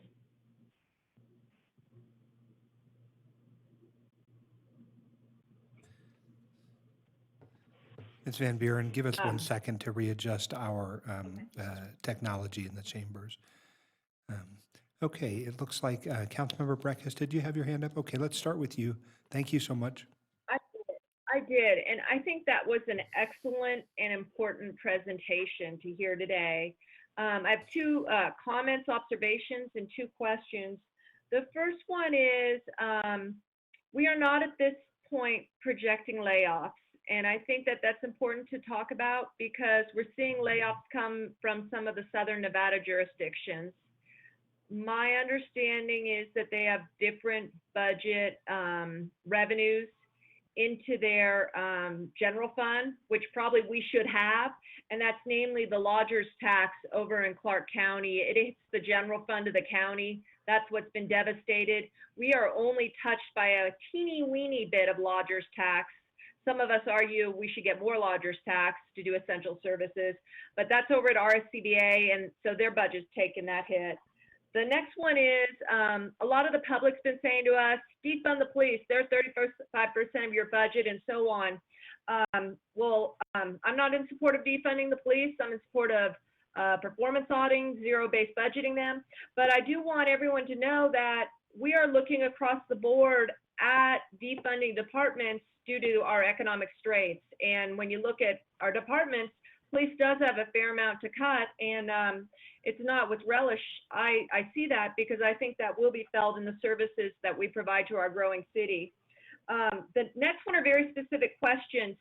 Do your budget numbers that you put out on the close-up of the year include the payouts? That's always an issue for us, and I understand we've been having a fair amount of people decided to just go out this spring. Are the payouts incorporated into those numbers that you showed us? The payouts that we have currently are on the books. If someone has anticipated and they're going to go next month or they're going this month, no, it won't be. If they were paid out, if they retired as of June 30th or left as of June 30th, yes, that is included. Okay, and then my last question, this is really, I think, also to the CARES Act. As we see the what comes over from the RSVA and the lodger's tax crater, we know that the debt service on the bowling, the event center, and the ballroom are paid from the same revenue source. And if those can't pay from that revenue source, it's exposure to our general fund. When I came on in 2012, I think we ended up paying over 2 or 3 years, about $20 million in general fund. Do you have any projections yet of how that revenue source is impacting that debt, that bonding? Well, that revenue source, obviously, we are tracking that separately, just like we are tracking the ones for the council portion and the parks portion. We are tracking that, and yes, it is down just the same, you know, the 90 and the 85%. We're hoping that it will come back up in the fall. Obviously, we don't know that. We do have enough funds that we can make the payments through the end of the year, and so we hope we'll have enough data to know by that time what are the options and what we're going to do, and that is part of our strategic plan for this the next coming couple months. We will be looking at that as well. If the lodging tax does not come back, what are our options, and we'll look at that. Because that's a hit. That's a big, obligation on the general fund. And I guess I just want to pose for the CARES Act is if we continue to use the event center as a COVID relief to the CAC, I think it's reimbursable, the debt service on that, for CARES Act money, and that could be a way to help the general fund, in my view. And that's a conversation I want to have. But anyway, thank you very much. Thank you for the time. You're welcome. Okay, I wanted to just say thank you, Ms. Van Buren, for what I think was an important presentation, perhaps the most important presentation we'll receive today. So thank you for participating. There were a couple of things on the first slide, if we could just bring it back, that I wanted to look at with you. So I'll give you a second to do that. And then perhaps while you're doing that, I might also say that I understand Some of these things are changing, in real time and rapidly. My understanding from our congressional delegation in Washington is that in the next iteration of whatever CARES Act we're on, CARES Act 6, 8, 12, something like that, that there is some discussion about how those funds would be allocated and whether or not there will be the same stipulations about whether or not monies we currently received might be spent on things other than CARES Act related things, which is definitely going to change the trajectory of how we spend those funds if in fact the government all of a sudden in Washington tells us, well, now you can use these funds to backfill. So we operate under what we know today, and I appreciate that your department has been very good with identifying that we have to be flexible, right? And we have to be data-driven. So the data-driven focus, which you've brought to it, I think is very important. From this chart, this is the first one, and then I think there was a second one that I wanted to ask about, but this first slide, am I to understand that the overall net gain loss for this budget year is projected at 5.9%? Correct, at this point. Okay, and so based on that number, this number is also what has helped inform us about the very proactive things we did initially in the early days of this pandemic, which are position freezes, supply freezes. We did some furloughs and layoffs ultimately, which were very difficult, of course, mostly in the Parks Department. But based on what we have done to date, this is why your department has been very conservative with us and said, as of right now, we are not anticipating layoffs, reductions in force, or reductions in salaries. Is that a fair statement? That is correct. Okay. And I think that's important because, our public wants to know that we are being good shepherds of the resources that we have. And they are looking around and they're seeing our national government as well as our state government, and quite frankly, they're comparing us to Clark County, which are grappling with their own set of issues. Whereas you all and we as a city have been very conservative and safe and are moving forward. It's not to say that we don't have some tough days ahead or that we don't have the things that we need to do now are not important. It's just that people need to do it based on the data that you have. And this data you've provided gives me some comfort to know that we are going to be, as of today, able to weather the storm we're in. It could change very rapidly, as sometimes storms do, but for today, you've placed us on a good path for financial stability. And so I think that's important. Was there a second slide? I apologize because, Was this the one? yes, that is it. Okay, this one is more troubling. And in this regard, I want to understand, as a function of our overall budget, between the C-tax on page 1, which was about a 5% net hit, and this one as a number 28%, the gain loss you've represented here, even at 28%, is only $850,000. Is that correct? Or 882? Which one is it? The change from budget to actual is 882? It would be 851. Okay, and that's what I was focusing on. So that's where we are today in what we have to sort of account for. Where is the projection as we go forward, though? How do we do that? Where is our crystal ball forward-looking projection? Well, on this one, we're not really sure at this point. Okay. We really need that June data, and we will have the June data at the end of next week. Well, I think that was Councilmember Breckis's point, right? I mean, I think that was ultimately the point, is that projection is the important thing. Obviously, for example, here we know that we've lost the U.S. Bowling Congress, a huge number of folks that would have otherwise been here this summer. So when will we have that data? We will have the June, this room tax data comes in with a 1 month lag. So the June data we will have at the end of this month. So it'll be here at the end of next week.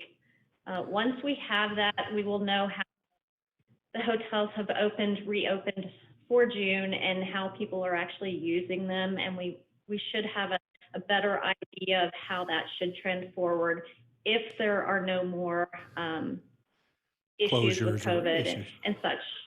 Correct. Okay, so now it's the whole enchilada. As between the first data set and this data set, we now have a picture and therefore you are in a position to advise us as policymakers. If you could only say one thing to the citizens of Reno who are concerned about our financial wherewithal, what would your morsel of advice, or how would you position us to direct our comments to the concerned citizens of Reno? I mean, using those Well, at two this data point, points. Right, we're analyzing the data. We're looking at the data, we're trending it, we're talking to the other agencies, and we're at a point now in the next month, in August and September, we will have enough information if things continue to trend that's the way they are without any closures or anything. We can come up with a plan to weather the storm.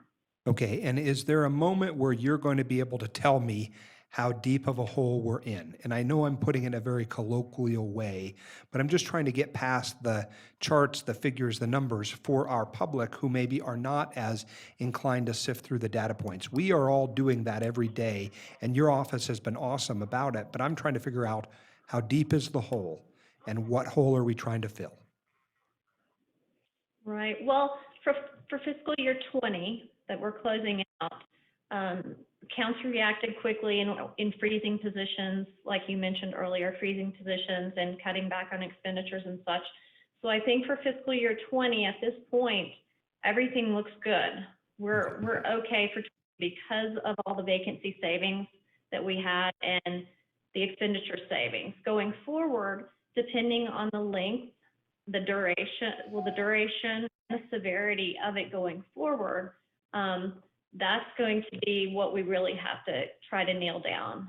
But with regard right to now- that going forward, you have, and your office has identified some really crucial things, like, I'll give you some examples. There were transfers to certain funds that could essentially be delayed for a year, right? And I won't point out what Correct. specifically they were, but you identified a series of ways and moves that we could make to make sure that we continue to meet our obligations as a city.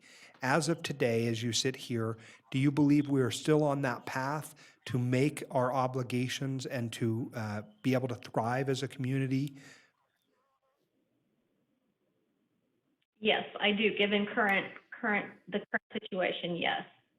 We do Okay. have significant flexibility, and we've identified some areas where, although we had anticipated increasing some funding in some areas for fiscal year 21, by drawing those back to the same funding level as fiscal year 20, we could actually see some significant savings there and create some flexibility while we figure out some other things if this actually becomes more severe.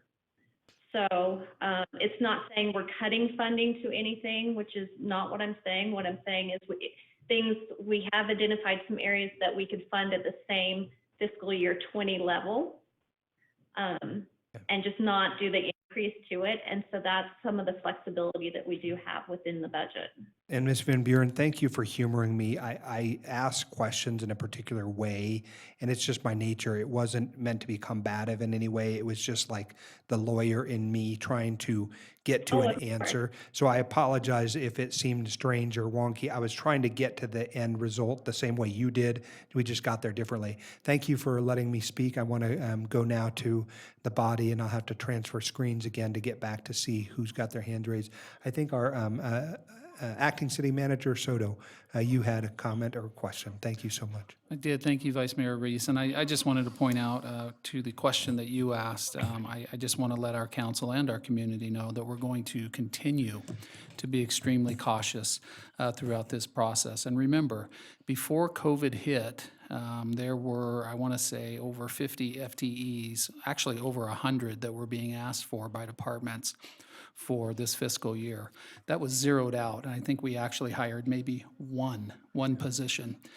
So due to the very difficult decisions that this council made in terms of freezing those positions that were very needed by the city, but with their due diligence, that was a large portion of some of these monies, and it was just our fiscal responsibility and the approach that we took by doing more with less. So we will continue to be cautious until we're actually through COVID-19. Well, and I think Acting City Manager Soto, the ultimately, of course, we're balancing the need to be very conservative and to make the very critical decisions we can based on the data we have. And so I don't think any of us are being Pollyanna-ish or painting a rosy picture. I just think it's important to note that our council, with the absolute incredible job of our budget team, are really giving us the good information we need to make those choices. And because of our proactive nature, we have gotten to a point where, I feel confident that we continue to meet our obligations and that we continue to understand our greatest resource are our people. And so I'm excited to continue to have these presentations because it is important. And ultimately, I thank the body for wanting these with some frequency because of that. I know that and I apologize, I didn't mean to monopolize any of the time, and I know that there are council members who might have additional comments. And I know that was a presentation only, so maybe we're at the end of that period. Okay, it looks like we are. I don't think we have additional questions or comments at this time. And so, Ms. Van Buren, thank you so much. Oh, sorry. I have a question, Vice Mayor. You're on. Sorry, I couldn't see the hands. That's okay. My iPad ran out of juice, and it's even plugged in, which is kind of strange. We're doing a lot of business today. Ran my iPad out. My question is this, and I'm glad to see these numbers. I, as everyone knows, was as of you, very concerned about acting quickly so that the cuts would be less severe down the road. So I'm very glad to see some of these things coming in at a higher rate than maybe we had originally anticipated. One of the suggestions that I had made, and it's been a couple of months ago, I think, was this concept of voluntary furloughs, not mandated, but voluntary. And I know that staff was working on it, trying to figure out the logistics of it, the legalities of it. And I'm just not sure where that is. And I understand that that may not bring the city, huge amounts of saved monies, but certainly during the summer and maybe into the fall, if school hasn't started, maybe there are some folks that would like to take some furlough days. And even if we saved, $30, $40, $50,000, it might be worth it. So I don't know if Dylan, maybe somebody has an update on the voluntary furlough concept.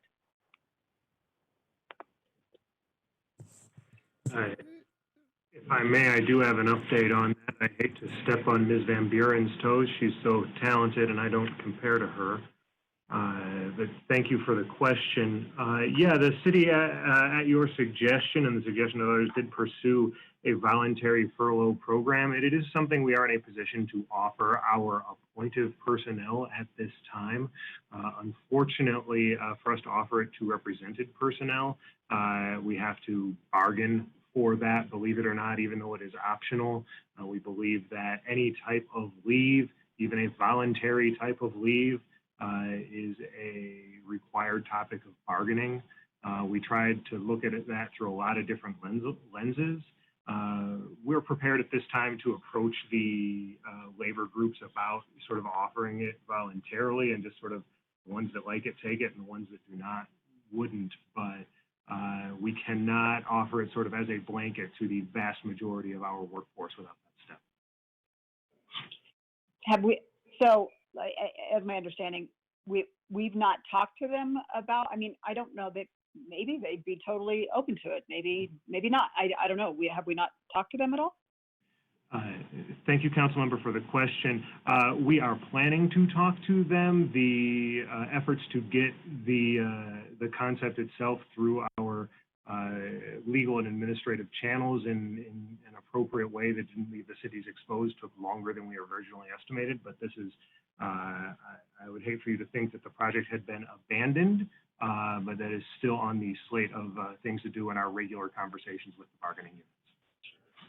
Acting City Manager Jason Soto, and I can answer that a little bit more in depth as well, Councilwoman Jordan. We have had those discussions when we have met with labor groups in terms of different types of give backs. We haven't got to the point where they're actually going to do that, but they do know the idea and the concept of furloughs, and whether or not that's something that they would choose or that they might choose to utilize. Obviously, would be up to those respective groups, but they are aware of, so there has been conversation. To answer your question, yes, there has been conversation in regards to furloughs. It hasn't been specific. It hasn't been a specific ask up to this point. And again, when it comes to these types of items, when it comes to negotiating with bargaining groups, some have more options than others, and some might have different givebacks than other groups, and all of them are, they're all good suggestions. But to answer your question, yes, we have had those conversations. The finance team's been having regular conversations with all of the employee groups to share this information that they've shared with you today too, because at some point, if we get to a point where there is a trigger, I believe, and I think this council has had many conversations about it as well, that's certainly a viable option. Thank you. And again, my thought was more of and again, why I suggested it earlier was kind of on a voluntary basis. I'm certainly not suggesting mandating. I hope we don't ever get to that point, but it was just more of would anybody potentially be interested in this? I do know with Reno Police and Reno Fire, your staffing is lean as it is. So maybe it wouldn't have gone anywhere. I'm a little disappointed that we didn't have more of a response, formal response maybe from them outside of a bargaining process. I just thought it was something we could have asked. So thank you. You're welcome. And we'll certainly have some more conversations about that. Okay, I don't see any other additional questions from my colleagues at this time. And so I'm going to thank Ms. Van Buren for the hard work that you've put in, and please know that we're thinking very much of the work product that you're putting in and believing it to be top-notch. Thank you for that. We'll move on now to item D4. Is that correct, Madam Clerk? That is correct, Mr. Vice Mayor. Next item, discussion and potential action regarding the recommendation of Historical Resources Commission. At this time, we will transition Claudia Hansen over. She is available for questions on this item, should council have any. Okay, I'm not sure there will be any questions, but let me ask, Madam Clerk, was there public comment specifically on this item? There is no public comment on this. Okay, I don't believe, I don't see any hands raised in terms of having questions at this time. Oh, Councilmember Breckus, did you have questions for Ms. Hansen? No, I just make a motion if you were ready. Okay, I'll second your motion. I have a motion made by Councilmember Breckus. Oh, was the motion to approve? Yeah, and also one of congratulations to the Trinity Episcopal Church. This agenda item was lovely, delightful reading, and it promoted me to go do a site tour all around the building and see it in different ways than I've seen before. And I'm just excited for them. And it's a continued process for them to be wonderful stewards of one of our most important downtown buildings. So welcome to the list. Okay, I'll second, an enthusiastic second. I'll call for the question at this time. All those in favor, please signify by saying aye. Aye. Aye. Any opposed? Aye. Nay. Motion carries unanimously. Item D5, this is the presentation discussion regarding the Deposit Assistance Program Audit Report. This time, we will move Emily Kidd over to be available for questions should council have any.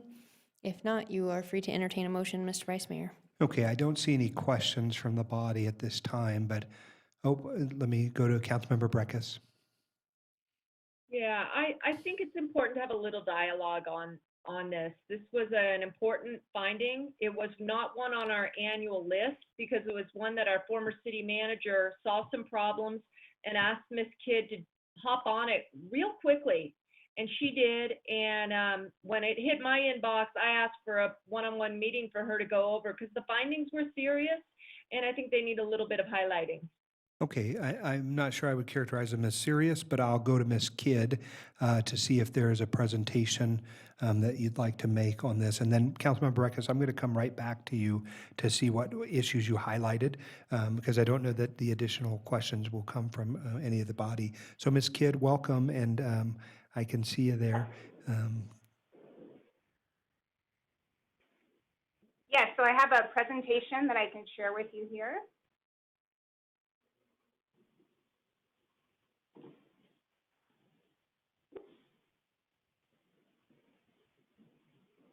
Are you able to see the Not yet. slides? Nope, not yet. Sorry. Apologies, this is my first Zoom presentation. Madam Clerk, if you can assist me. Emily, if you hover over the Zoom app on your phone, you should see a green button at the bottom that says Share Screen. On your computer at the very bottom in the middle, does it say Share The bottom. Screen? And if you don't see that, then we can control it on our end. You'll just need to let us know when to advance the slides if it's something that's easier for us to do than for you. Yes, if you don't mind, Madam Clerk, could you please pull that up on your end? Sure. Okay, We will we've pull got up. it. We've got it up on our end, so you just need to let us know when to advance the slides for you. Okay. Okay, we're at the purposes of the audit. Wonderful. So thank you for hearing my presentation today. As Councilmember Breckus had mentioned, this was not on the formalized audit plan as it came to light during the fiscal year. Next slide, please. The purpose of the audit was a former employee that was working in the Housing and Neighborhood Services Division was terminated for unsatisfactory performance in October of last year. During that termination meeting with Human Resources, the individual made statements concerning a possible fraudulent check disbursement scheme with program funds. This audit was quickly initiated with the intent to evaluate the internal controls of the program and provide actionable recommendations to secure city funds for the program, as well as evaluate documentary evidence for fraud, waste, or abuse. Next slide, please. Our audit methodology, we reviewed the internal controls in place for the program, and we examined source documents completed during the former employee's tenure for evidence of any fraud, waste, or abuse of program funds.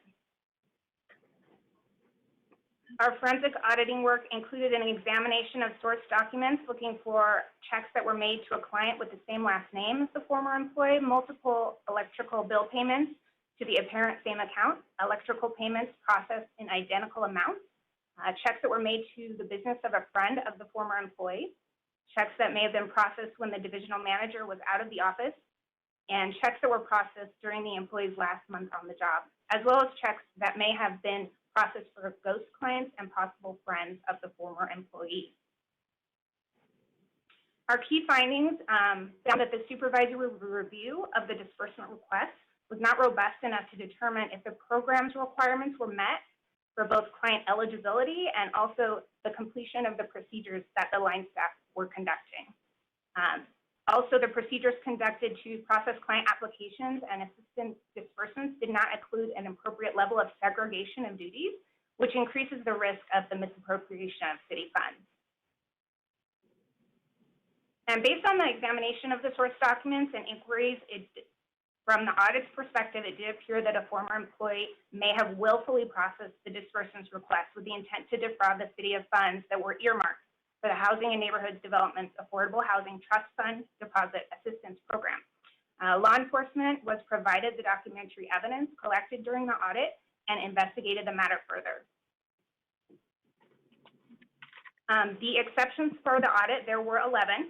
An exception is noted when an audit testing identifies an area of non-compliance with documented policies or best practices. Simply put, exceptions identify areas of risk. There were 3 categories of exceptions for process improvements, which you'll see 5 there. Next slide, please. Also, financial management that could be updated and adjusted, and the policies and procedures. Lack of documented policies is something that you've seen in most of my audits, and I'm encouraging all departments and divisions to create written documents and best manuals. Next slide, please. The audit recommendations implement a more robust supervisory review, conduct additional internal control procedures to allow for better separation of duties, and require management approval for non-standard check processing, and adjust the financial oversight process to minimize the duplicate assistance requests that may be occurring, and document policies and procedures for the program itself. There were a handful of question costs that resulted after the audit fieldwork was completed, totaling about $25,000. A total of $3,618 was directly tied to the former employee based on the source documents reviewed during fieldwork.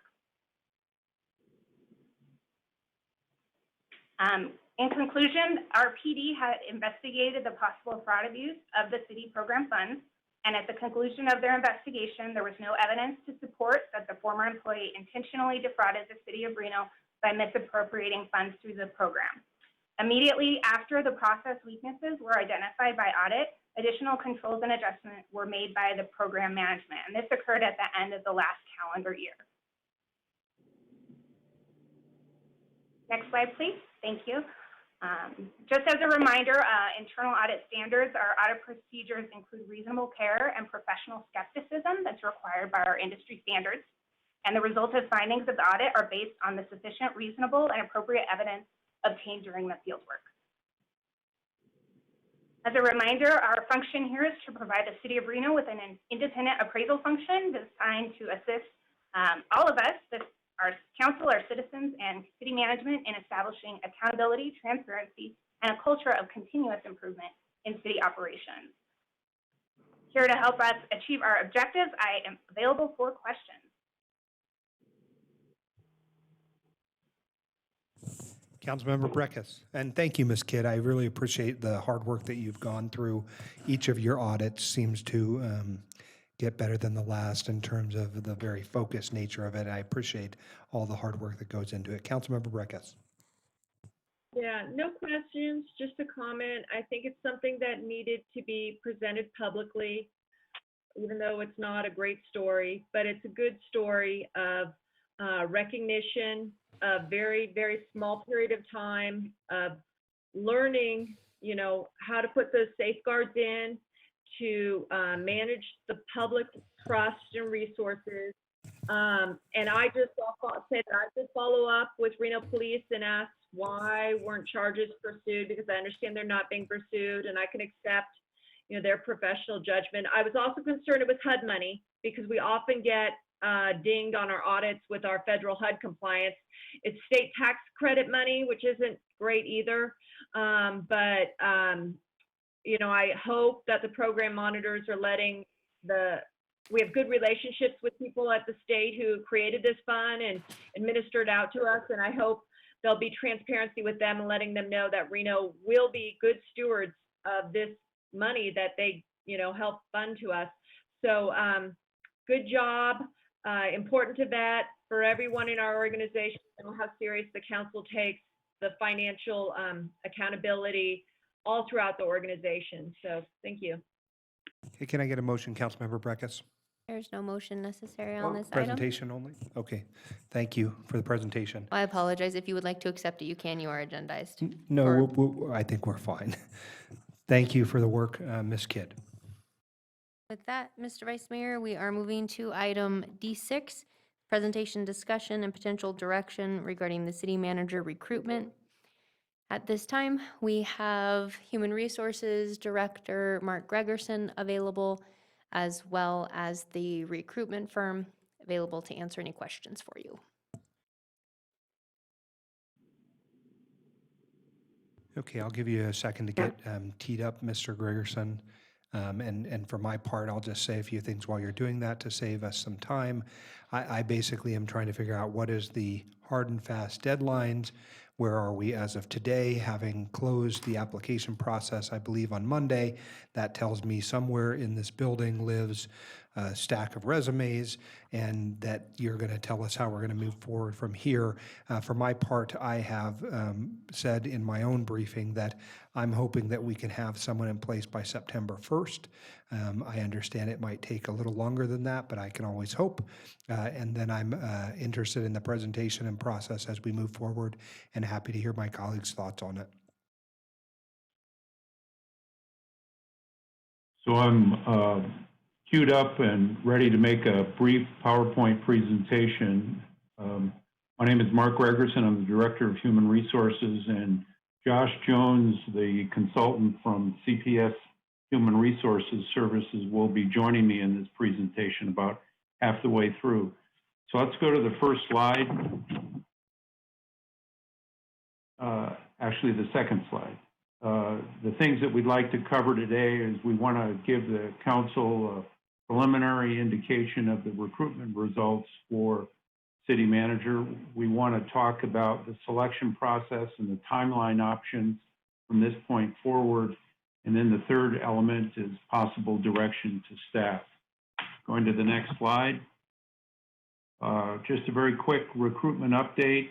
As of July 20th, which was the closing date for receipt of resumes, 63 resumes were received. And they were received by CPS Human Resource Services, and the review of those resumes has already begun. Next slide. The preliminary count and a preliminary assessment, 26 of those applicants come to us with local government experience, either as a chief executive office, or 12 of those applicants have experience as an assistant or deputy director or department head, and 13 of those applicants reside within the state of Nevada. As I indicated, there are a number of options that are available from this point forward for council to consider, and would call upon our consultant, Josh Jones, from CPS Human Resource Services, in order to continue the presentation. Good afternoon, Mayor and Council. Can everybody hear me?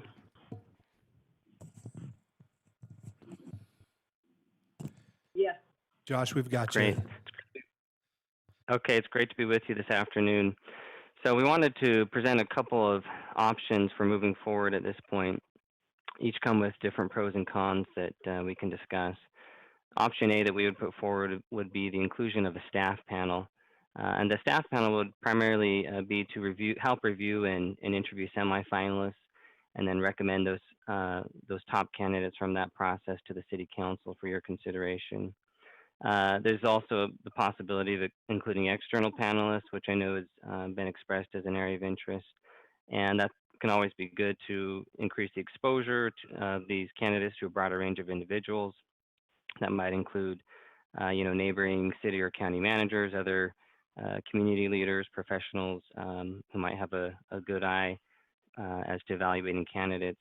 There may be a slight impact to logistics and just opening that up to a broader group, but it's certainly something that we've done before. Option B would be more similar to your 2017 city manager recruitment without the inclusion of a staff panel. And I believe in that case, the consultant just sent directly to the City Council their recommended top candidates without that interim step. One of the interesting points with option B, of course, is I would need to come to you in a meeting just like this and begin discussing candidates much earlier on in the process in a very open and public setting, which may possibly prompt some undesirable and potentially avoidable candidate withdrawals. Next slide. So we've created a draft timeline for option A. As you can see, we've begun our resume review, and this week and next week we'll conduct telephone screening interviews with the top candidates. We'll also conduct initial media checks to get a good picture of who these candidates are. And then if we follow this process, I would come to meet with a staff committee and present the candidates to them, pros and cons, media check findings, and ultimately that committee would determine the semifinalist candidates who should be interviewed. And then deeper into August, we would conduct those interviews with the staff committee. And as I mentioned, that staff committee would then recommend finalists for advancement to the City Council. Can you, excuse me, can you enlarge this? So can you just drag your line and it'll enlarge to the right, the dividing line here between them? Or can you enlarge this some way? It's hard to read this small print. I think you could working on it. Yeah, thank you. There we go. Does that work? Can you, I mean, you can probably move this line. That's kind of a light gray line over to the right. I mean, I don't want to cut off print. We usually can increase it, so.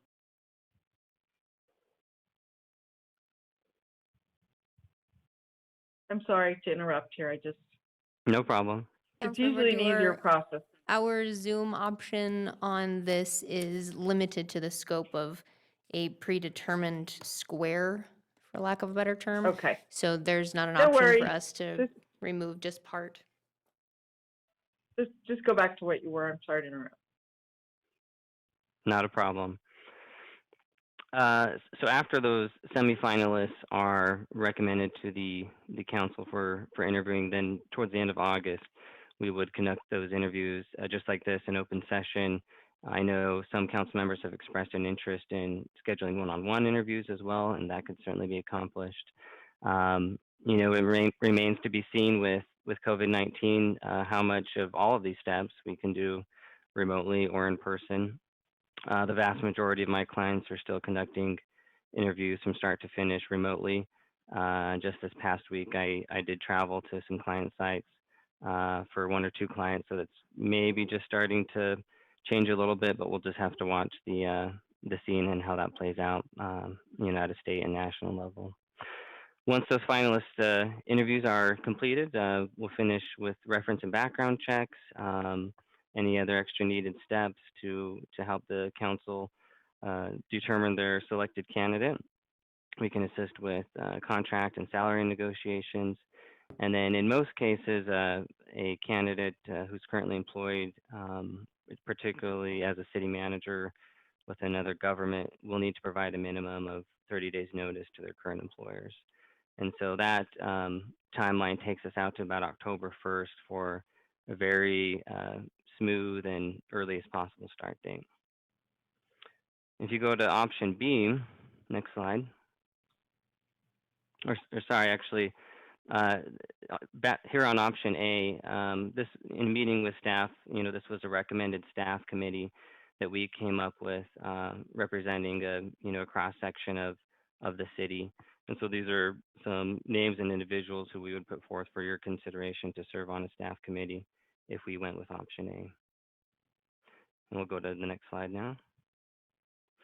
So with option B, you can see that the dates are the same, but really what changes here is instead of me coming to a staff committee to present the candidates, I would come directly to the city council for that client report meeting on or around August 3rd, give or take.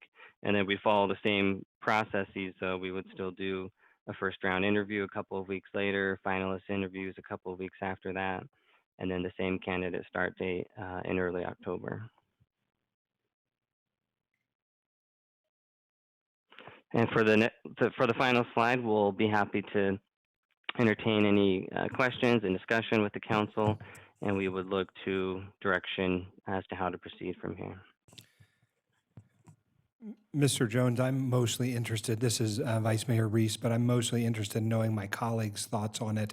But I do want to posit on the slide, I'm just not sure why there has to be a semifinal and finalist.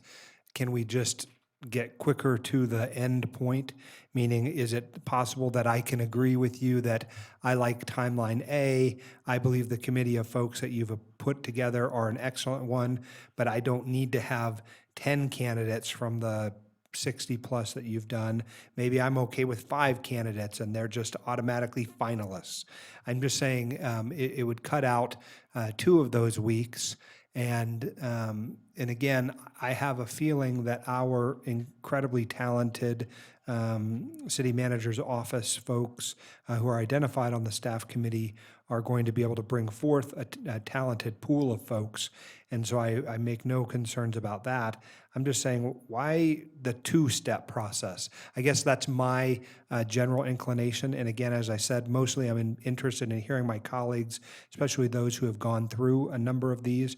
I know Councilmember Dewar, for example, has actually been involved in one as an applicant. And so I've been involved in these, of course, in a number of agencies and jurisdictions that I work with, but on a smaller scale. So I'm interested in my colleagues' comments and certainly believe that those are likely to be where I find a great deal of my thought process on it.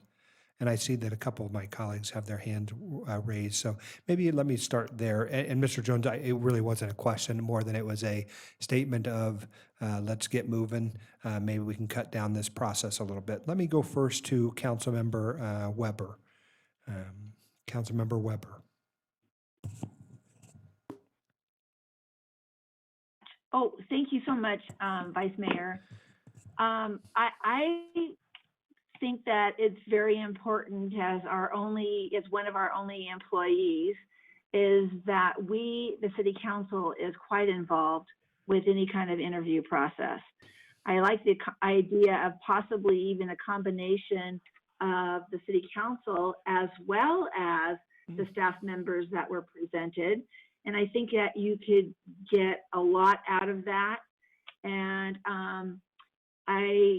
I wonder if we can find out if this has to be in a public realm.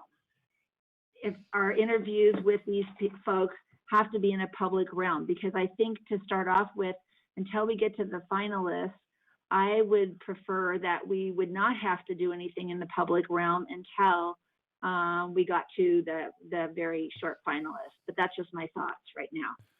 Okay, thank you, Councilmember Weber. Let me see if I could get Mr. Hall or Mr. Shipman to weigh in on it. Where is the point at which it must become public? Or Mr. Gregerson, I bet you also have some thought on it. It is a unique thing in Nevada that we do all of this in a very public way, and in some ways, I think that impacts the number of folks who apply. It impacts people's willingness to put themselves out there, and we want to do what is required of us, but Councilmember Weber raises an important concern. Mr. Gregerson, did you want to comment on that?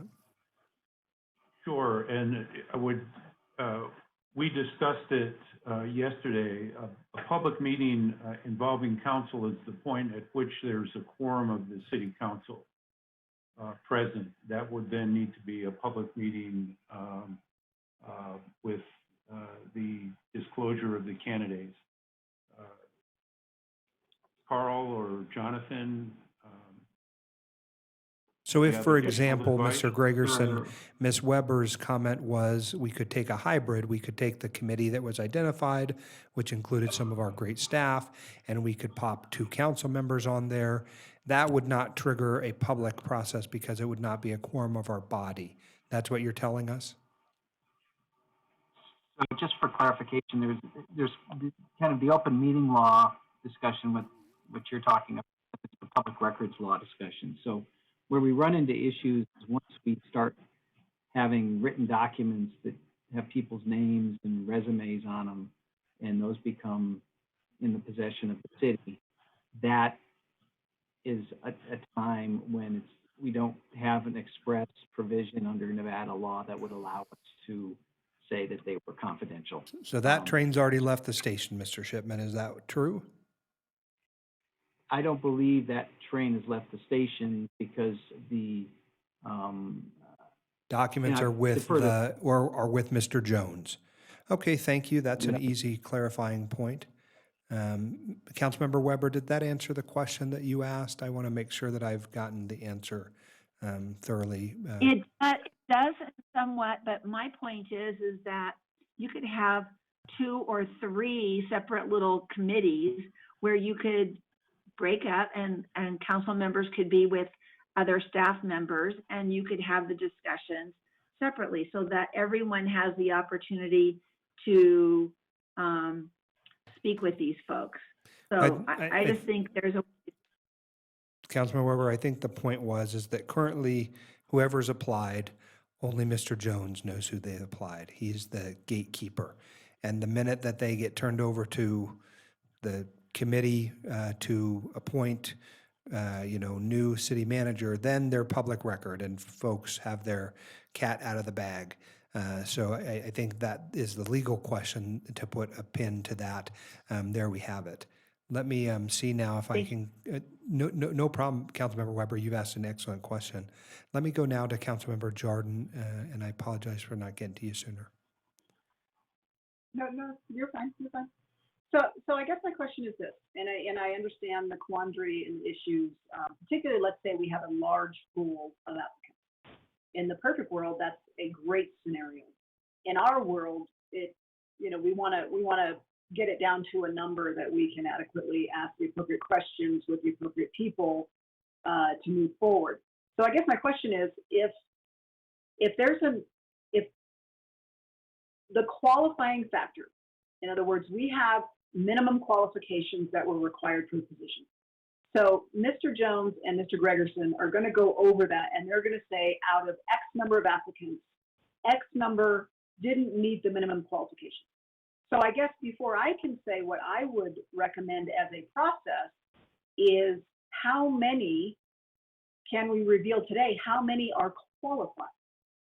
Because that will determine to me kind of how we move forward. And I agree with Councilwoman Weber in the sense that, not that these aren't public meetings, but that when the cold down qualified list is presented to us, given to the city, becomes public record, that then the group that interviews them and has some input includes council members, all council members, and the list of the individuals from staff that were up there.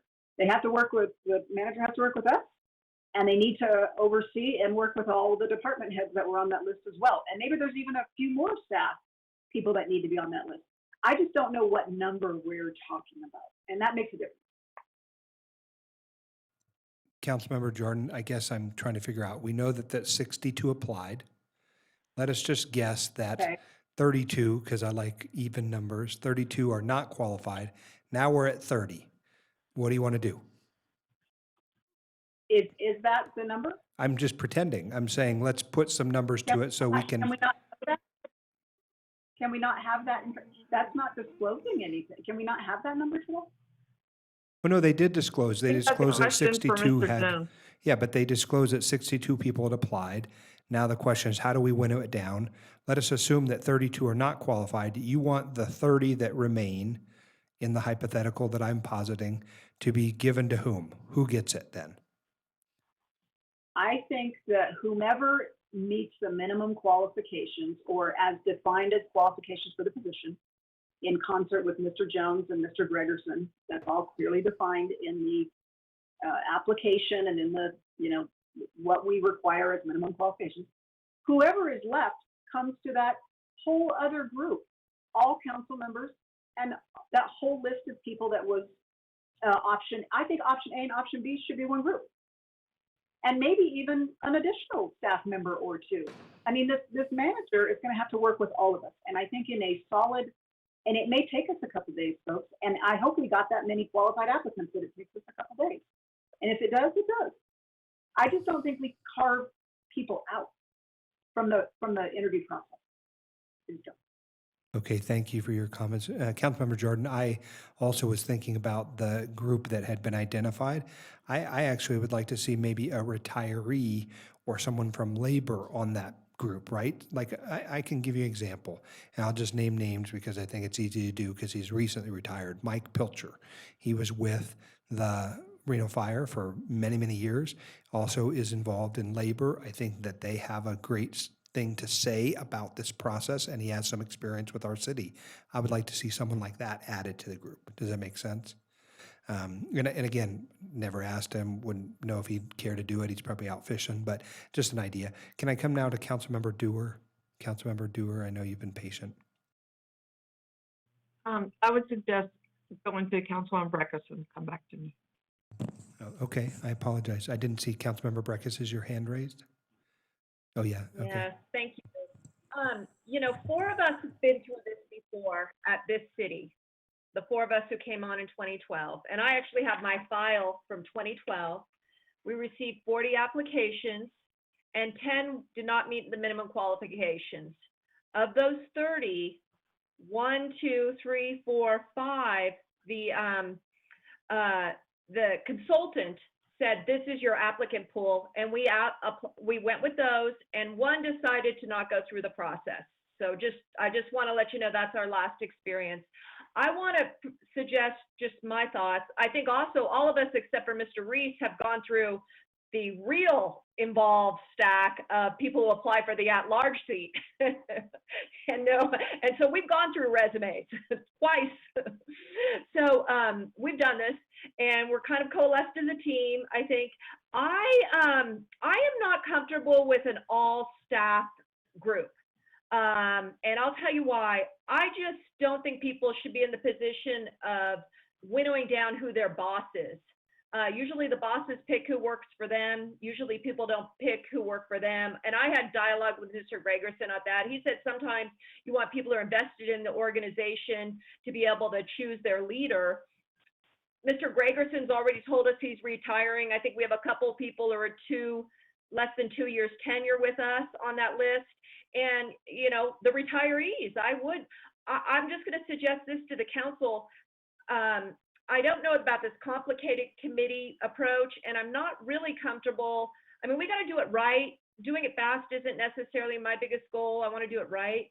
I was thinking maybe each council member can choose a person to serve, and then it's a 7-person committee. Maybe they can delegate themselves to be the one. I don't, you know, or delegate a staff member or a non-staff member to do it. But I think a group of 7, I'm comfortable with sending someone. I'm not comfortable with sending 2 or 3 council members. I think we need to be on a par ourselves. So that's an opportunity or a chance that I have, is just saying, let Mr. Jones knock out the unqualified, bring to this committee that we can appoint next week who we want, each of us say, and have that be the winnowing group. And some of us might pick staff members, and some of us might pick ourselves, and some of us might pick, you know, someone, the city manager in Fernley.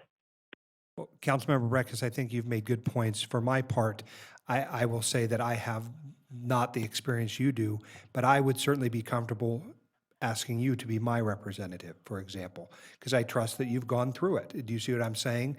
So I'll be, if that's what is ultimately foisted, you'll be my pick. Councilmember Dewar. Yeah, I appreciate what Councilwoman Breckus just said. I think it's a very interesting idea. The one thing that I have concern about is, contrary to just what's been said, is putting council members on the selection committee.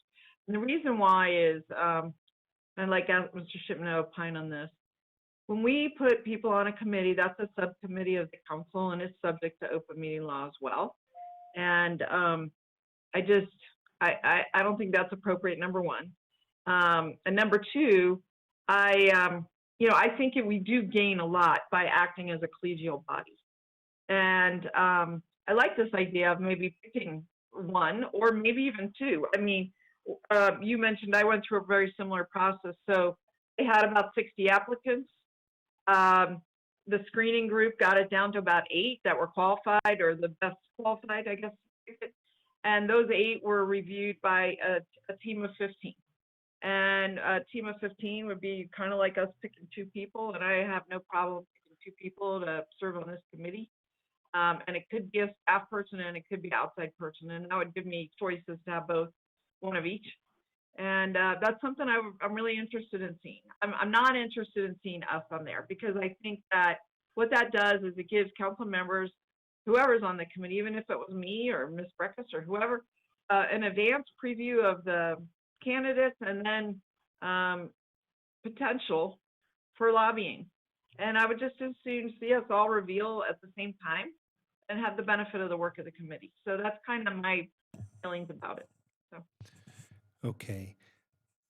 Madam Shivi, I know that you've been patient, and your role on this body is unique among all of us. And so I want to give you whatever time you need to take to add your input here, and then perhaps we'll go to a second round. I'm not sure if there will be need for that, but the floor is yours. Yeah. Well, no, I think everyone has made some really, really valid points. I'm just going to tell you a little just from how I feel and sort of my perspective. And Councilwoman Breckus is right. We have been through this before. We've probably been through it more than most city councils have been, actually. And I I like, having some of these committees, but quite honestly, that can really sort of cloud the process. And the committee that was chosen, they are the rock stars of the rock stars, so I have no problem with that. But I will tell you what I have learned at the city. And we actually have someone that works for us right now at the city who is a complete rock star and was completely overlooked when he had applied.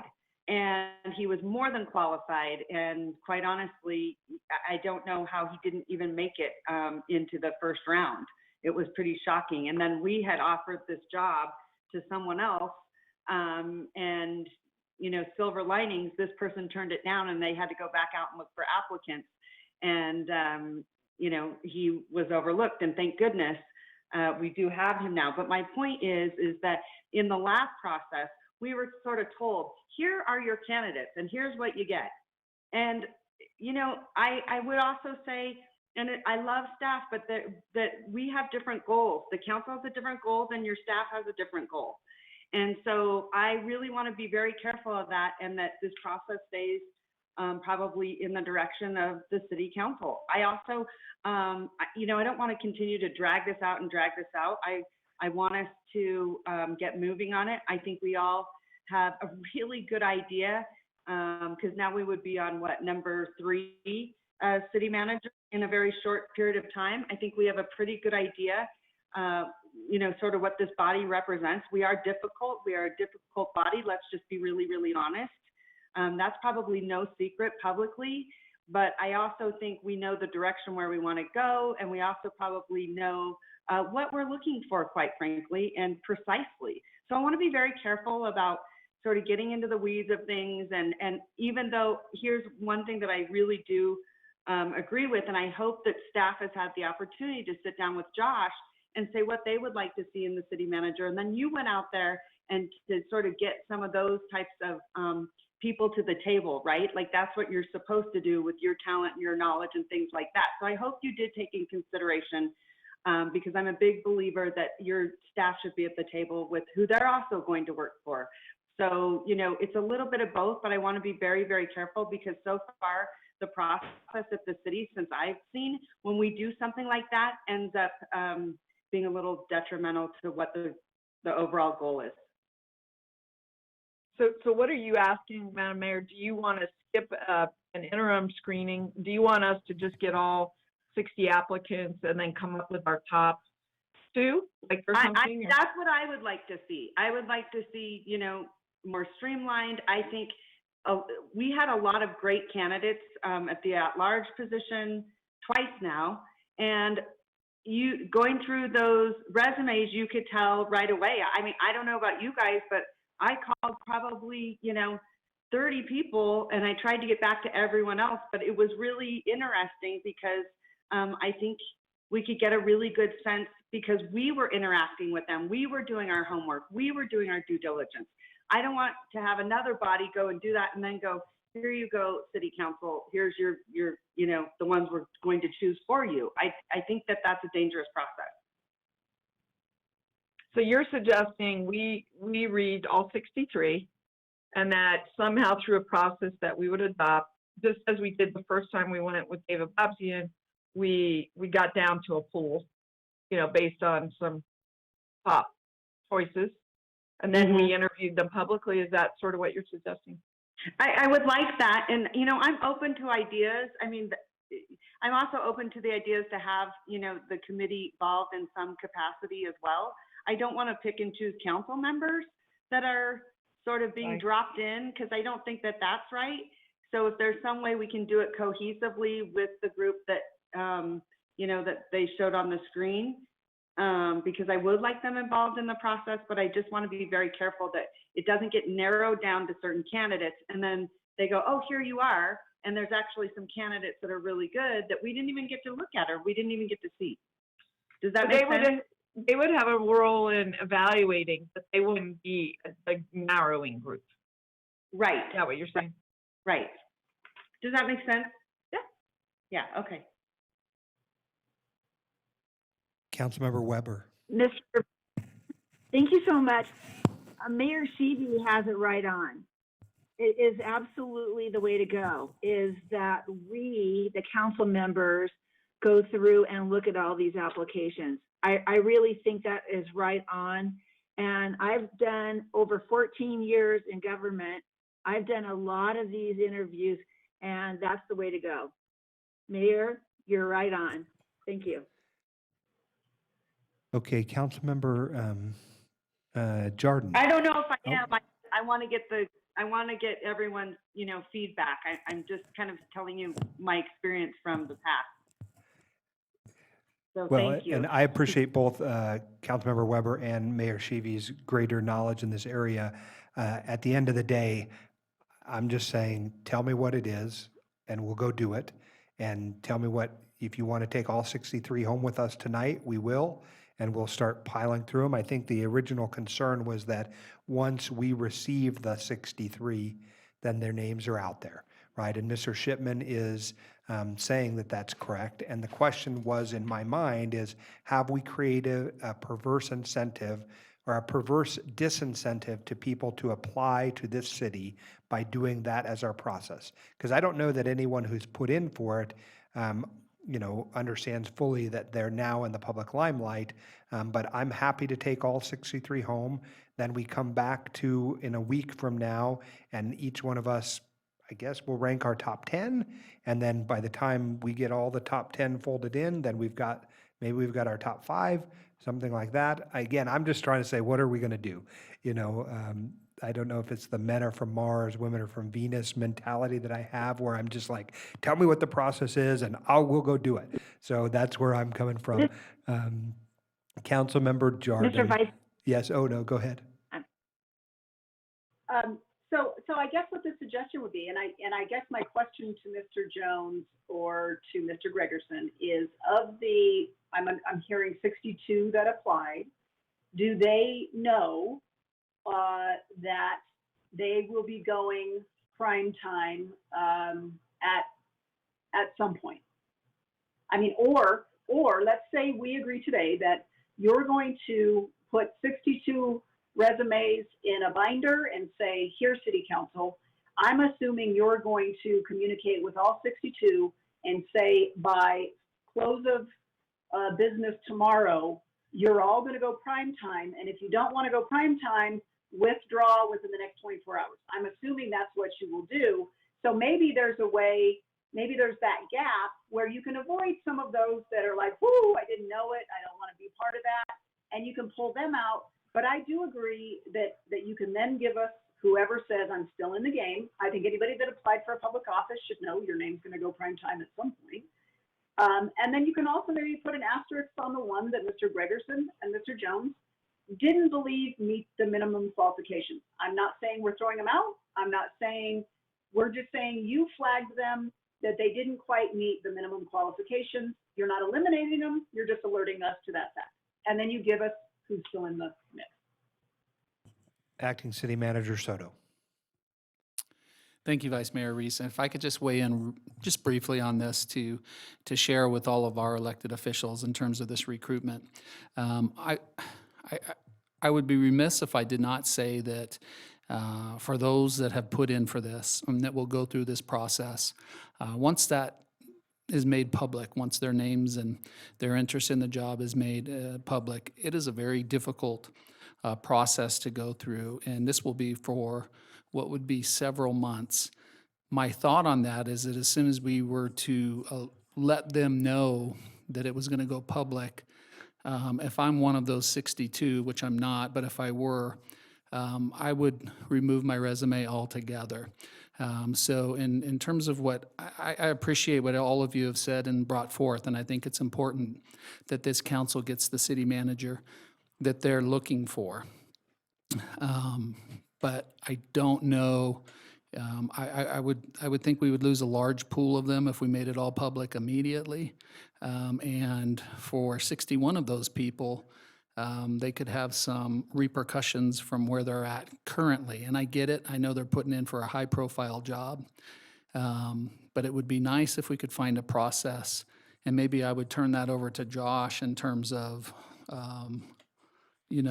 along the lines of what many of the council persons have brought up and our mayor, is how do we pare down this process to where we're not affecting 62 individuals, and we can lower that number, and then involve our elected officials, if that makes sense. Well, if I could just say what you're saying, and I'll turn this to Mr. Jones for a moment. You're saying that a person is more likely to stay in if they're one of 10 than if they are one of 63. Okay. Mr. Jones, do you have any thoughts on the concerns raised by our members? Yeah, so I've heard a number of great ideas today, and I think we've done pretty much variations of almost all of those before, and they all have strengths and weaknesses. I will definitely echo what Interim Manager SOTO has said, that I think that we will have a lot of premature withdrawals that could be avoided if we go public too soon with too many names. And so that's why, we would recommend, whether it's me, whether it's a staff committee, whether it's a hybrid of staff and council, whatever we come up with, as has been mentioned, if we can work to winnow that down, we can stand a much greater chance of keeping candidates involved in the process for a longer time. But I have no doubt that if we go public too soon with too many candidates, that we will lose some, and likely some of the best ones who are gainfully employed, have stable tenures in their current cities, and just aren't willing to take that risk. Understand. Mr. Gregerson. Thank you. I just wanted to echo that I certainly agree with City Manager SOTO and Josh Jones in terms of the impact that the approach that is being discussed will have on the applicant pool. And I also agree with Josh that your better quality candidates will be those that would exit first, leaving the lesser quality candidates in order to consider. So I think and your point, Vice Mayor, about somebody's more willing to suffer the impact of having their name released if they've got a 1 in 5 chance of getting the job, rather than if they've got 1 in 65 chance of getting the job. And so I think the process that is designed by council, I think, needs to take that into consideration and come up with a balance between the council being comfortable with all of the applicants and those that are selected for the finalist position. And it's not unusual there's typically 3 stacks of resumes when you go through a recruitment process. Call it stack A, B, and C. A would be highly qualified, B would be qualified, and C would be don't meet minimum qualifications. And I would, and in processes like this that I've been involved with before, it's not unusual for city council to get that A group, that highly qualified group, in order to refer, and then consider those as individuals that would be interviewed. Also, it's not unusual for city council to get the identity. If they look at somebody that's in the second category of being qualified, it's not unusual to include some of those into that final selection group. So I just think that we need to be very cognizant of the fact that disclosure at this particular point in the process is going to reduce the applicant pool in terms of quality. Okay, Councilmember Jordan, and then I'll come to you, Councilmember Breckus. Well, I kind of have a little bit of mixed feelings about this, and I do agree that I think it's an opportunity where you can probably take the unqualified right off the top. I'm trying to figure out from the experts who have seen the resumes what that number is, because that does kind of drive maybe what the next process is. And we've all seen it, you can, doctors doctor job and you get somebody who has never been in a doctor's office that applies. Clearly, that's, you would put that in the not qualified pile. So I'm just trying to understand how many we might be looking at. That drives me in what the process is. I want to do it most expeditiously as possible for a huge variety of reasons. I do want a blended group, whoever, some staff, some council, some combination therein. But I'm just trying to still get to, I have mixed feelings too about saying, well, that we'll lose a huge lot of people if they go public and they're 60 versus 6. Well, my thought is I want someone who, whether they're 60 or they're 6, wants this job with this council in this city and is willing to go, to the mat for that job, whether they're 60 or 6. So I have mixed feelings. I'd like to see them all, but I understand the complexities. I'm open to suggestions and some modifications as well. Councilmember Delgado, I can't tell if you had your hand raised earlier, if you were stretching. Okay, can I come to you first before I come to Councilmember Breckus? I think you're just being kind to me by putting your hand down, but if you use the blue hand in the thing, I'll know that too, and then you don't have to stretch so hard. Thank you. I did have my hand up. I'm stuck in the middle between Mayor Sheevy and Councilman Jordan. My other job went through this not too long ago either, and going through with the 180 applicants that applied for my job, and then having to go through a round of sitting down with staff that they had here, getting questions and grilled by them, but ultimately, but they had a subcommittee of board members. So I get that, and that's where I'm looking at Councilman Jordan and saying that there's a subcommittee that dwindles it down to a certain respect from the 80 down to, I think they dwindled it down to 10 or something like that.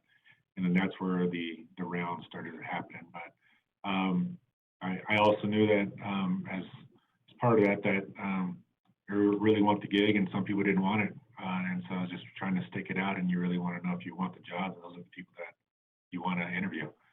Whether they get highlighted or not, you want to know that that's the kind of expectation that this council wants. And so I want somebody that's in it for the long term and wants it, and is really going to put in the hard work to put themselves out there for it. So yeah, stuck between Jordan and Sheevy, but I think we're onto something. Councilmember Breckus.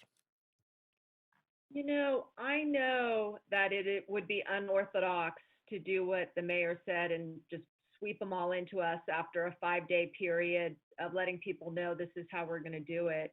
It's very unorthodox. And in Nevada, we're so public. If we're looking at a lot of Californians, they do it almost all closed door to the very end, if even the very end. But I do agree with what Mr. Delgado said, is if someone wants to come, they want to come and they'll be out. And here's another thing, what I see is city managers who are worth their weight, a council wants to hold on to them. So if she puts her name in, my wife wants to be able to ski 45 minutes every day, council, that's just what I have to do. They're going to say, okay, hope we don't go. And I think that would happen that way. And also, I go back to what happened 3 years ago. We had a very senior gentleman who wanted to end his career here in Reno, and he was with a council that wanted him to stay, and he kept kind of like 1 foot out the door. And that didn't come with any repercussions. He told us it wouldn't. And then we had a very young person who we ended up hiring as an assistant city manager. And I think everyone was like, yay, you took a big, bold step, go for it.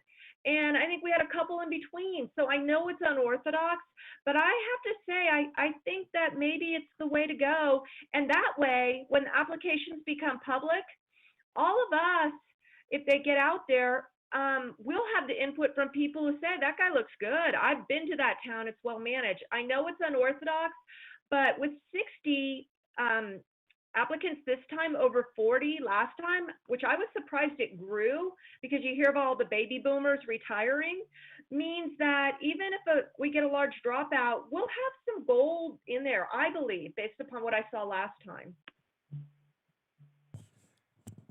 Okay, we've had a very robust discussion. I want to make sure that everyone has been able to say their piece, obviously, because this is the person that we hire, of one of our two hires that we can hire as a body. This is critically important to all of us. I am mindful of Mr. Jones and Mr. Gregerson's extreme expertise in this area, and I don't want to see us lose the best candidates because we make a misstep in this process. I don't believe that there's a risk of people. I think by applying, they've signaled to you that they are interested in being here. If they drop out because they get pressure in their hometown newspaper or by their board that they are currently on, I think that's a very difficult position to put people in and leaves us, again, potentially, as Mr. Gregerson and Mr. Jones have indicated, you know, losing the best candidates. We can't afford to lose the best candidates. So there has to be something short of that that can be done. And I haven't yet heard the nuts and bolts of how we would do it that would assuage those concerns for me.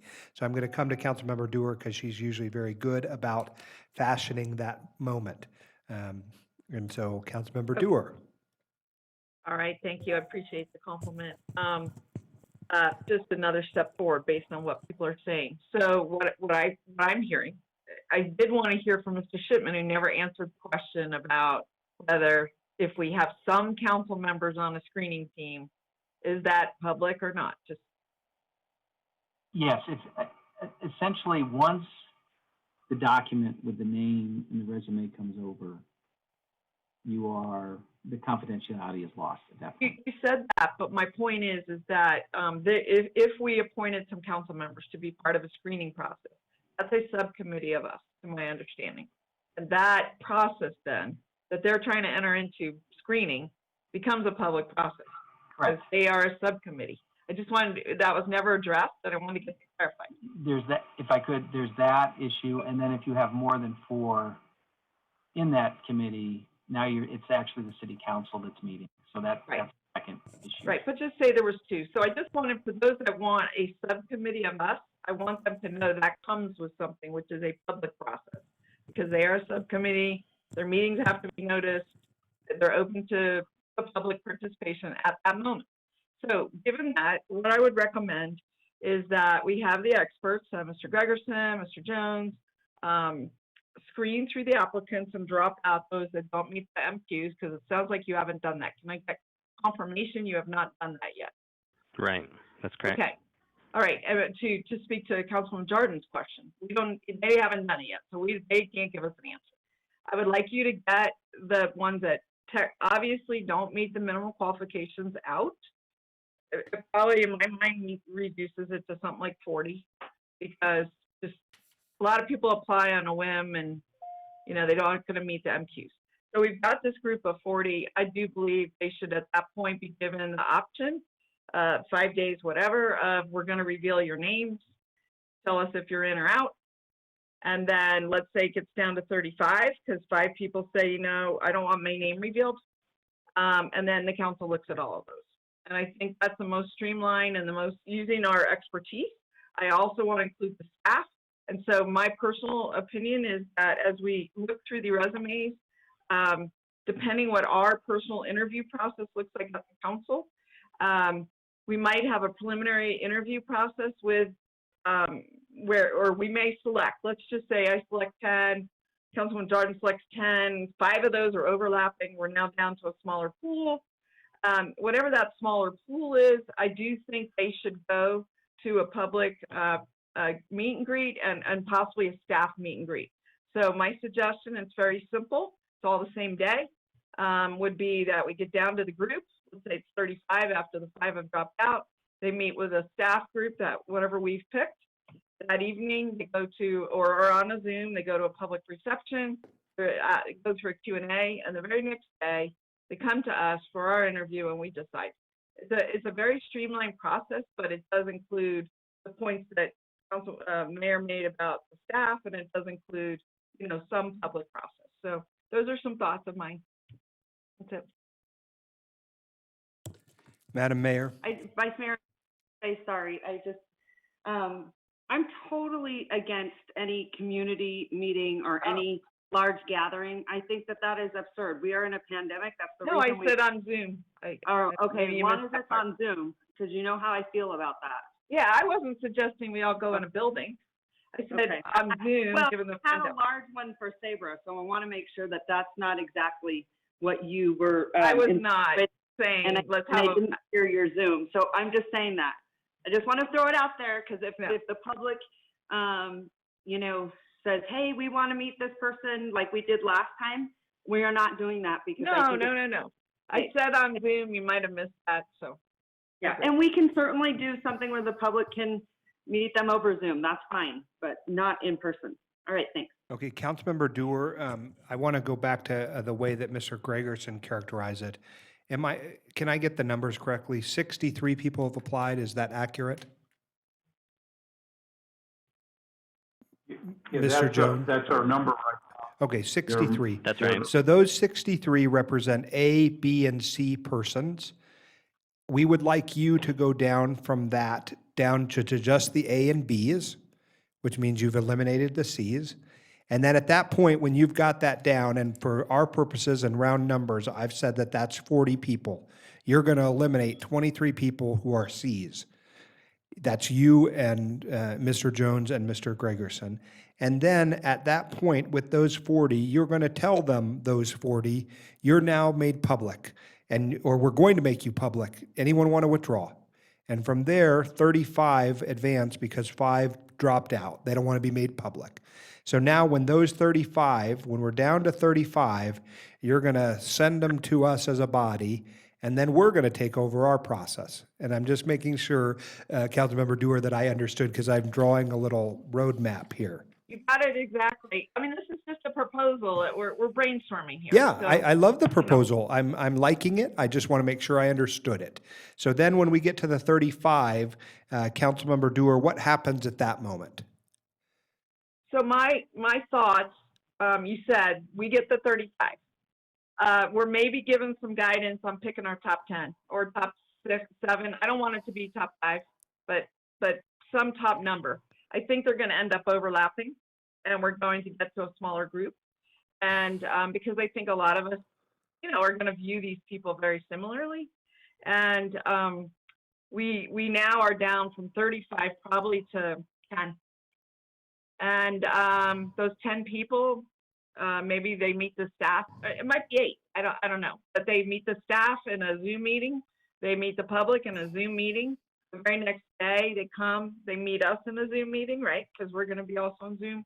And we pick our people. You know, we interview them and we pick them. You know. Right. I mean, in some ways, it's a version of ranked choice voting, right? I would like to get down to 5 for me personally. I think 10 is very unmanageable. It's just too many people. So when we get down to the 35, who are the ones who agreed to be made known, then each one of us will take that stack of 35 and we'll put them all together, and somehow we'll rank them as being in our top. Maybe we pick 5, because we've done this before with Councilman Bobsey. And I mean, we picked 5, and then the total group ended up maybe being 8. Because a lot of us picked the same people. I get it. Okay. And so now I have understood fully your method and path forward. Mr. Jones or Mr. Gregerson, can you comment on this being a worthy path? Is this how we want to see it done? Is there any pitfalls? I'm just trying to get your expert opinion. Yes, I think that could definitely work, just with the same pitfalls as mentioned earlier, that we may have some candidates withdraw. But once that occurs, the council could, you know, pick their top 10, top 5. If you wanted, you could, you know, maybe email those to me. I could compile them to see where we have our blending and see where we have alignment, and then, you know, shoot that back out to you and let you know these are the candidates that received, you know, the most interest from the body as a whole, and we settle on a consensus at that point. Okay, and Mr. Shipman has some that could work. concerns, I can tell, so pop in. Yeah, my only concern there is that email, like we've done in the past, let's make sure that that's public record, that people see who was picked. It can't be a kind of a blind, vote type of thing. It needs to be more of, here are my choices. And Yeah, I'm sorry I didn't daylight that before. That was how we did it with Councilman Bossy, and so I'm just reflecting on that. Was everybody knew who my top 5 sources. Yeah, and of course, we're not going to be communicating with each other about who those top 5 are to, get mine onto yours and all that. None of that.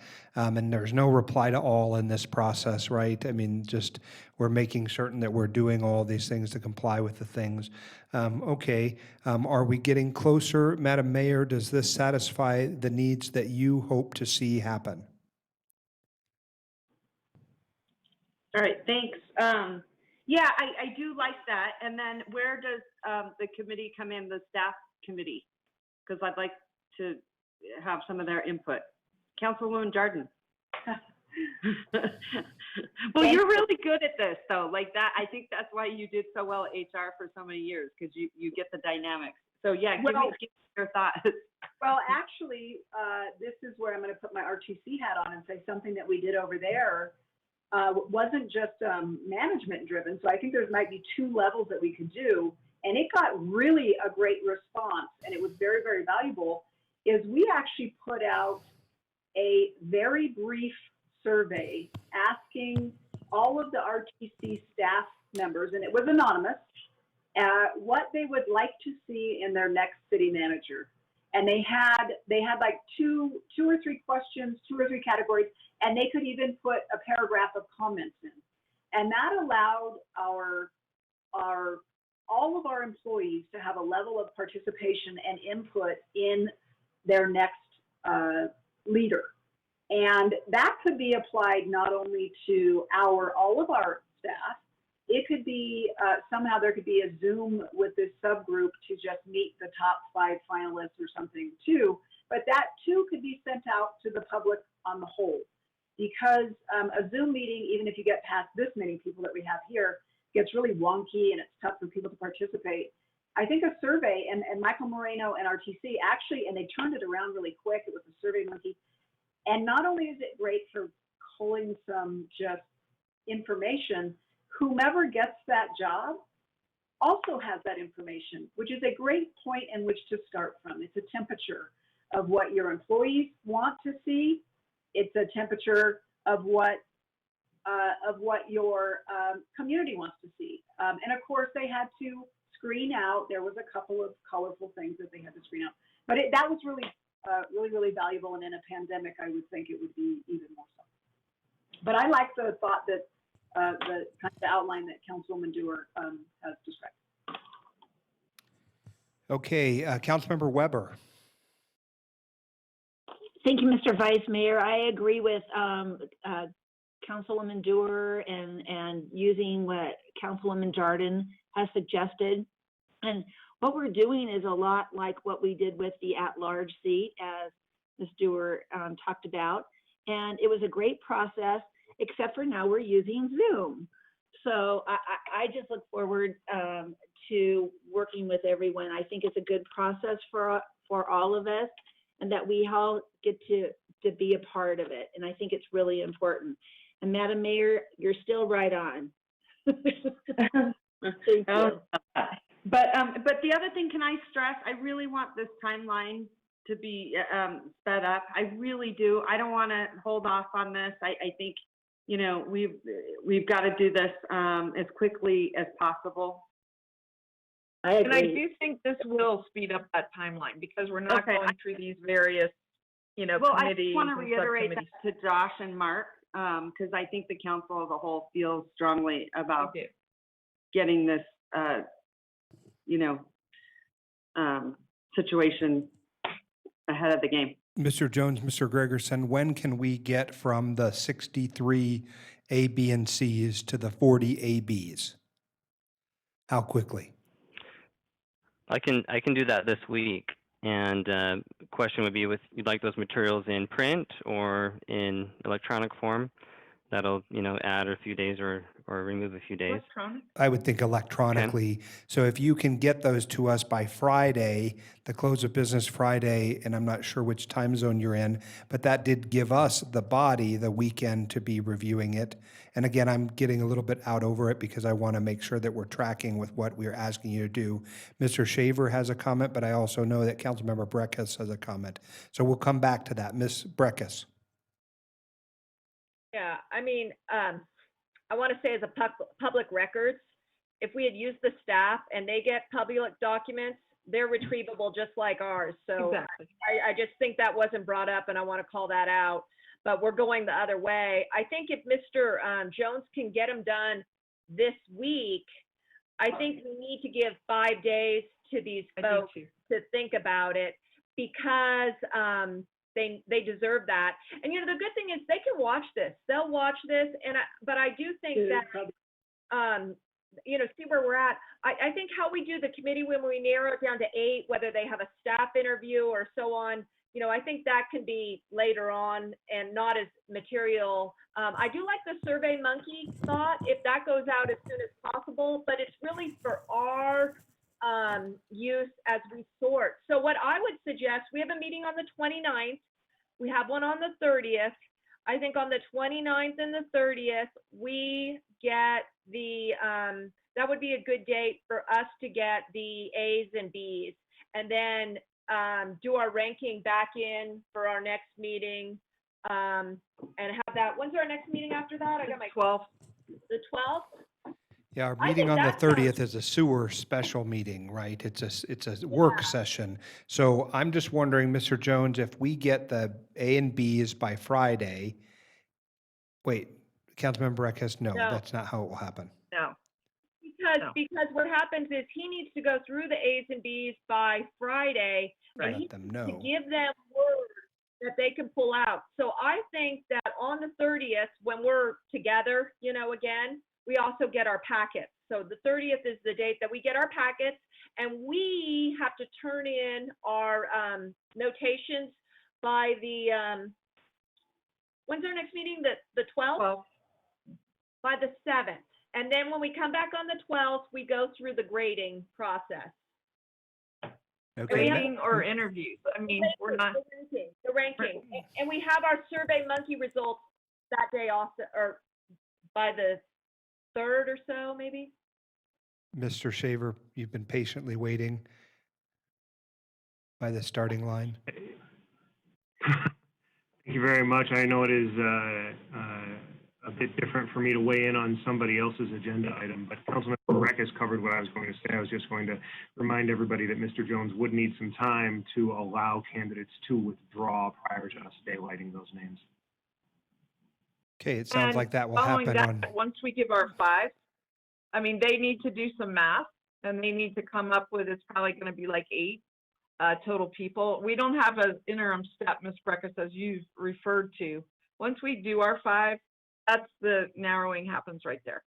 And then we get to visit with the staff, whether it's management staff or all the staff or separate packets of the staff. To Councilman Jordan's point is not to get too many people on the one Zoom call. And the public, I think all of that can happen. I don't think this is me. it was our mayor. That was not me. Yes, it was, but no problem. I think that we now have a process. And as long as legal is blessing and releasing it, and our 2 experts on the subject matter, Mr. Gregerson, Mr. Jones, have blessed and released it, it sounds like our colleagues and we have all agreed to a process. Councilmember Breckus, did you want to add something? One last question. Ms. Stewart mentioned lobbying, and I've reviewed the ICMA guidelines, and I would presume that all these people are familiar and know, is lobbying for this job to any of us, or having people write letters on their behalf to us as we go through this process, consistent with the ICMA guidelines? Are we allowed to have conversations, or should we? I mean, what's best practice on that? So I would recommend not engaging any candidates directly but to do that in a structured interview process, we'll do reference checks at the appropriate time as well. But yeah, I definitely wouldn't want anybody to get in a tricky situation of engaging a candidate directly and something happening. Sorry.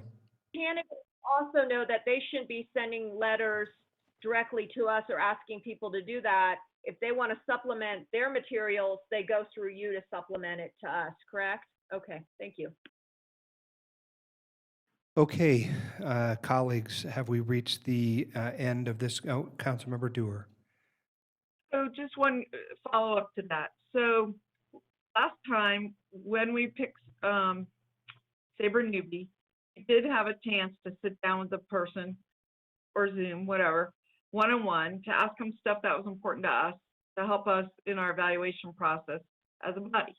And can we do that? Because I would like to do that. I feel odd just going on someone's resume, but I don't think the opportunity is before we get down to the more narrow 5, right? no, I'm talking about after Oh. we've narrowed it. And Mr. Jones, could you just address that? Yeah, we've done that in Nevada in particular. In fact, we've scheduled one-on-ones with elected officials and the very final candidates, which I think can be very insightful and productive for both you and them. Right.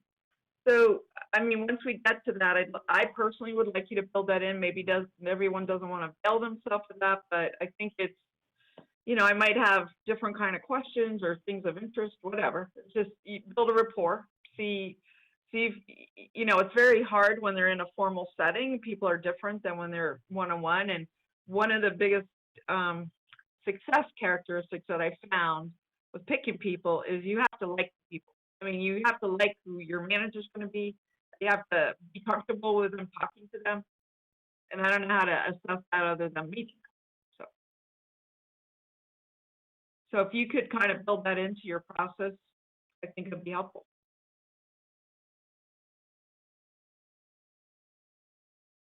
Okay, at this time, I want to just also make very clear, Mr. Jones, that when we get down to the point where we have culled through the resumes and we are ready to give our top 5, 8, 10, whatever it was, we're giving those to you. Is that correct?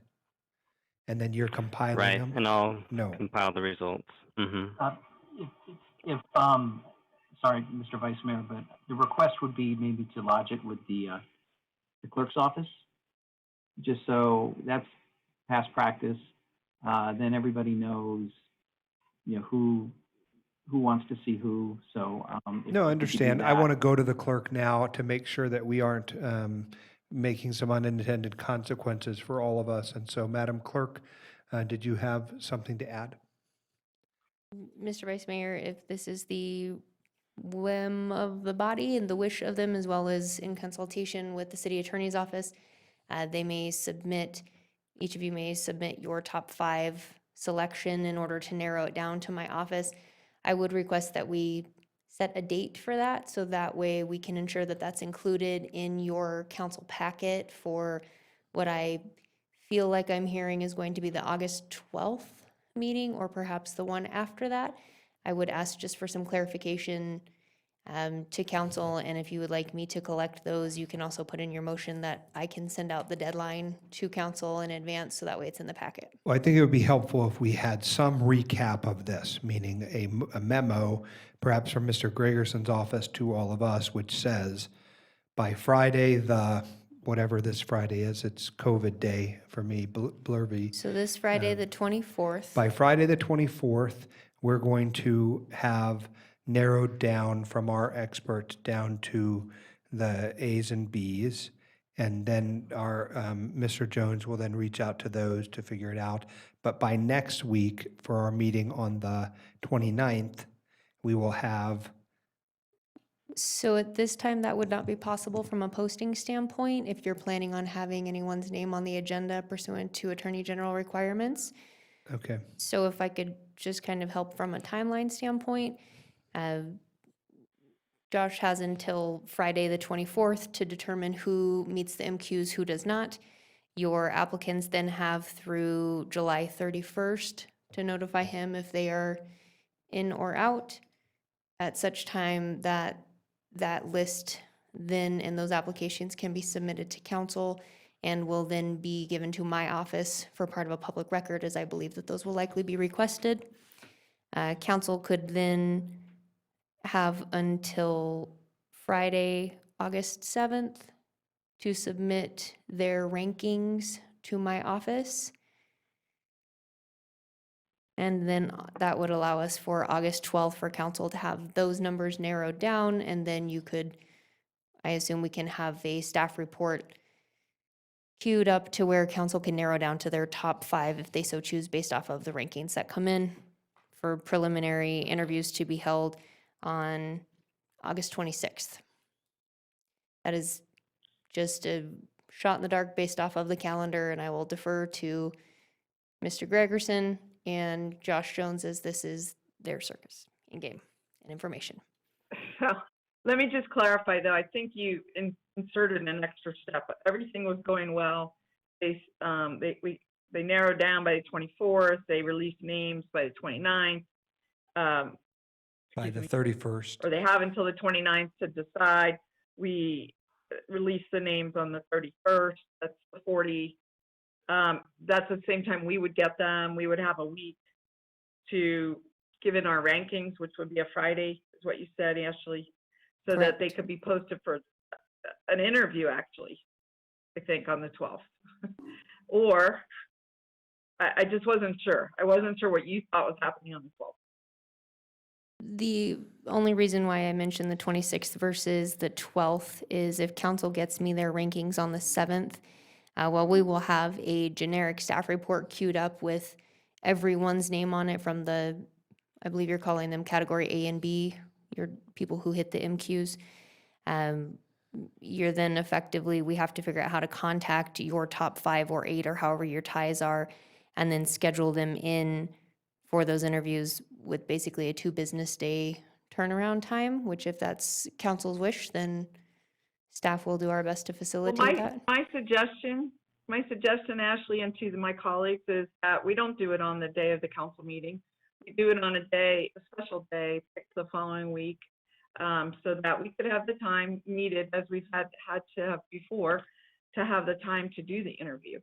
So like maybe their names would be put on an agenda on the 12th and said we're scheduling interviews for next week.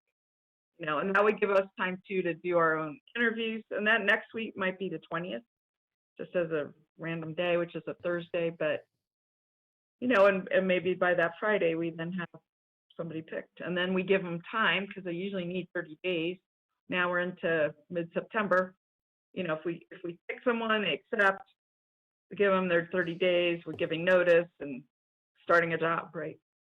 So the 2 changes I'm suggesting are, I like your idea of the 12th, but I also would like to consider a separate day to do the interviews as a separate meeting. Okay, Councilmember Breckus, and we've got to wrap this agenda item up because we still have a number that are still ready to go.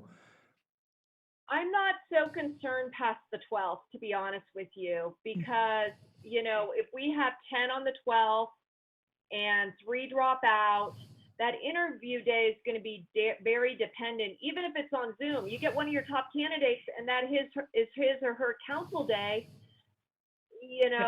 So I think we can just move through to the 12th, frankly, and let people know in this world everything is subject to change and so on. So I would agree with how we would do it. The agenda, when it's published on the 12th, has all of these names on because they're already been made public record because we got their packets.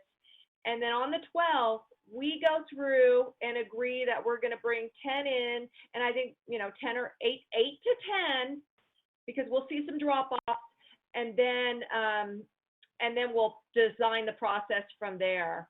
So I think we need to be flexible on the back end. So that's a motion.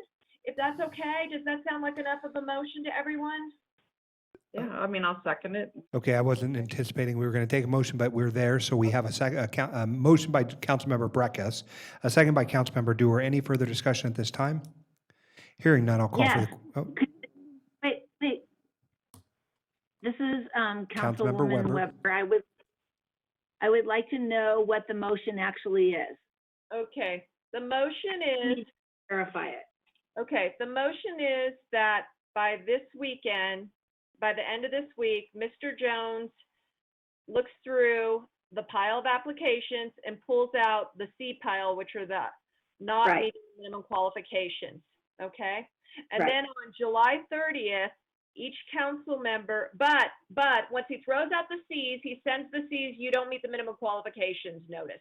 He tells Right. the As and the Bs, this is the process the Reno City Council has designed, whereas you are one of 40 applicants who has decided that meets the minimum qualifications, and your packet, your resume, if you so desire, will become a public record on July 31 for review by the Reno City Council and ranking for an 8 to 10 group on August 12th. And so by July 31, before you have until the end of close of business on July 30th or so to say you want out or you're going public, okay? And then when we come to our meeting on July 31, by Friday, July 31, we get all those who are still in, their public record, and by August 7th, each of us rank in 5 that we want.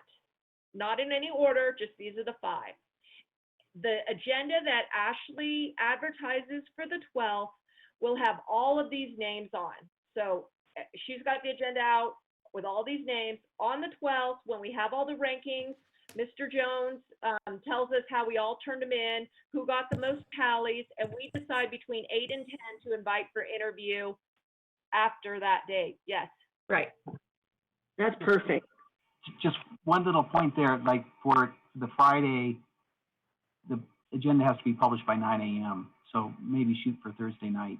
Well, what I'm saying though is you put all the names on, so it doesn't matter. Yes, that's what we did before.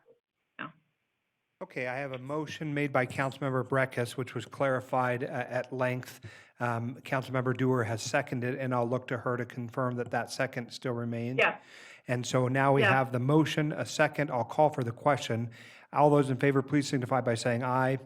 Aye. Aye. Any opposed, no. Motion carries unanimously. Thank you, Mr. Jones. Mr. Gregerson. Mr. Vice Mayor, item D7 has been withdrawn from the agenda, transitioning to item D8, presentation and discussion on the 31st and subsequently declared special sessions of the Nevada State Legislature.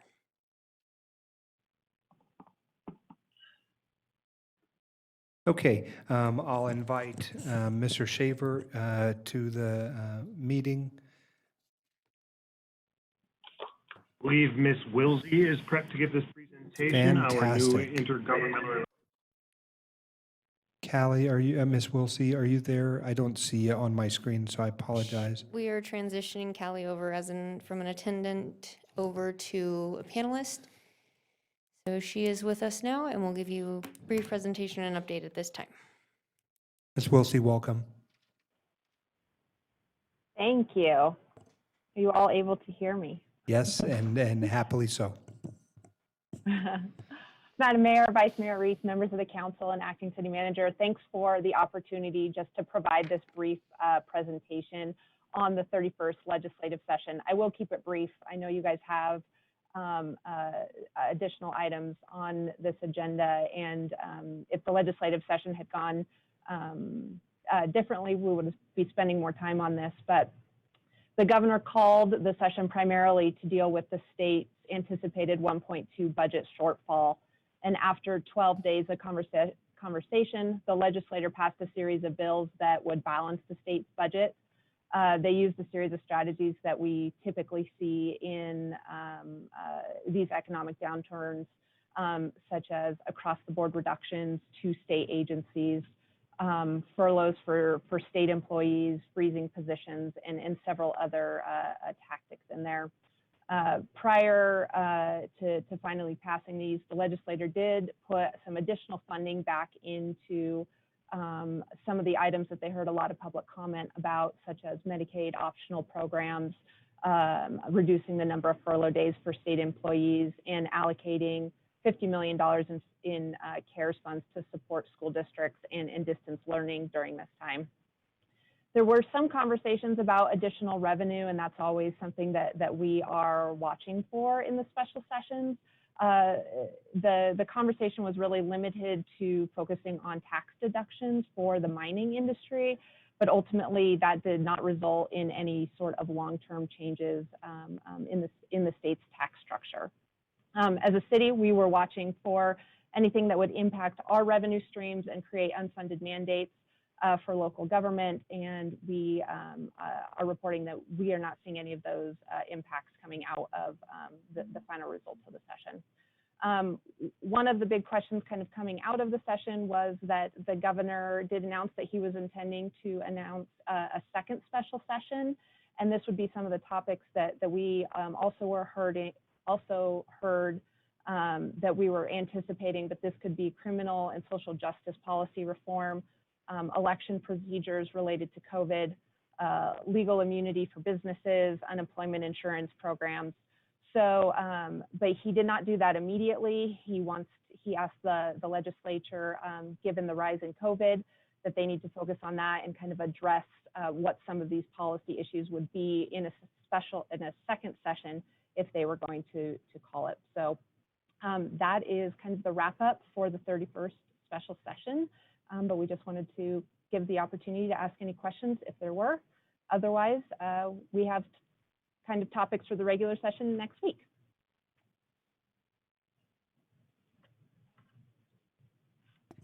Okay, thank you, Ms. Therese, Wilsey. Ms. Dewar, I know you had your hand up. So thanks, that was a great, very focused report. Thank you so much.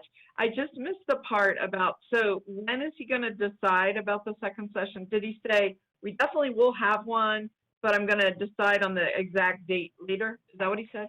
So he said he has an intention to call a second special. So date and when that could occur is still unclear. Okay. The focus really on his announcement, the governor's announcement, was prioritizing COVID and making sure that whatever policy issues that he includes in the proclamation for a potential second session are discussed, and they have a clear understanding of what that would be going into it.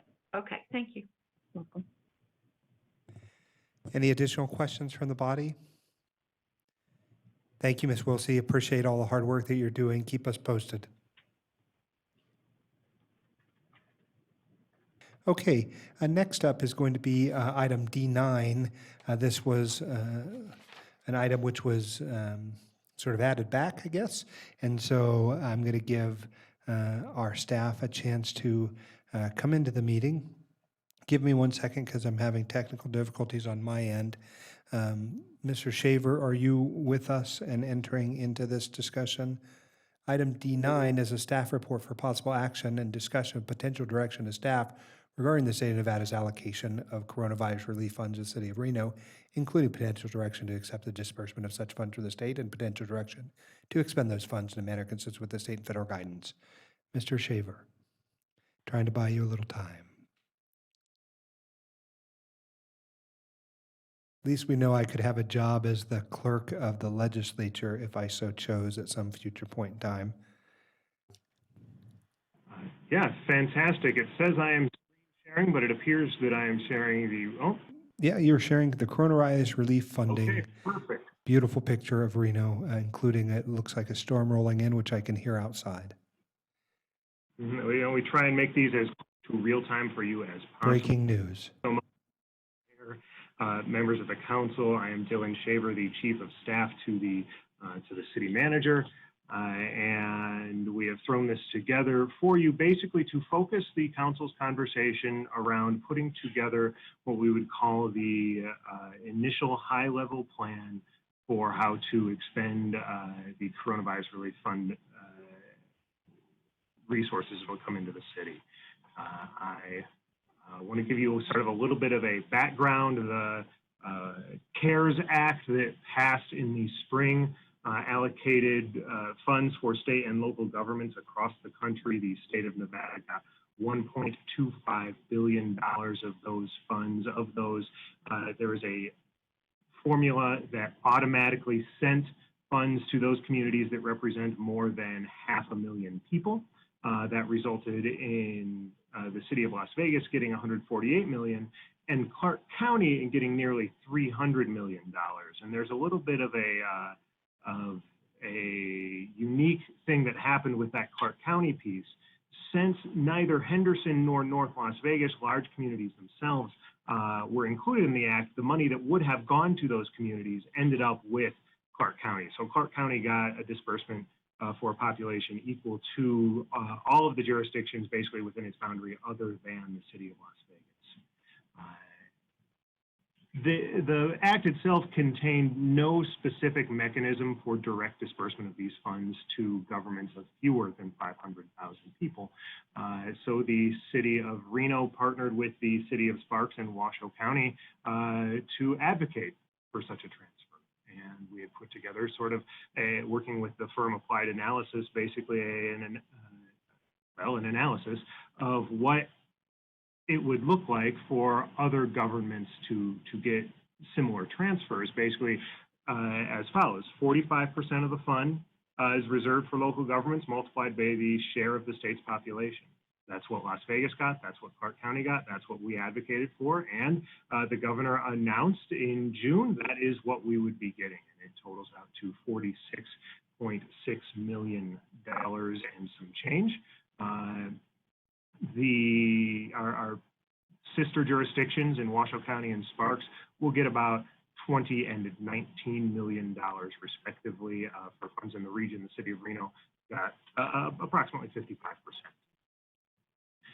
There's some mechanical intricacies that I'll try not to bore you with, but basically the governor is interested in releasing these funds in two phases. The first phase we can go after right now. It requires a certain certification that the city manager has already signed, as well as a proposal, a high-level plan for how the funds would be spent. These would be due to the state prior to September 1st. Phase 2 would be available after that, though it is worth noting there's some wiggle language in the state's guidance and in the eligibility certification that we sent over, where we have to acknowledge that the second allocation, or the allocations accounts may vary based on overall state and regional requirements, and it will be at the discretion of the state to determine whether subsequent payments will be issued.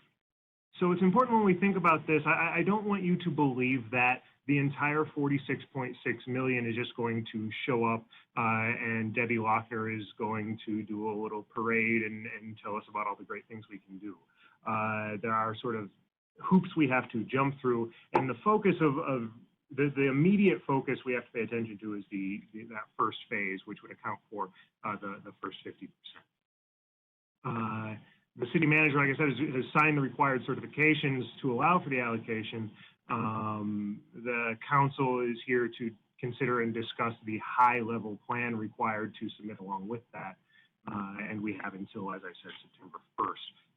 Ideally, of course, though, there are needs in the community, and we will work as closely with council as is possible to make sure that those are put in, the money comes to the city and can be put out towards whatever great uses you have planned for them.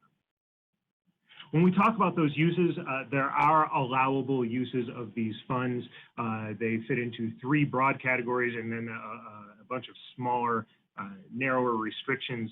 And I don't want to spend a ton of time on this unless you have questions, but I do want to make sure that we discuss them so that we are all sort of aware of the rules. First and foremost, the uses of these funds must be a necessary expenditure to the response to COVID-19. They must not be accounted for in the budget, and they must have occurred between March 1st and December 30th of this year. From there, the Department of Treasury provides some examples, very broad categories for allowed uses of funds. The first would be to address medical needs, which is, testing medical response and even the establishment of temporary medical facilities. Two, expenses to address public health needs, This is where we would come into the communication and enforcement of public health orders, sanitization and disinfection of our public facilities, providing PPE for personnel, and quarantines, contact tracing, and that sort of thing. Payroll expenses, and before I go too far into that, we have to be very clear, it's payroll expenses for public safety and public health and similar employees whose work has been substantially dedicated to mitigating or responding to the public health emergency. This does include overtime, and this is primarily where we're looking at that. Debbie and her team have done a great job tracking everybody's COVID-specific time, but as it relates to overtime, and frankly, as it relates to family and medical leave, as people have taken off, we do offer sort of a special COVID leave to personnel who may so require it. And that's sort of the bucket those would fall into. The fourth bucket is expenses of actions that are required to facilitate compliance with public health orders. And they go into examples such as providing food access for people who can't go out and get it themselves because they need to comply with the orders, or maybe they're in a special risk category. This is where distance learning support comes in. This is where increasing our telework capacity as an organization would fall in. And these are all sort of specifically mentioned. As the other one I really want to highlight for everyone is mitigating COVID-19 among the unsheltered population, as well as improving social distancing measures for the unsheltered population fall in. The fifth, and again, these aren't Dylan's rules, these are the Department of Treasury's rules, category are expenses associated with economic support in connection with COVID-19. This is where we've seen other jurisdictions create small business grant programs, emergency financial assistance to families, including things like rental and assistance and eviction protection. This is where payroll support programs fall in, and as well as covering any unemployment insurance you have to cover related to COVID-19, which the city does not pay unemployment insurance, but our private employers. Category number 6 is expenses to respond to the secondary effects of the crises. What they specifically talk to are there are things like the increase in dealing with the increase in solid waste that occurs as a result of COVID, remarketing convention facilities that might need to be socially distanced and have their entire mission changed, and then sort of the special maintenance to allow equipment that we had planned to retire to continue in operation. So if we had, for example, a fire apparatus that was scheduled to be mothballed this summer, but for an extra couple $100,000, we could revitalize it and put it back to use for our health assistance in responding to COVID. This is the category we would charge that back to. 7, and while I erroneously put disallowed uses of funds at the top of this slide, this is an allowed use, and it is a very broad bucket. Any other COVID-19 related expenses reasonably necessary to the function of government that satisfies the fund's eligibility criteria that we talked about at the beginning. There are a lot of disallowed uses too, and this is the one that I would like council to focus on, as well as all of our staff who are watching, which is this. A government may not use these funds to fill shortfalls or otherwise replace absent government revenues. That is very clear in the Treasury guidance. It is very clear in the state guidance. There are a handful of other specific prohibitions that I will highlight, but the big one there in red, obviously, is the big trap we want to make sure we are not falling into. Just because we've had questions about this, prepayments on contracts using the fund outside of the normal course of business. So I've had questions like, well, couldn't we just pay somebody for 3 years in advance to do COVID work? They specifically line item that our ability to do that out. They also specifically say that we cannot give stipends to our employees to cover their eligible expenses. So we have had questions about perhaps using this money to get better DSL for our employees who are based at home. We could not use these funds to do that. Obviously, they also line out funds that we are using other federal pools of money for, or other pools of money for across the board, like insurance funds, are not eligible COVID expenses. From there, with those sort of broad rails, it becomes important for us as staff to support you by framing this conversation. I know that in my position in middle management for your organization, as soon as the governor made his announcements, me and people around me in this organization started getting dozens of unsolicited proposals. I know a number of you on the council have just started forwarding those to me as a matter of course. We want to make sure that there's structure around this so that you have the clarity and the ability to make an informed decision and not just sort of respond to what folks are throwing at you. The city manager has instructed us to, from there, identify certain opportunities to present to you. And our goal as staff is only to create the fund expenditure plan as required of us by the state to get access to this money so that it can go out and fill the role that you intend for it to fill. Along those lines, we have created a series of buckets, if you will, a series of very broad categories that we would suggest council would drop money into, but by no means is that the end of the conversation. There may be categories council wants to add or eliminate or adjust the amounts in, and that is why we are here.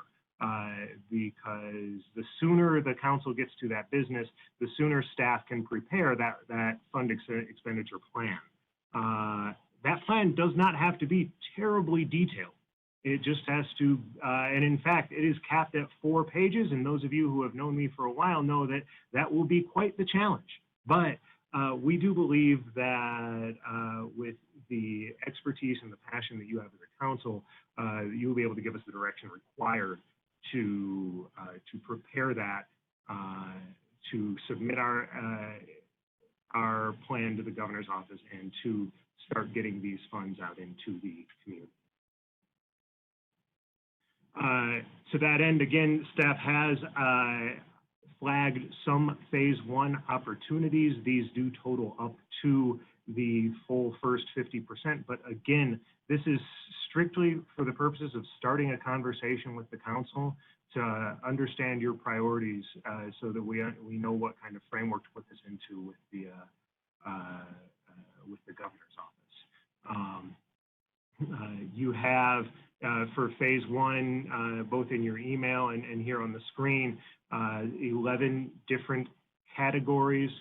Again, just in phase 1, that I will highlight very quickly for you. Categories 1 and 2 are to basically reimburse the city for already incurred costs that meet these criteria, or in the case of bucket number 1, our projection for the city-specific hard costs between now and the end of the year that would be eligible for this. And this is really the fund where we were taking out overtime, where we would be taking out employee medical leave, employee medical care that became necessary. I know a couple of you would ask about that. This would be the category where you would also see, looking backward, the retrofits we have done here at City Council, at City Hall and in our other facilities to ensure that the personnel who do move through these are kept safe. That would be in category number 1. Category number 2 is the city's share of the incident command and the Regional Emergency Operations Center, which that is a number that changes daily. The most recent version of the city's share of those, which again is 35% of the total pool, is just over $3.1 million. From those two, we start to look at what it takes to keep our personnel safe, what it takes to allow those who work remotely to do so effectively, and what would be required to keep this building and this facility maintained in such a way that allows for maximum protection for both personnel, for members of the public, for our council to be, and frankly for our tenants, to be operating here safely from the virus. We have sort of asked departments to put together requests along those lines. We bounced a lot of them, but it comes to just under $4.5 million for all of those. This is the line item that includes PPE. This is also the line item, frankly, where we would support the council and everybody else in the effort to find a more robust and safer platform to allow for public interaction in meetings just like this one. I never dreamed that I'd have to give you a presentation about this, and I certainly never dreamed that we would, because of a handful of bad actors, have to restrict it even further. But here we are. This is the pool of money we would use to make sure that the IT department, the clerk's office, and the manager have the tools they need to provide for a positive experience as you continue to conduct your meetings remotely. Line item number 4 is social distancing, public health compliance, and other support for the unsheltered population. It comes in at just under $2.5 million. This would be either finding a suitable non-REC location for the population, enhancing the CAC to allow for social distancing, or finding a different suitable location for that.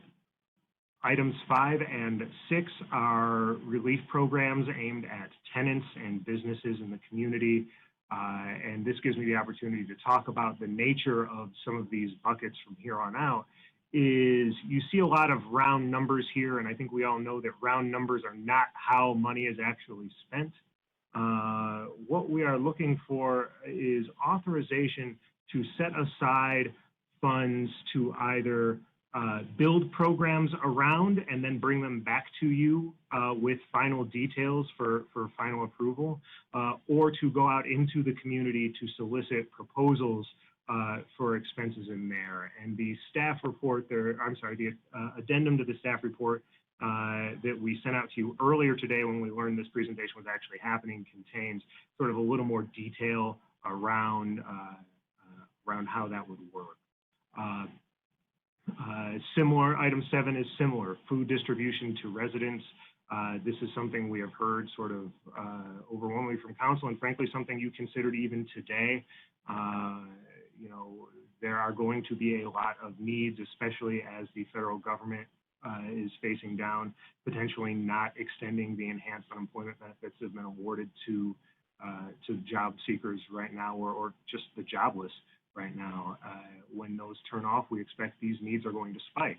When the school district doesn't have students coming in every day, we expect these needs to spike. Now there are families where students are relying on the district for their first and second meal of the day. So we just expect these demands to spike. Item 8, COVID-related mental health response. Again, another bucket where external entities would come in and apply for grants out, and staff would bring you work programs around that. There has been a dramatic increase in mental health calls and mental health needs in the community as a result of COVID, or as a secondary result of COVID.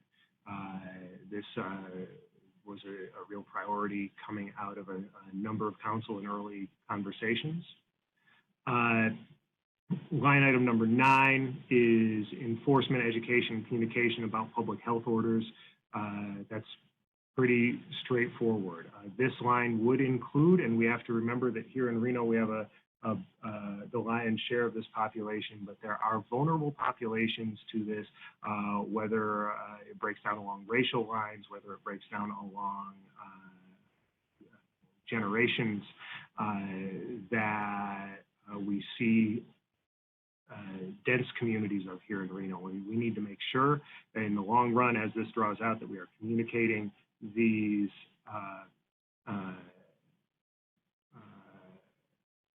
we'll be communicating all of the importance of these compliance measures and the importance of doing this right to everybody in the community.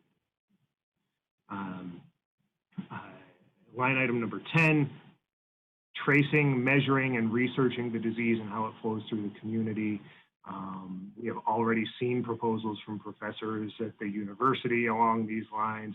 This is also where supporting contact tracing and other things from the health district would potentially fall in. And then line item 11 comes from our Parks Department for basically enhancements in programming grants for parks users or potential parks users that need to conduct things a little differently for the foreseeable future.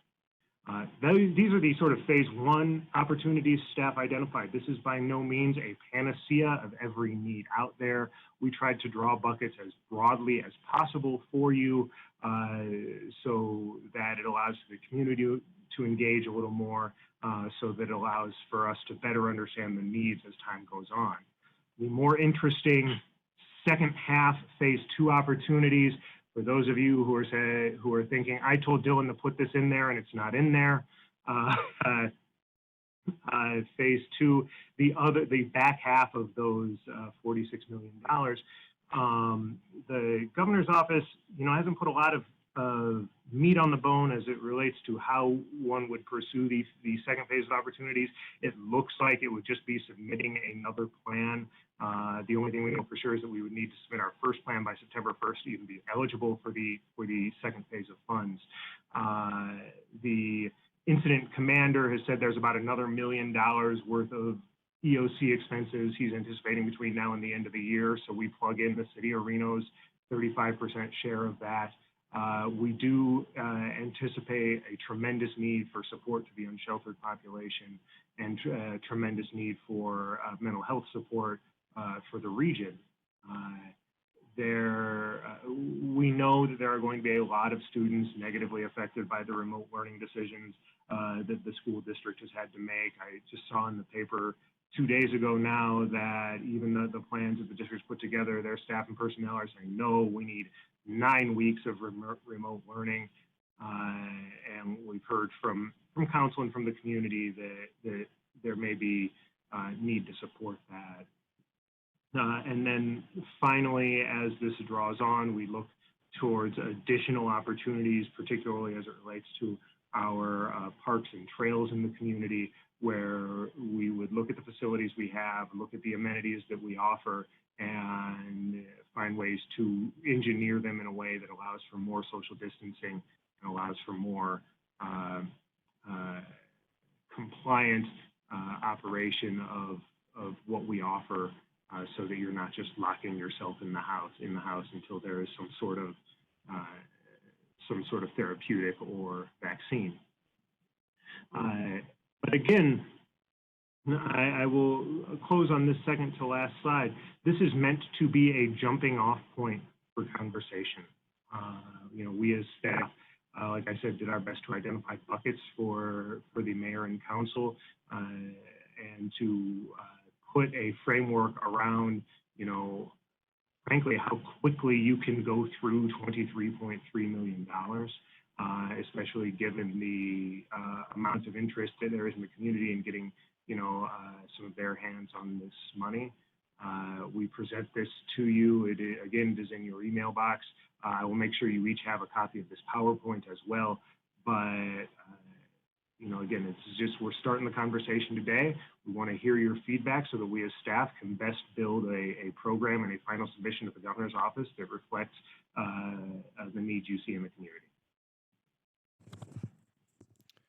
Okay, Mr. Shaver, thank you for your comments.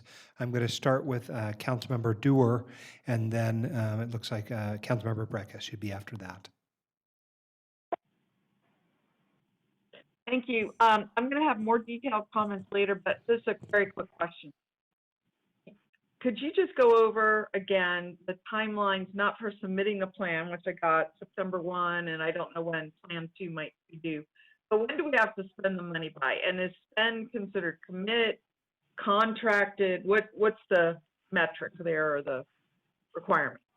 Thank you so much for the question, because as you know, I like to nerd out about differences, council member, and you have given me the opportunity to do so. So Nerd away. Thank you. So we have to incur the expense by sometime between March 1st, which allows for our backward-looking expenses and the coding that we've already done as an organization, all the way through until December 30th of 2020.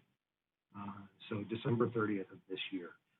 Wait a second. You're saying the period that we can do a look back goes back to March 1. Yes, ma'am. And ends December 30. But are you also saying we have to make the expense by December 30? So yes, we do. And when we looked at the Treasury guidance on the coronavirus relief fund, they said that to have incurred the expense, you have to have actually just committed yourself to it by December 30th. And but when we got the instructions from the state defines incurred as follows. A cost is, quote, incurred, unquote, when the responsible unit of government has expended funds to cover the cost. Okay, well, that means we have about 4 or 5 months to spend these monies. Yes, ma'am. Out the door, incurred, like an invoice has come to us and it's due to be paid. Yes, ma'am.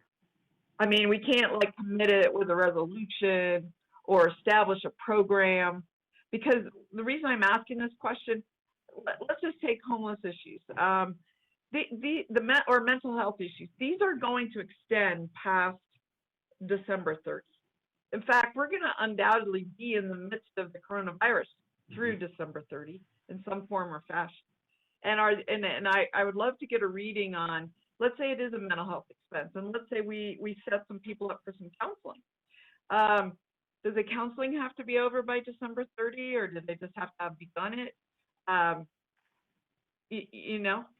I do know your question. And December 30, you know what? Sorry. And I understand your frustration as well, frankly. No, I'm just trying to get clarity. I don't want to express frustration, but I am have some eyebrows raised as far as, I don't know if that's doable, really, realistically. But anyway. Programmatically speaking, to your point, the expenses the checks must be cut and out the door by the 30th. And if I may go back to the disallowed expenses, it is very clear that we may not fund prepayments on contracts outside the normal course of the way we would do business. So if we're all right. Well, the reason I'm asking this also, secondary aspect, is when, you know, we had the downturn and the federal government made shovel-ready projects. They wanted to do infrastructure, shovel-ready projects. It's incredibly, usually people don't have projects sitting on the shelf, all the planning done, and we're ready to go construct tomorrow. And they also had a 6 month, you had 6 months to expend the funds. And so what they ended up doing was doing a lot of paving projects. It doesn't need a lot of ramp up, a lot of design. You can just go out and make a contract and go do paving. And so a lot of people spent money on things like paving when really what they would have liked to do is build the road, you know, build one road that was a good road versus pave 25 roads. So I asked this because if that will really narrow what we can legitimately do. So I'll leave it there and come back for round. Councilman Dewar, I'll get you on a second round, I'm sure. Councilmember Breck has 3 minutes. You. Yeah, and I know the mayor did not want to have this originally and said her intent to have a special meeting, and I really would like to do that. I think maybe I'd like to do it, I mean, it's up to her, but not next week because we have a regular meeting, but maybe the week after that. That's the week of the, I don't know, like the 7th. I don't know, you know, I'll ask when it's mayor's turn, she could talk. Maybe the week of August 3rd. Anyway, I have a couple issues. I don't object to the way you're, you know, the big buckets, the ideas, but it is going to be a challenge to get that money out there in this way. And I'm wondering if there's any indicators that other communities are having challenges, and maybe there'll be some revisions of the regulations, because I remember on stimulus that happened. In terms of City Hall, and I know you had that, getting the elevators so we can have better elevators running more express, putting a HEPA system into the building. On the recreation, I was going to use my discretionary funds with a nonprofit to do a parks program this fall for the youth, and I guess my money got rolled. So I think I asked Ms. Turney to upload onto this proposal that I didn't know other people were submitting proposals. It was for my discretionary funds, but it's of record. I'd love to see a trail plan too, because I think that's important. I'm very intrigued about the solid waste piece. I think that there are solid waste things that are not going on that need to, and maybe we should be having that discussion, particularly as related to hazardous waste that waste management has not been doing. I think we need to start looking at mental health social workers getting out in the field, doing the field work that like the VA social workers do. They're everywhere. I think we've missed the boat on that and done too much bringing them to us, to our shelters. And I also want to reiterate my point about continuing to use the Reno Event Center as a shelter and trying to figure out how this money is going to sync up with the CHAB money, which I understand is about ready to be spent this week, and it hasn't come to us. And I'd like to see us hold up the Reno Event Center because I think we can reimburse ourselves on some general fund costs that we're going to be having if we continue to use that. And I believe there's no use for that either. And then I guess the big thing is the unsolicited proposals. I do think if people have good ideas and we have a process for the unsolicited proposals, it's on the neighborhood services page. Those should be coming. I think there's groups that say they want to do camping, a safe camp. Give us the proposal. But really, I think if we have big dollars that we think someone would be using, I'm very intrigued about the school district asking us to transfer some of this money to them to help them in the fall. Like I heard of one school district where every week they were doing a home visit to a different family or getting them, dialed in with their devices and their Wi-Fi. And if they want to walk through the door with a proposal, why not, is my thing. So those are some of my rundown of some of the concepts that have come across my desk. Okay, thank you, Councilmember Breckus. Councilmember Delgado. Thank you, Vice Mayor. Appreciate all the hard work you put in on this, Dylan. I really do. Some of my questions are going to be reflected really around making sure that a lot of these funds are directed towards a lot of those communities that are disproportionately being impacted by COVID. And you can talk about a lot of the subpopulations and so forth, but a big part of this, and I made this conversation, I added this to this earlier in other council meetings, is really just taking a look at the data, looking at some of these neighborhoods, seeing where opportunities are to get people, looking how far upstream to make sure people stay healthy. I think Vice Mayor put out something earlier today with respect to where the health district's looking at in terms of people that are prone to certain, to COVID due to underlying health conditions. You don't have to do much outside of pop-up zip codes, and you'll see certain populations that are disproportionately impacted in the long term. So it's infrastructure, it's parks and sidewalks, it's all these big pieces, and my hope is some of those funds are going to go towards those improvements. If you can get people healthy in the long term, is going to be beneficial to the community overall. So it's that long-term game, and it's keeping people safe. To Councilwoman Breckus' point, if we're going to get social workers and people out there, got to make sure they got the PPE and that they're healthy and they go home and so forth. So there's complexities to that, but I didn't necessarily see the details in some of those pieces. And so I'd like to see some of that pulled out a little bit more. I am having conversations with the health district, and also I understand Rebecca's part of those conversations as well about communication, making sure that's it's a big piece of this. About 50% now, Latino community is being impacted by this, so we got to do a better job. Something I brought up a few months ago, and I think we could do a better job. And so it's just kind of saying, how are we funneling those funds a little bit more versus just kind of filling up some of the voids that I understand organizations are going to have, and what our organization more than anything, right, is going to have. But again, long term, and making sure where it's going to those communities that are, again, heavily disproportionately being impacted by COVID.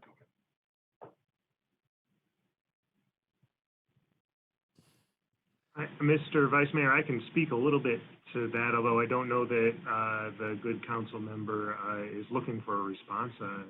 We have certainly incorporated the values he just expressed into the work already done.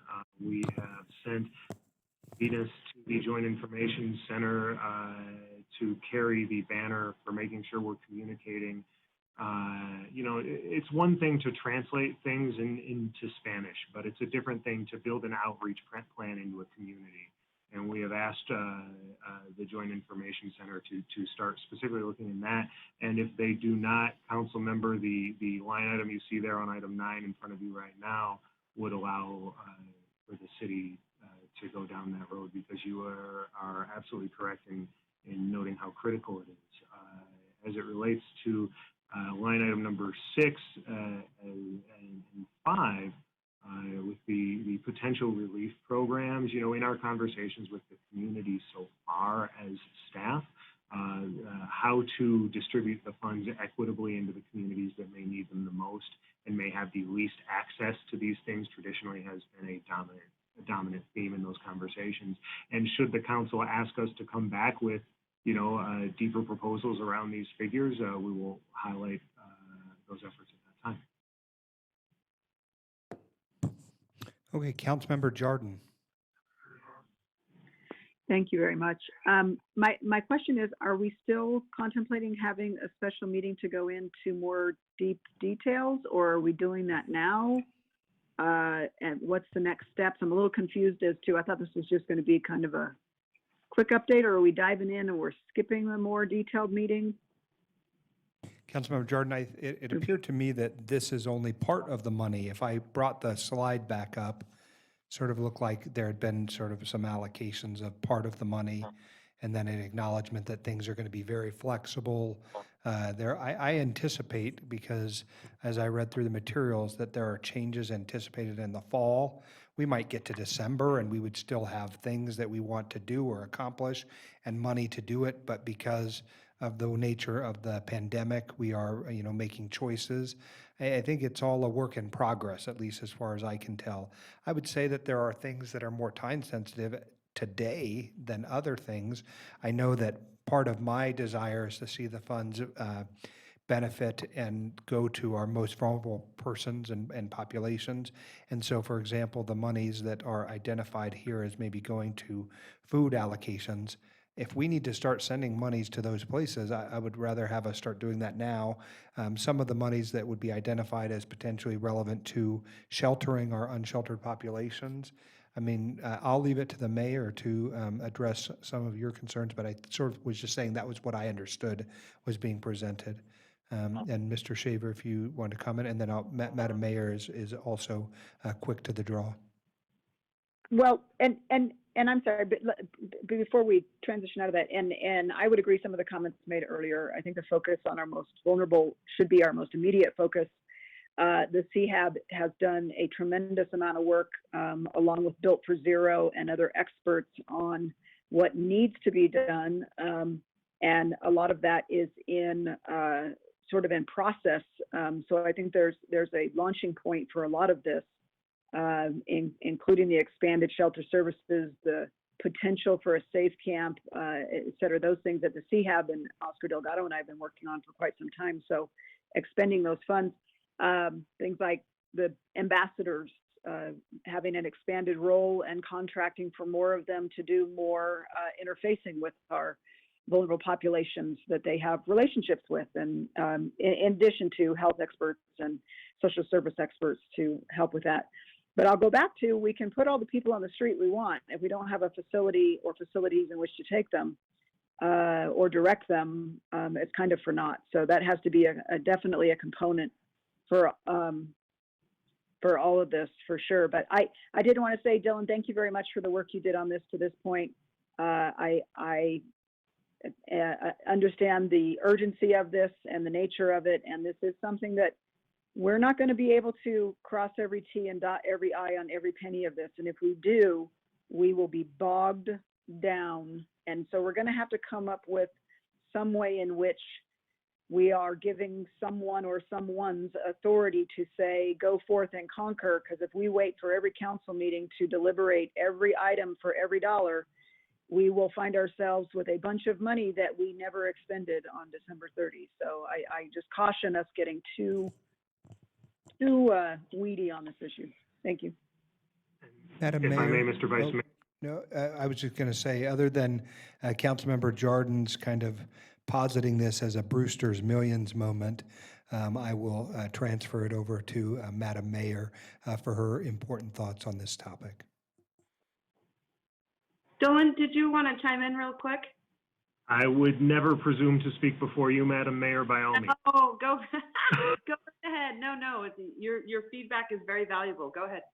Okay, Councilmember Jordan made 2 points I would like to address, and then I neglected, after Councilmember Breckus spoke, to answer one of her questions, and it has just occurred to me.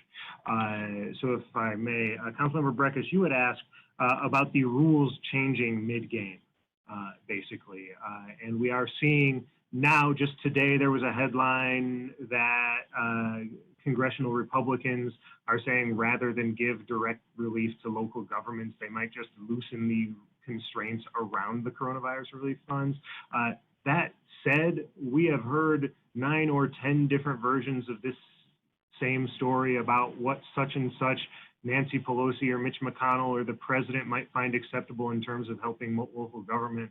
And I think you know me well enough to know that I am never going to come up here and say we can bet on an external government entity taking a certain action and either coming to save the day or not. So I wanted to answer that question. And then Councilmember Jordan, to your point about bringing everything to council, what you highlighted is exactly what we are aiming for at a staff level here.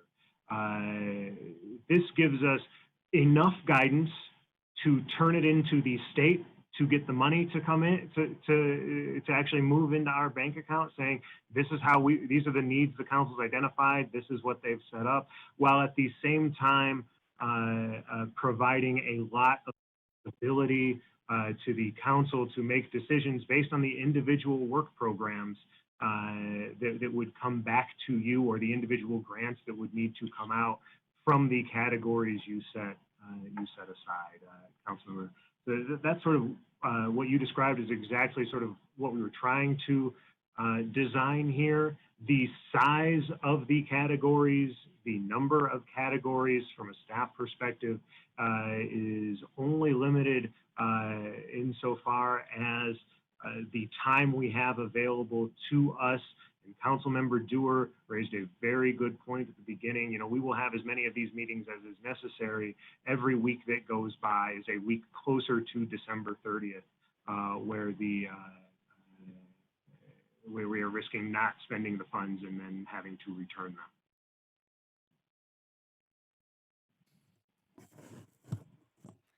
Madam Mayor. All right. Thank you so much. I'm glad we're having this conversation, because I don't think we really had a broad conversation with council regarding this money. And one of the things that I think is the biggest tragedy, not only in America, but especially, now with COVID being so challenging, is mental health and addiction. We are seeing those numbers rise exponentially. I mean, it is chilling and frightening. And one of the things that we have felt very passionately about, and I think this is the time to really implement, is a 24/7 crisis community center for resources for drug addiction and mental health. Because right now what we do is we put them in jails, or we put them in overcrowded ERs. And quite frankly, a lot of our ERs don't know how to handle mental health situations. And so Councilman Delgado and I have had a lot of conversation about this. We've looked at several models. He understands the importance of this. I would say, number one, more than anything, we have got to have those services, and we are working on a plan, and I think it's a very good one, certainly with people like Dr. Woodard and CHA and people that understand the magnitude of this. And so it's very, very comprehensive. I think we're close. And I think we have also identified a location to be able to do this. It would be 24/7. It would have all the providers, you know, from Reno to St. Mary's to Northern Nevada, because it also helps them as well. And now more than ever, I think too, we have to realize as cases climb, and I want to be very clear, because we are not Southern Nevada. We are Northern Nevada. Our numbers are very, very different. So I think, you know, there is a distinction there, but we also have to understand if more people are infected, it's going to continue to bring more people into our facilities, our hospitals. And when that happens, then there's a secondary effect of all the other people, like heart attacks, and it could be an appendectomy or things like that. And so we all kind of have to do our part. But one of the biggest things in the studies that I've seen is mental health and addiction. And again, we have not had anything in our community that I can remember to help these people really, really struggling. And I'm glad to hear the council as a whole sounds like they are wanting to help our most vulnerable, because it really has, and our minority populations, it really has been the biggest tragedy coming out of this. And Dylan, I want to say, you know, great job. It's so hard because there's never ever going to be enough money, right? I mean, that's the hard part. Like, it's so tough. And I also think, you know, businesses are, you know, on the verge, because 82% of them still have to pay the rent. I know in my business, I still have to pay the rent that I owed when we were shut down, right? And so, I mean, just, you know, if you're a business owner, just the stress alone of that, right? I mean, we're seeing people that never had mental health or, you know, health issues, you know, struggle with their mental health now more than ever. And I think what I'd really like to see, Dylan, and just, you know, to everyone that's working on this, is reaching out to our regional partners, because if we do it together, we will be stronger together, obviously, but we've got to have them at the table.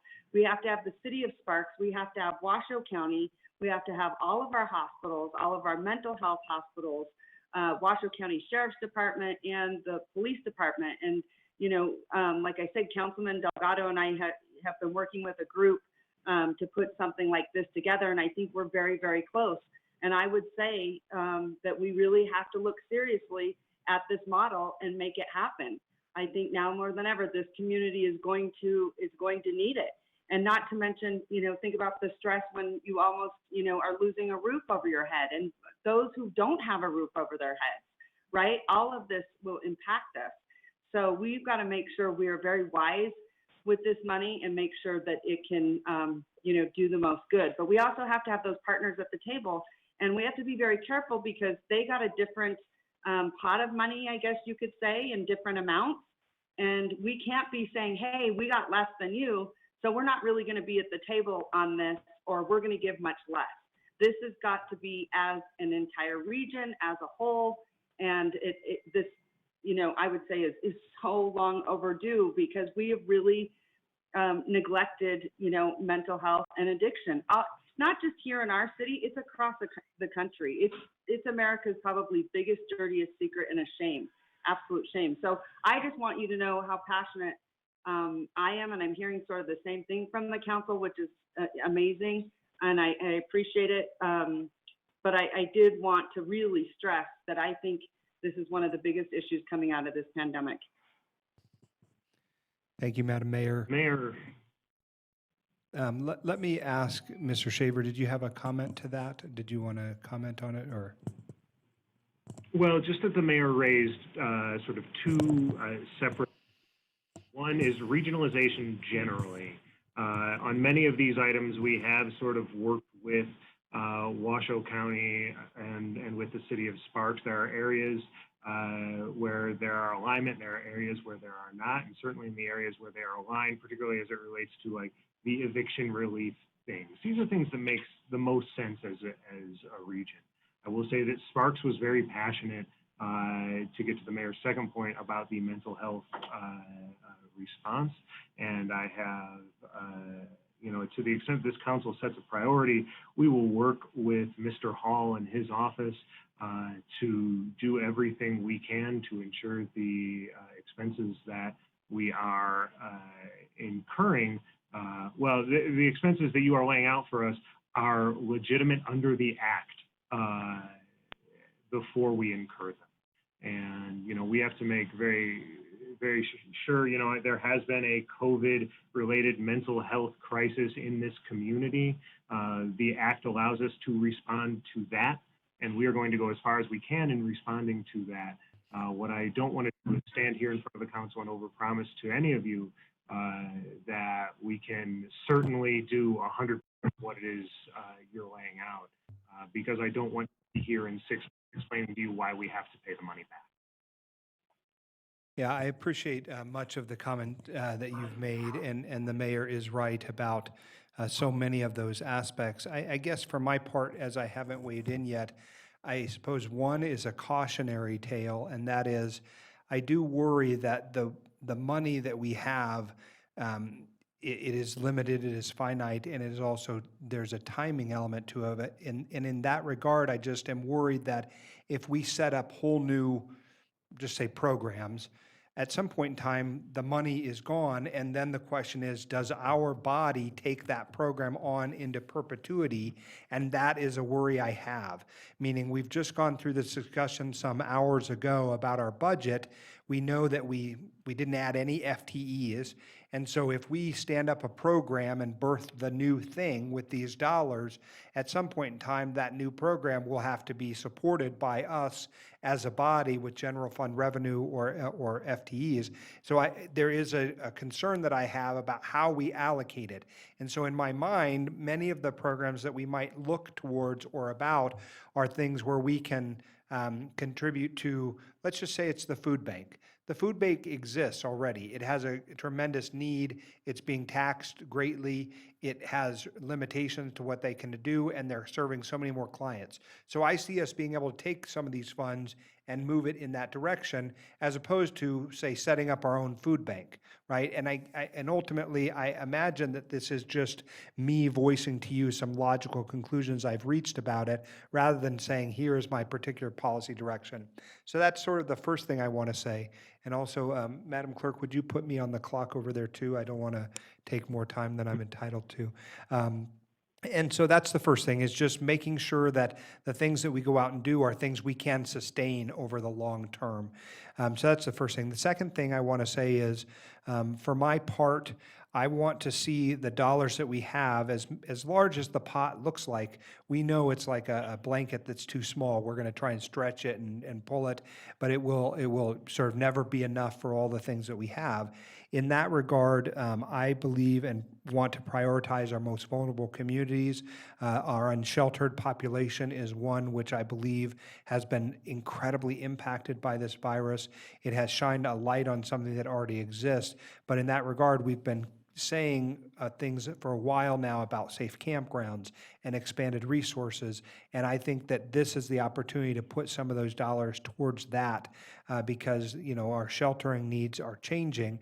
Obviously, we have winter coming, but I do think that we've got to make a commitment of our financial wherewithal and largesse to that group of people and say, we want to stand up a campground where it is safe, where people can park their cars, where we can have dogs allowed, where we can have folks who are not technically or legally married but are a couple stay together. So those are all the kinds of things that I think are important, and hopefully these dollars will help us stretch in that direction. Again, the risk that we run is whatever we create, I don't want to have to wind down the minute the dollars go away. So I'm going to be very mindful of that as we move forward. And again, I think the way you've identified it really makes sense to me. The buckets, what are legal, here are some of the monies, there might be a phase one and there might be a phase two. That way we are nimble as we move through the fall and hear what our congressional delegation and the national political landscape changes will allow us to popcorn in and out of those situations in a way that will make it so that we're able to do it here at the city of Reno as best we can. because these are great and tremendous resources as long as they go to, the best and most impactful places we can make them. So those were my comments and thoughts, and I might come back, and I appreciate your hearing me out, the body as a whole. Councilmember Dewar, let me hold on one second. I can't remember if I've already come around one time, and so I think I'm on the second time around with everybody. So I'll come first to Councilmember Dewar, and then Councilmember Jordan, you're up after that. Okay. First of all, thank you so much for bringing up the point you just made, because that's what I've been thinking about. That's why I asked the timing. And if the money evaporates on December 31 and we've set up a fantastic mental health program, let's say, if we don't have the money to pay the mental health workers, psychologists, et cetera, going forward, it's going to be one of these. So we don't want that. So we need some continuity with whatever we develop and somebody to catch it. So to that end, Dylan, a quick question. Phase 2, is it under the same restrictions? Yes, the entirety of the Coronavirus Relief Fund faces the same restrictions. So phase 1 and phase 2 are kind of artificial. I mean, it's just... Except insofar as they're laid out by the governor's office. The second one is entirely discretionary on their part. Okay, so some things that I don't want to repeat, so I'm going to add some new ideas. First of all is in the bucket related to COVID itself, managing the disease. The mayor's been working very hard with a medical advisory, COVID response team, and we're about to launch a health threat index. A health threat index, think of it as the burn code. That's our situation locally as compared to, let's say, Las Vegas. We have different metrics. Some of the money very specifically is about messaging, information, education. I think this fits right in there. One of the challenges with the health code is that one of the key indicators, which is test positivity, we don't have good numbers on Washoe County, and I'll just give you a quick reason. Let's say you go in and take a test. The dates associated with that test are the date you took it, the date they processed it, the date you got the response back, the date the health department got the response back. All of those dates could be 10 days apart. And it's very important to have a consistent database in order for something like a health threat index to work. So one of the things is that the health district is overwhelmed with their statisticians and math people in terms of QAing data, making sure we have good data. And so in that bucket is contact tracing, QAing data, educating people about this threat index and getting it used. And then we have an opportunity. The RAND group put out a assessment of every state, and they're doing a deeper dive. It's both on health indicators and economic indicators. They're doing a deeper dive on LA and Pittsburgh. I had a contact over there, so I said, what about Reno? They are looking into adding us to their deeper dive. What's working, what's not working, what are the associated economic impacts from the health impacts. So that's that bucket. Number 2 is employee health. So one of the things I brought up to Dylan was really about what if an employee gets really sick and ends up in the hospital on intubation? These are very expensive things that may fall outside or fall within their copay or their responsibility. I think we should at least look up setting up something so that no employee who gets COVID has extraordinary medical expenses. So just something to think about. The biggest impact on people, and it's related to the mental health, is what are they doing, right? There's usual social outlets are closed down. So they don't have their bars, they don't have the clubs, they don't have the gyms as much as we used to. I mean, there's a lot of restrictions around that. One of the suggestions that I have is what it appears people are doing is getting outside. It speaks right to our master plan, the thing that people care about. We have a whole new outdoor department in the state of Nevada that's focused on being outdoors. And it rose to the top of the 7,000 people that responded, and it's what people are doing to get socially distanced. Some of the challenges are trails are very busy. Trailheads don't have parking. They don't have bathrooms.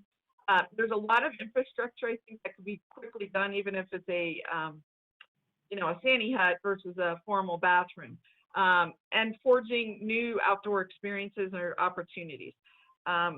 So those are some things I really like to think about. I've encouraged us spending more money on that end, maybe using $100 grand for some of the planning and identifying, is it this park in Ward 3 that needs expanded, whatever? Is it more to the edges, you know, maybe even going into the county with some trails that have already been planned, but just need to be built, whether by volunteer corps or by people that could use the work. Nursing homes, Mr. Delgado brought up about different populations being affected. So I've spent a lot of time on this for months about who's being affected too in terms of age groups. The younger people are getting affected, the older people are dying. And 50% of them in Nevada are dying in nursing homes. What can we do to have better coordination on PPE? What can we do to enhance what's going on? And it's not just nursing home, rehab center, child care centers, you know, Willow Springs, where people are together. Those are the hotbeds for people either getting sick or getting dying. And then lastly, just really in terms, something that hasn't really been mentioned about the homeless is really the bathroom issue. You know, I think everybody on the council knows I have advocated for bathrooms in our homeless areas for a very long time. We're now moving forward with the Portland Loo. Finally, it's still not built, but we have lots of people helping. We went out and put about 9 or 12 bathrooms out in various areas at the beginning of COVID. I would like to see that expanded. We can't house everybody. We can't figure this out. We're not going to solve our COVID homeless problem in a minute. So that's something I'd like us to see us address. So it's just some quick hot button issues. And I want to give a shout out to Councilman Breckus about the issue. If we could improve the air circulation system or air treatment or filtering in our city hall, it's been a longstanding issue, but COVID is exacerbating this. COVID is making people concerned about coming back to work. So anything we can do to clean our air, filter our air, better circulate our air in our buildings, whether it's City Hall or others, I think that would be a good employee initiative for that. Thank you. Okay, and I know that I've let folks go a little bit over time simply because this is such an important I was issue. watching your clock. It wasn't moving. I know, that's because you already went through 3 minutes and you were on your second round of 3 minutes. Sorry. That's okay. We give grace here in spades. Councilmember Jordan was patiently waiting, and it's now her turn to be on the clock. Thank you very much, and I'll just be very brief. Obviously, some of the federal eviction protections, moratoriums expire this week. I believe it's this week or next week. And I'm just curious, how much in the bucket for rental assistance and rental assistance programs do we have as it relates to COVID? So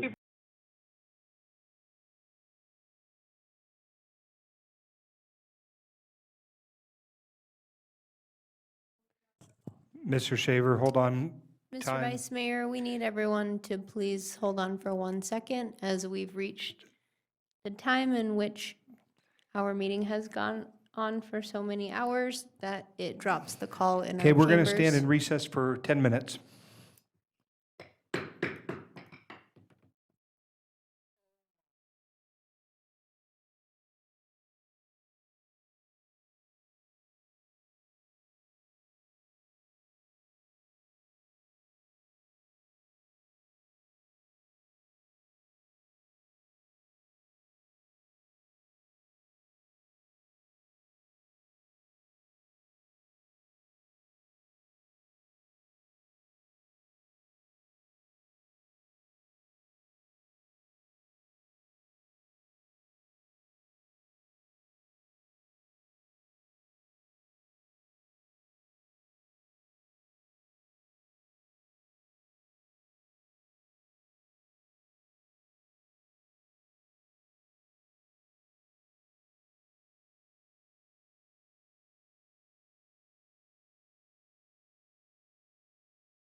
Here's the issue. Let me just flag it for all who are participating.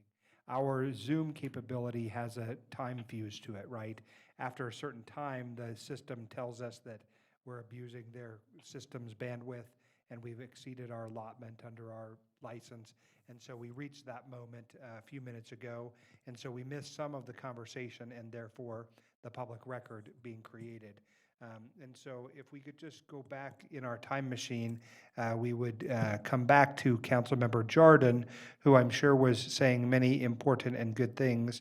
And I think it's also been kicked off as we speak. I don't see her as identified in the Zoom call, so let's give her a chance to come back to it. Mr. Shaver, I'm sure many of the important things you were saying were not received or recorded for posterity's sake. And so just understand these are some of the limitations of our system. Do we know how far we have to go back, Mr. Vice Mayor, like 5 minutes or No, 2 it's minutes? Or- like a minute, just when things started to go south on us. So just for the record's purposes here, Ashley Attorney City Clerk, I had just started the clock on Councilmember Jordan's time, so I believe she was actually just beginning to speak. And then we realized that we had dropped the call, so we're still waiting for her to come back on and reconnect. Yeah, see, it kicked us off in the chambers, but not all of you off out there, and so that included Councilmember Jordan being kicked off. And so if you just give us a chance to get her back into the meeting, which we're doing now, we can then. Yeah, or you could go to the next speaker and. I don't see another speaker who's in the queue, and, I guess Councilmember Breckus desires to speak. Yeah, I mean, I think we all have great ideas, and I think we have a lot of ideas. And I appreciate Mr. Reese's thought that, at the end of the day, grant eligibility or guidelines are really going to be controlling, and we can't set up programs that then won't have sustainable source. So it's really going to be a lot of it is how to get it out through intermediaries, take big chunks off the table and do that. Maybe I guess some proposals came in of solicitation, and maybe those should be circulated or there should be some announcement. But I really want to focus on that CHAB meeting that occurred this week, because there's some action steps that are proposed that I heard that haven't come to this body. And I just want to know if those are in motion with this money in the interim under the COVID, responses, because I think we should all be vetting them and also the responsibilities of who's doing things. And I really want to hear also what Washoe County is going to do with the allocation they got. And again, I heard the Reno Event Center is going to close down August 4th, and I don't know why. So I want to keep that in play.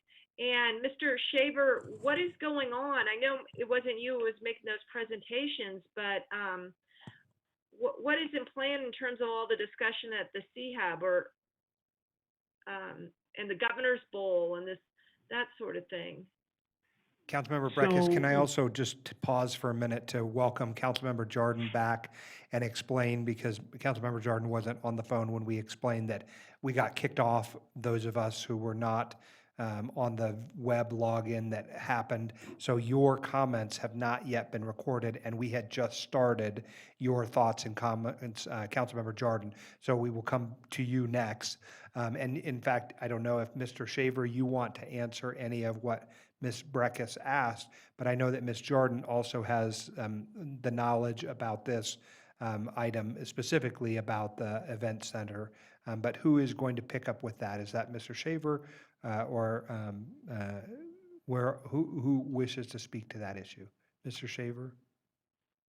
The question was originally addressed to me, so I will answer it to my ability, and then I am certain that the council member from Ward 5 all right, is more knowledgeable. But from the moment we stood up the Reno Event Center as a temporary facility, staff has been exploring alternate sites.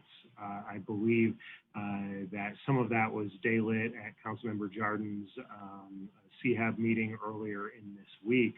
As far as the committing of funds, I think that there's a general, the expenses incurred to house the unsheltered at the Reno Event Center are regional expenses. I believe it is a regional priority to relocate that population, and it is our position as a city that the expenses for relocating those would then be regional expenses.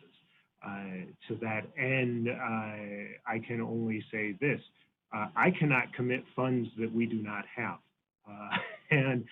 But what I can flag is an eligible expense, and relocating those to a different temporary holding facility where they might be able to spread out, where they might be able to do the things Councilmember Reese so eloquently spoke to earlier today, where you'd be able to serve a broader section of that community, would be an eligible expense, just as the current situation at the Reno Event Center is an eligible expense.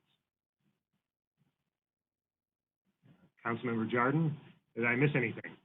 It was your meeting, I wasn't even there. No, and that's fine, and Arlo can jump on. I feel like we're kind of getting off topic here, and I know the next CHAB meeting is just in 2 Mondays, which we will give the full throttle sort of update on all of that stuff.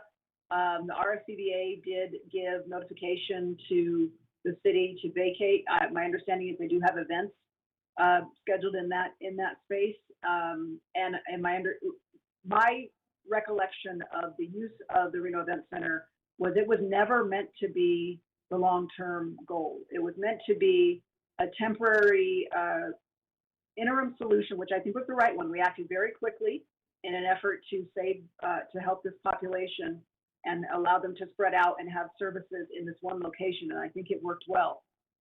There was always the understanding and as I recall, that when businesses began to open back up, that the Reno Event Center would open back up as well for its intended purpose.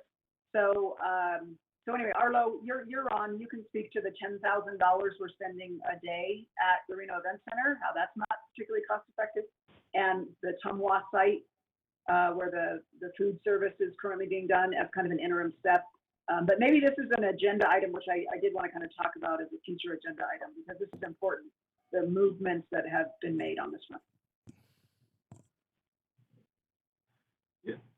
Hi, everyone. I missed part of Councilwoman Jardin's discussion there when I was being transitioned over, but the bottom line is we got notice from RSCVA and a polite request to vacate the Reno Event Center by August 3rd in order to accommodate its intended use. So we have been working on plans in coordination with Tumwa to do some temporary shelter rentals out on the East 4th Street site. This is what was discussed at the CHAB meeting.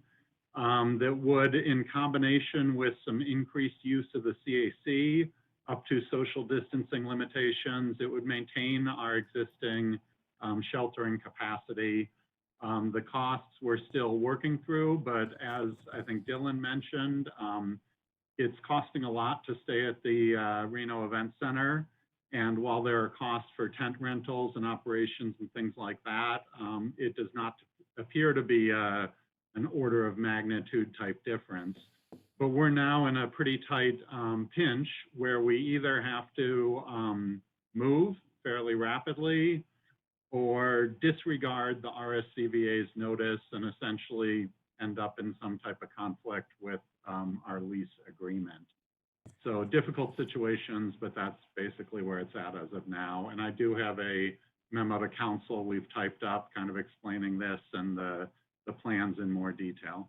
Mr. Stockham, to be clear and for the record, because we've got the public who is watching you know, the meeting's being live tweeted by one of Reno's reporters, Anjanette Damon. The RSCVA is the leaseholder. I mean, we own the building, right? The city of Reno owns the Reno Event Center. We are the owner, but we have a lease which says that it's used for a purpose and the RSCVA operates and holds events. Obviously, no events are going to be happening in there, which I think was Councilmember Breckus's earlier point. And so I just want to make sure I'm clear. The fact of the matter is we own the building, but the lease is the leasee wants to use it for their purposes, which they have a legal right to do. And Councilmember Breck is shaking her head, so I'm trying to figure out who is right? Is it my general presumption about the law and how leases work, or is it we have the powers, the government, to do whatever we want to do with our building? What's the status?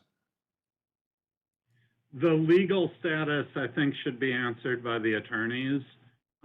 If we disregard the RSCBA's notice, I think it's fair to say that we're probably in a legal disagreement. I'm not sure if it's clear if we have that right. The other thing I wanted to note is part of the notice, they do have events planned starting the second week in August. There are events that are not the typical large gatherings, but social distancing enabled type activities. So there is some consequence that we don't know really what it's going to be of not leaving. And there's also the basic, concept of getting downtown a little more back to normal and having the positive events that really are typically hosted at the Reno event. Okay, and Mr. Shipman, I think you opened up your screen to address this issue from legal's perspective. And to be clear, I'm not suggesting that we don't have an obligation to move. I'm trying to figure out if, in fact, we do, what are the consequences either way. At the end of the day, it is a building we own.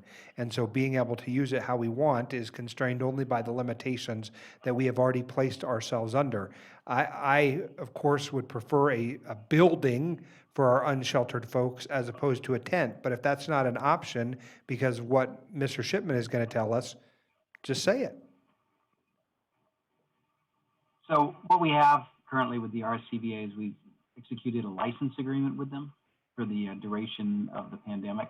So, and we can send that around, but essentially it allows us to occupy the space for the time being. But we do acknowledge that there are planned future events for the property, and the licensor, who is the RSCBA, didn't make any specific periods of time, didn't guarantee allowing it for any specific time. So I think, as Arlo has discussed it, there's been a request because they have planned events to leave and vacate based upon that licensing agreement. And so that's sort of the situation where we're in. We've got to decide what we want to do. Well, and I reflect that our ability to move into it in the first place was a Herculean effort by all parties who set it up. I mean, it was really, we were dealing with the throes of the pandemic. And so I don't want to overlook the fact that this was an incredible happening. We are now to a different point. Councilmember Jordan, I know you've patiently waited, and so I will invite you to speak next. Thank you very much. And I know we're slightly off the agenda item on this. And I will ask that we bring back a more broad discussion on the longer term solutions to this, which have been discussed by many very engaged individuals in our community for a very long time. That is coming together. This is an interim temporary step. And those that have been involved with this community, working hard for it, know the work they've done. To this point, the CHAB has done a tremendous job, the partners at the county and Sparks. Those that have been in the mix know kind of what's happening. So this really is just an interim. Again, everybody tune into a CHAB meeting, watch what's happening. You'll get a lot more meat on the sandwich with regards to these issues at those meetings, but there's a lot of great things happening to help this most vulnerable population. This is a very temporary solution that allows our downtown to begin to reopen, and the facilities that were intended for events to be used for events, while we are working out the final details on the longer term global issues surrounding another larger shelter. And I apologize, I wasn't aware that this momentous issue was coming to the CHAB, and so I wasn't present for it. Am I correct, Mr. Stockham, that you've got a memo coming out which will identify some of the things that are involved here? And is that a yes, Mr. Stockham? Yes, it is. Okay, thank you so much. And then back to Councilmember Jordan. Councilmember Jordan, this temporary solution, as I understand it, does it include safe camping, safe parking, dogs, those kind of things that our community really has been very desirous of and have put together many presentations on? I know RISE did this incredible presentation about safe camping. Is that what you're talking about? the more permanent solution is a large, are you talking about the short-term one? Yeah, I was just talking Or about the short-term solution. We've got to essentially move from the event center to somewhere, and that somewhere sounds a little temporary-ish, and I'm asking, is that temporary-ish place going to have those things which our community is very much asking for and has been for some time, as to camping and dogs and couples sheltering together as opposed to be separating? Okay, that's awesome. No, and I wasn't stretching my head yet. What I'm saying is the temporary facility, as you and many well know, anything related to homeless, we can often identify the needs and the wants and the expanded services that we need. The where is always the problem. And we have been trying to, for some time, lock down the Governor's Bowl as the site for that future everything site that we've all been wanting. The safe camp, the animals, the partnership, sort of sheltering, that sort of thing. That is in its final stages of being completed. The issues surrounding the temporary are simply that. And the site in which Tumwa was so gracious to let us use simply doesn't have enough space to do all those things. Now, when I say temporary, I'm talking 4 months. We're hoping 4 months and not longer. So as this kind of moves forward, we're looking, we have the longer term goal in mind with the appropriate location and spacing and all the things we've been wanting for a long time.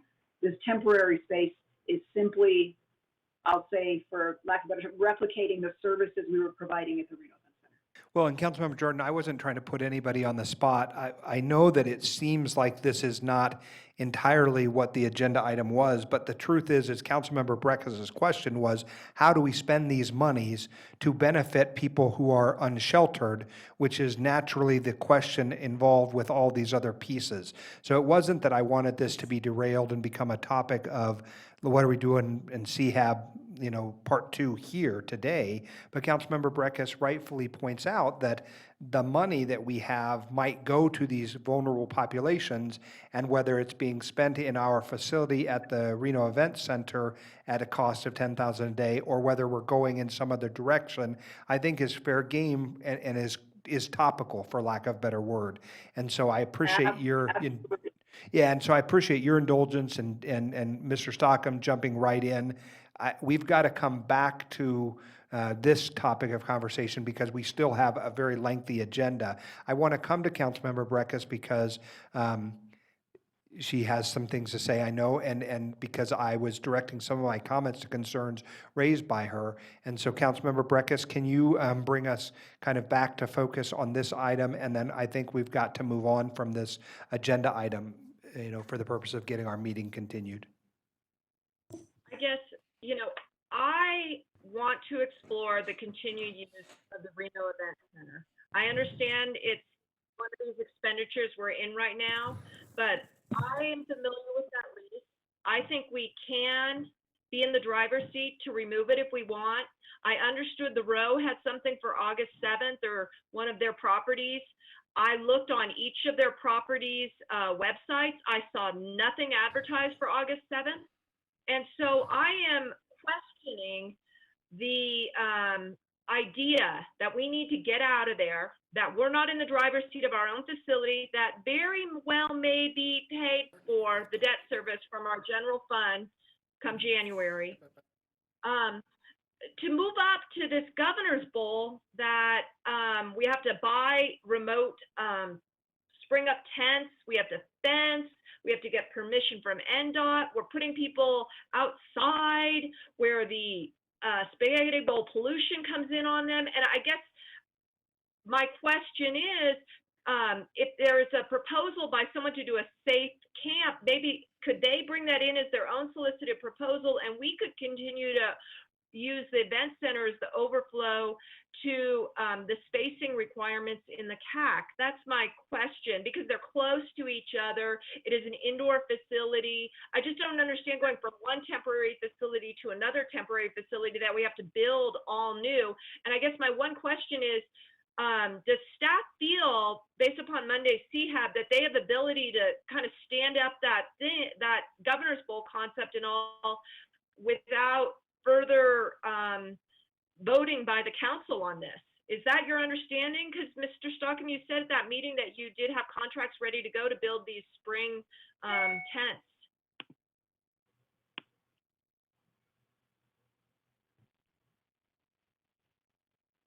We've not signed contracts yet, pending discussions, but if we're going to relocate by the deadline RSCVA gave us, we need to. And in terms of all the there's a lot of emergency spending going on right now through kind of the staff level and the EOC. And this is essentially a reallocation of expenditures to a different site. So that's what was discussed at CHAB.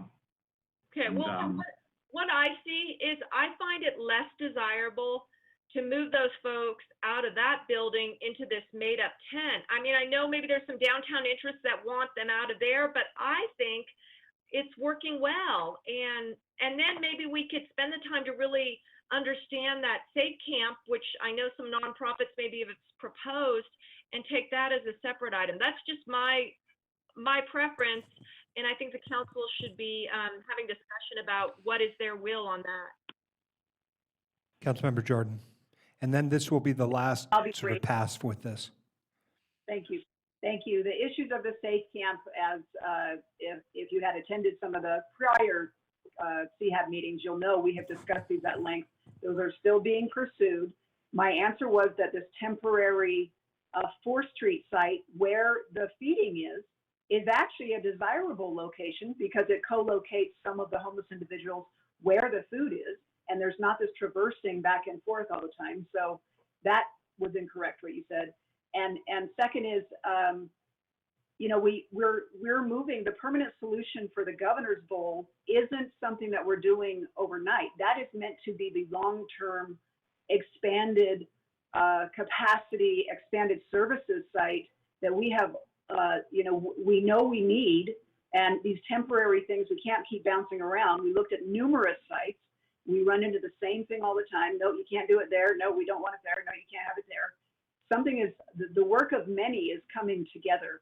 So I welcome you to come to the next CHAB meeting and we will expound on many of these issues. But this is not, this is a good thing that allows this is in special interest. And if there's properties that for their employees or events, they want to use the space for the intended purpose, we are coming up with what I believe is a good interim solution as we're still working very expeditiously for the long-term goal to serve this population that many of us have been working on behalf of for a very, very long time. I think too, remember that this site at the Reno Event Center was a function of the Emergency Operations Command, right? This was not something that came to us. We were a willing participant in it. And so that layers on top of this what will happen. The Emergency Operation Command is winding down, or I think there's a question about whether it will. I guess we've got to reach a sort of an end point to this discussion. The discussion that we were having was about the CARES money, how it will be allocated. I think that Councilmember Breckus, you've raised important concerns that I hope that we can follow up with Mr. Shipman offline, Mr. Stockham, and Mr. Shaver about what are we to do here, rather than this being the action item that's in front of us. At the end of the day, we've now spent a number, I think maybe on nearly 2 hours, talking about the CARES Act funds, and perhaps we've given good staff direction as to that, but there's not a need, I don't think, at this point in time for a motion. I'll ask my colleagues if anyone disagrees with me in that regard. Madam Mayor, did you? Yeah, just really quickly, we had a pretty broad conversation. I think staff certainly knows where we're all coming from, where we want to go, what we're trying to accomplish. I would also just make a plea to our community to please send us their thoughts and ideas. I just, I would really like to hear them because I think so many people just have great ideas, and I really want to hear some community feedback. I'm getting certainly ideas and things like that, but now that we've had the discussion, I would just encourage people to send the council any ideas that they have. but I do think we've given enough direction. We spent a long time on this item, and ready to move on. Okay, thank you, Madam Mayor. I think with that, we'll close this item. We have a series of E items now. Mr. Shaver, can I come back to you now? I apologize, Mr. Vice Mayor. I'm just trying to gauge your intent. Is your intent as a council that we would submit the spending plan for to release the Phase 1 resources? Yes, as I And understand, if as you've I would be outlined. most comfortable. Okay. Yeah, Madam Mayor, is that acceptable, and your understanding of how this, it wasn't so much a motion, it's that you presented a presentation, and that appears consistent with our understanding of it. In addition, we've clarified what we think are some ways for you to plumb the depths of those things as you move forward, both in Phase 1 and potentially in Phase 2. So in the absence of a motion, I don't think it leaves you without the opportunity to move forward, because there are some things that have to be moved forward on. I agree. I just wanted you to say it out loud, sir. Okay. Well, I think Madam Mayor did. I apologize. Am I making this confusing? I would like to, Dylan, so will you bring it back to council one more time before we go and get the approval on this? Yes, ma'am. If that's what council directs, we can bring it back another time with revisions exactly the same as you Sure. see here or in some other form. All right, perfect. And I just want to say thank you, Dylan. You've done a tremendous job. I know how hard you've worked. I mean, certainly during COVID, our whole entire team at the city of Reno has just been, kick-ass, and everyone's worked so hard, and this is a really challenging time. So I just would be remiss if I did not thank our entire team at the city of Reno. You guys have done a tremendous job. And, the city was moving and shaking well before COVID, right? So we had a lot on our plates then, and then you times it by 10. And so I just want to say I'm really impressed with everyone, our entire staff at the city of Reno. And I'm told never to mention names because you'll forget someone and dwell on it forever, which I will. So I just want to say everyone, thanks so much. Okay. Thank you to colleagues and staff. We'll move on. Madam Clerk, can you resituate us? Yes, Mr. Vice Mayor, transitioning into your ordinance introduction. At this time, you're on item E1. This is a bill to be read by the city attorney. Mr. Hall. Thank you, Mr. Vice Mayor. Ordinance introduction, bill number 7144, case number LDC 20-00057. Stage point number 9, ordinance to amend Title 18, Chapter 18.08 of the Reno Municipal Code entitled Zoning, rezoning a plus or minus 11.24 acre site located on the east side of Mount Limbo Street, plus or minus 200 feet north of its intersection with Echo Avenue from industrial business to industrial commercial, and with other matters which pertain to or necessarily connected therewith. Ward 4. Okay, I don't believe that there are any disclosures, but I'll ask Madam Clerk, was there any public comment on this item? None, Mr. Vice Mayor. No questions from council at this time, I don't believe, that are registered. May I have a motion, please? Mr. Vice Mayor, I'd like to make a motion to move to uphold the recommendation of the Planning Commission. And so I move to refer bill number for a second reading and adoption. Okay. Whatever the bill number was. I have a motion by Councilmember Wepper. Can I get a second, please? I'll second. Any additional comments or questions at this time? I'll call for the question. All those in favor, please signify by saying aye. Aye. Aye. Any opposed, no. Motion carries unanimously. Vice Mayor, item E2. This is an ordinance introduction to be read by the city attorney. This is ordinance introduction, bill number 7145, case number TXT 20-00005, Skyway Design Guidelines Text Amendment.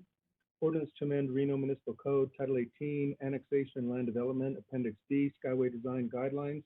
To amend the Skyway Design Guidelines by adding criteria that exempt certain projects from review by the Design Review Committee, together with other matters which pertain to or necessarily connected therewith. Okay, thank you. Madam Clerk, any public comment on this item? Mr. Vice Mayor, we received public comment on this item, 3 letters of support, 47 letters of opposition, 2 letters of concern. These have all been submitted to council for the record and are part of the official record. Okay, is there a staff presentation on this item? Ms. Foos, I see you've entered the meeting room. Hi. Hi. I will do a very brief presentation. Just maybe a recap of where we were since our last meeting. Again, initially back in April, there was an initiation to change Appendix B of our Skyways Design Guidelines. We went to Planning Commission. They did not agree that we should remove the Design Review Committee from the review. Last month, when this went to City Council, it was noticed and shown on the, or it wasn't noticed, it was identified on the agenda as deleting the Design Review Committee. And council decided to go a different direction, and instead of deleting the Design Review Committee, it was modified to add 3 different criteria. So we went ahead and put it back on the agenda as a first reading. We wanted to make sure that the public understood that we were not moving forward with how it was previously agendized, and so it's back before you now as a first reading.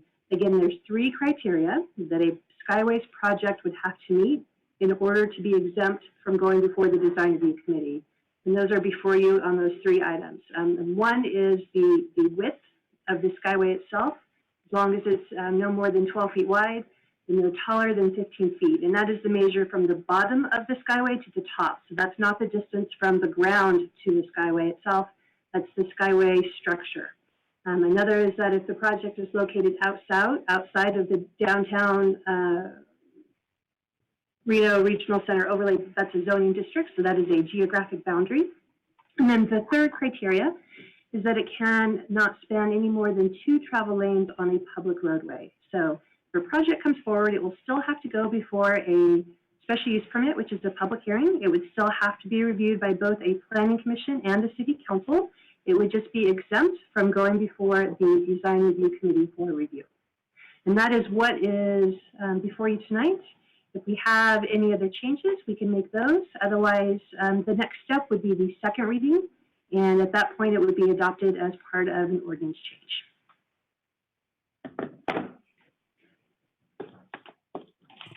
Thank you, Ms. Foos. Let me take down the presentation so I can see the speaker view. Okay, I'm going to start with Councilmember Jordan. And I apologize, we need to just transition over. Councilmember Jordan, okay, there you are. Thank you, Angela, for your work on this. And do we have a representative from UNR? We have Heidi Ganzert on the Zoom. We've moved her over. Senator Ganzert, we will unmute you on our end, and you are welcome to answer questions as needed. Yes, I'm available. Thank you. Thank you. I did just kind of want to ask some questions, and Angela, thank you for clarifying that this is not an elimination of the review committee.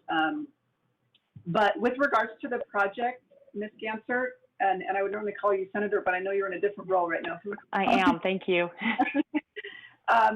This project, can you tell me a little bit about the contractor, the architect, the need for this ADA compliance, who it benefits, how many it benefits? Sure, I'd be happy to. So again, Heidi Ganzert for the record. I'm the Executive Director of External Relations for the University of Nevada, Reno. This is a project, and the first project in the gateway area of the university. And we are building a parking garage, and with that parking garage is a pedestrian bridge that goes over 9th Street. The reason for the pedestrian bridge is we need to have an ADA compliant means for individuals who are disabled. I was able to talk to the director of our Disability Resource Center today, actually yesterday, and confirm a number of disabled students. So we have 600 disabled students who are registered with the DRC right now.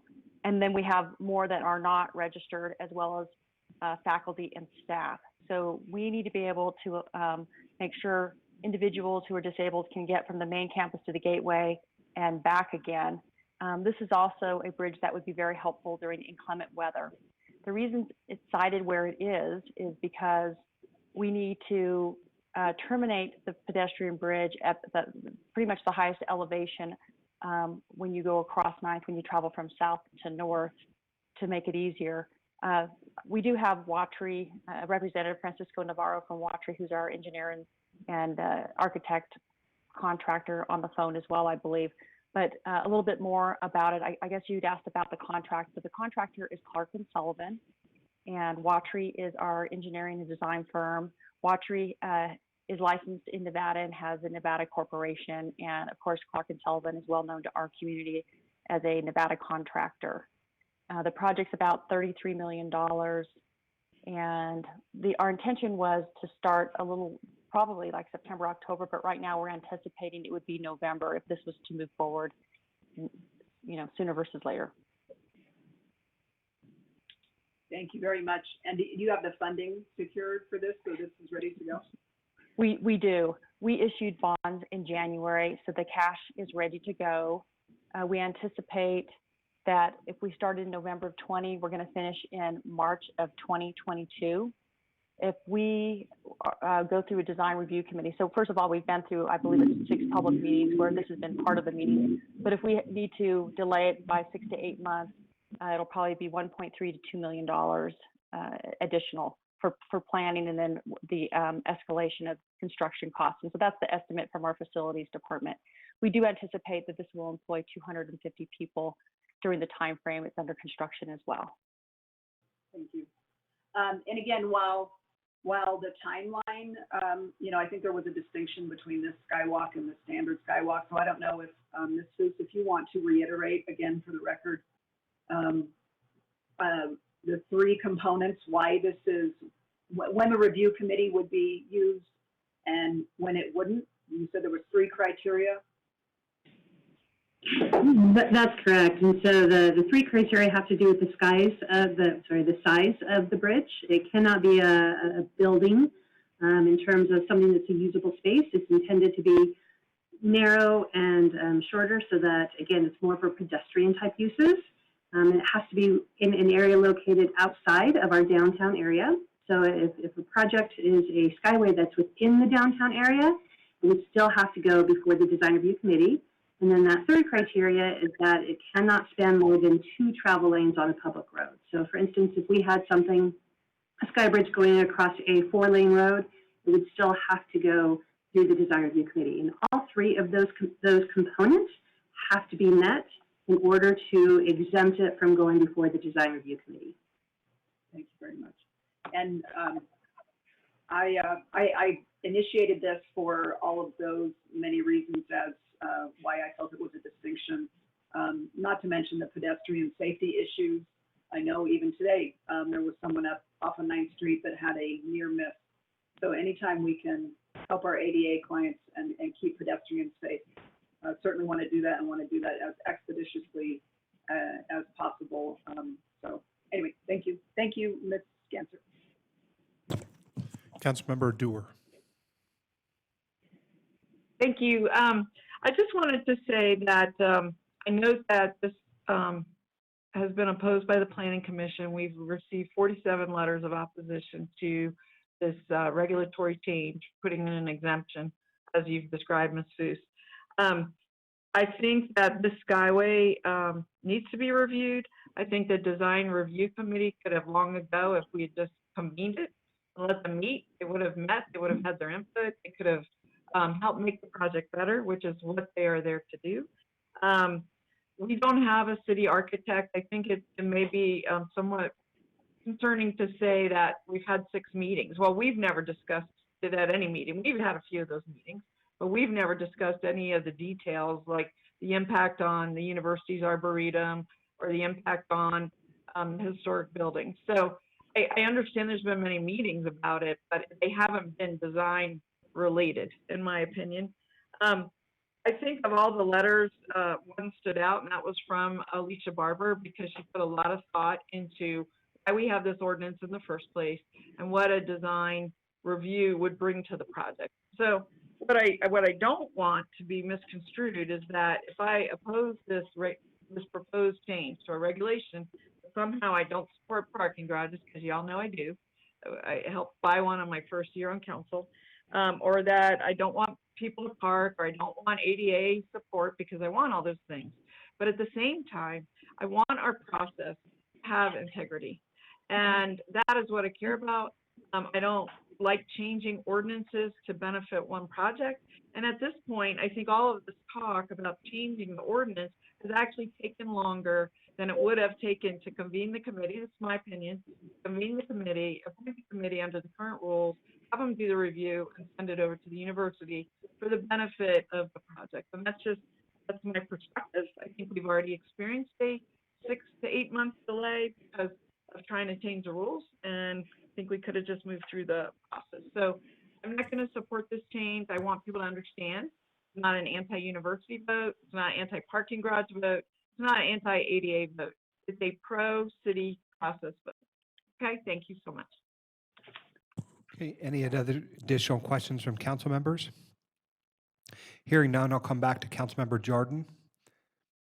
This is in your, Hey, Councilmember sorry. Shivi, or Mayor Shivi. Oh, I'm so sorry. I just would imagine Councilwoman Jordan's going to make a motion, but I just wanted to ask a question. Angela, did this come to the Access Advisory Board? Because I don't remember it coming there, and I would just really stress when it comes down to disabilities and how we how we design and plan infrastructure. That board is incredibly intelligent, and they know what to look for. And I think, it would be really beneficial, in the future, that things like this, especially if it has to do with disabilities, that it does go to that committee, because I will tell you how many times that we have designed things. I've been blown away of things that I did not know were really critical with disabilities, that quite honestly, the city of Reno, I've seen the city of Reno do it. I've seen RTC do it at the presentations at the Access Advisory Board, where, the Access Advisory Board will say, hold on, wait a minute. You can't do this. Why? Because someone is designing that doesn't have a disability or doesn't even pay attention to what those guidelines are. So I would just say they can offer some incredibly valuable feedback and ideas. I will say Carrie Koski is fantastic. She's come and done some presentations at Access, done a phenomenal job. And Angela, I haven't seen you come and you're always been a rock star too. I haven't seen you come and do a poor presentation either. So I'm not saying that, but I'm just saying I have seen them. And Access Advisory Board really does have great input, and they really understand, the design and infrastructure that needs to happen. So I would just say, I think that that's really unfortunate that it didn't go through this process if it is really critical about disabilities. So thanks so much. No, and maybe just to add to that, that brings up a really good point. And maybe when we get to the point where council is appointing members to sit on the design review committee, that would also be a good opportunity to maybe pick an architect, a planner, a landscape architect, and maybe somebody with a background in ADA design. So just good observation, and we will make note of that. Thanks, Angela. That's awesome. Thank you so much. Councilmember Jordan. Thank you very much. Is it appropriate to say move to second reading? Is that what the motion is? Move to refer, that's correct. Motion. I'll move to refer. Okay, I have a Second the motion by motion, Weber. Councilmember Jordan, a second by Councilmember Weber. Any further discussion at this time? Seeing none, I'll call for the question. All those in favor, please.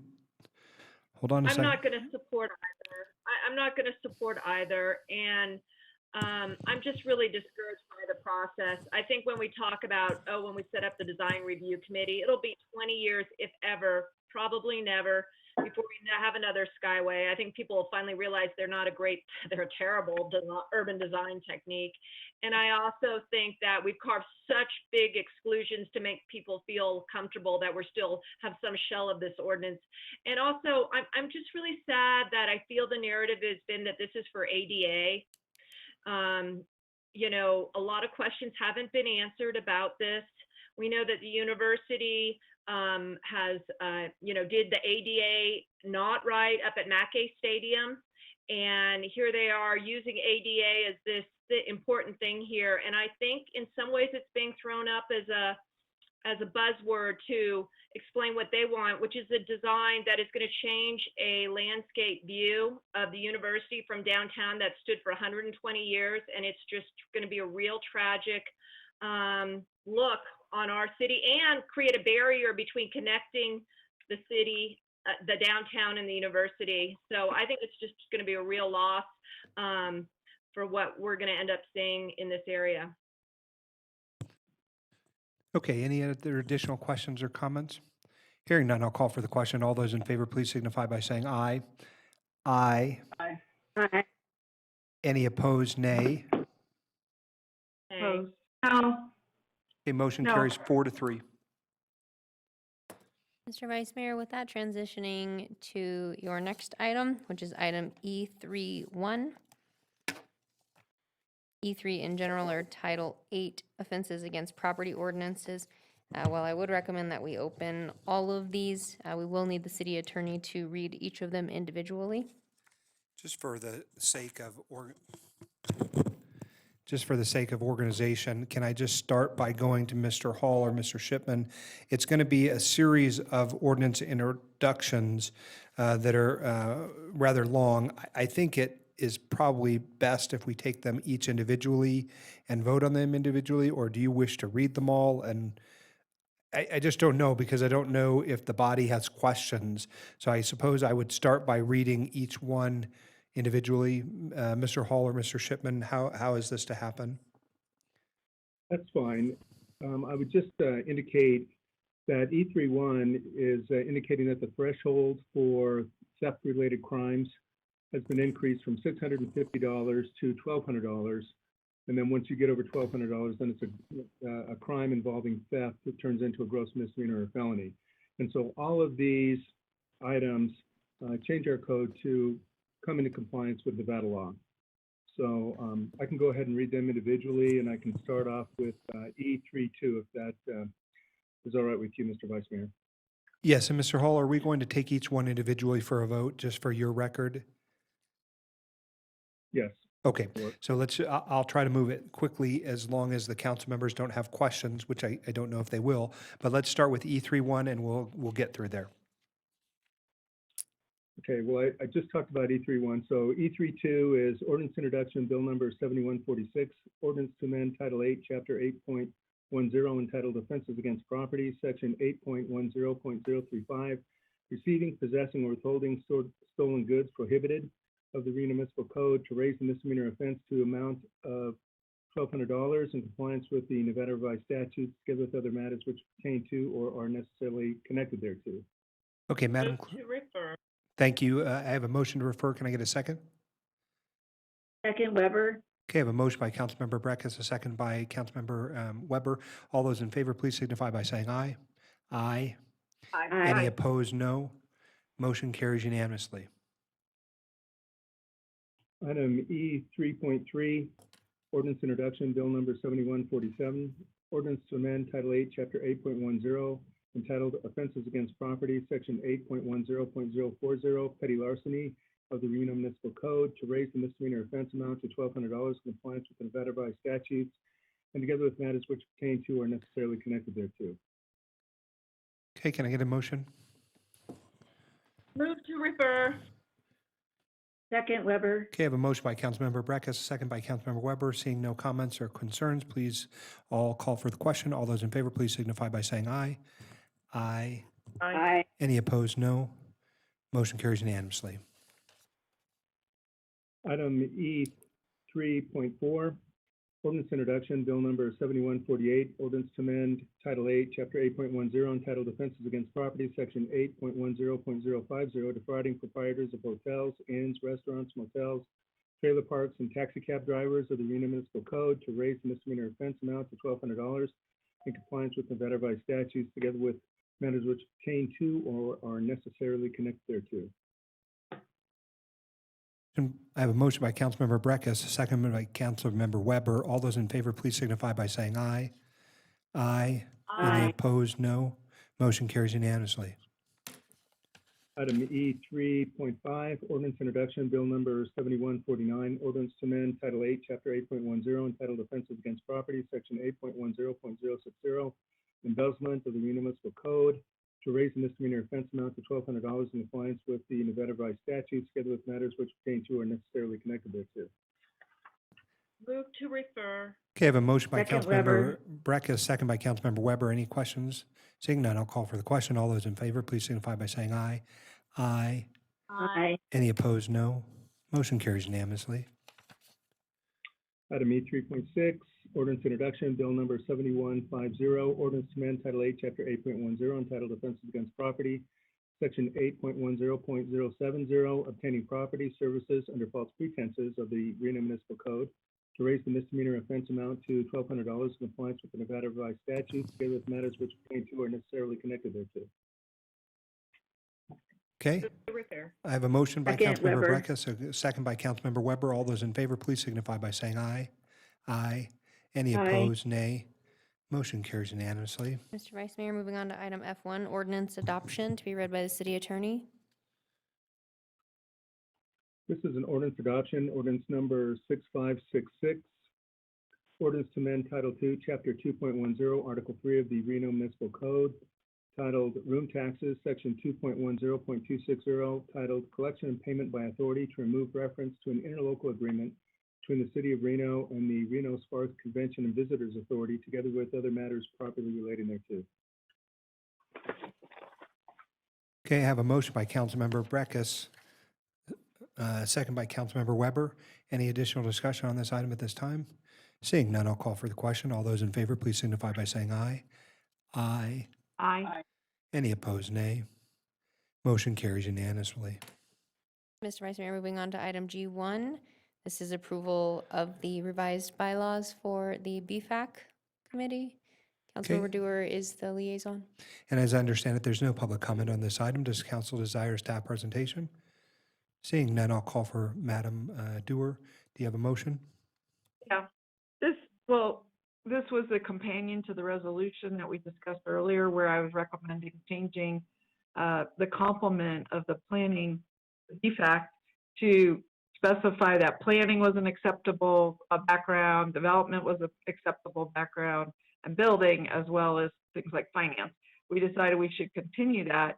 What I would like to do is, we're going to bring that back, but I do want to get these bylaws adopted so that, you know, the board can operate more effectively, leaving apart any other kind of decisions. So I'd like to, I guess, move forward with the bylaws. I don't know, I guess I have to ask Carl Hall or John Shipman if we needed the resolution in order to do the bylaws, or can you just specify? Yeah, sorry about that. You know, I would recommend that you bring this back with the companion, because I think they're both kind of intertwined. Okay, well, that's fine. At least people know what the intent is, and so we can move on. We'll continue, make a motion to continue this item and companion with the resolution. Okay, I have a motion by second the Councilmember motion. Dewar, a second by Councilmember Weber. All those in favor, please signify by saying aye. Aye. Any Aye. opposed? No. Motion carries unanimously. Vice Mayor, moving on to item G21. This is appointment to the BFAC. Councilmember Dewar is liaison. Yeah, and would you refresh on how many people I may appoint? There are up to 4 openings on this board, Right. Councilmember Dewar. Right, so today I would like to make 2 appointments, and that would be Don Krompatek, a reappointment, and Robert Listener, a new appointment. Second the motion. Okay, I have a motion by Councilmember Dewar, second by Councilmember Weber. All those in favor, please signify by saying aye. Aye. Aye. Any opposed? Nay. Motion's carry unanimously. Mr. Vice Mayor, item G22, this is appointment to the Financial Advisory Board in which you are the liaison. I have to apologize because although I am the liaison, I did not see a recommendation come through from the Financial Advisory Board, which they have usually been quick to give. So I'm going to move to table this matter until I can get confirmation from them. Oh, hold on one second. Okay, give us a second. It sounds like there was one, but it was received by the clerk and not by me. I apologize for that. We'll come back to that item. Okay, with that, Mr. Vice Mayor, as we mentioned, we will come back to that. We will now transition to G23, which is the Human Rights Commission. Okay, Madam Clerk, I don't think there's any public comment on this item, but I know that there are a number of appointments, and so I want to start. Madam Clerk, should we go by ward? How would you like to see it handled? I would like to go by ward. So first, we have one vacancy on Ward 1. Okay, Councilmember Breckus, do you have an appointment for Ward 1? I do. Excuse me. I felt it was important to have the disabled community represented on this board. And so I'm going to reappoint the gentleman who I appointed before. He's a UNR employee who is in a wheelchair, and but he lives in Ward 5, and his name's Scott Youngs, and I'm reappointing him. Thank you.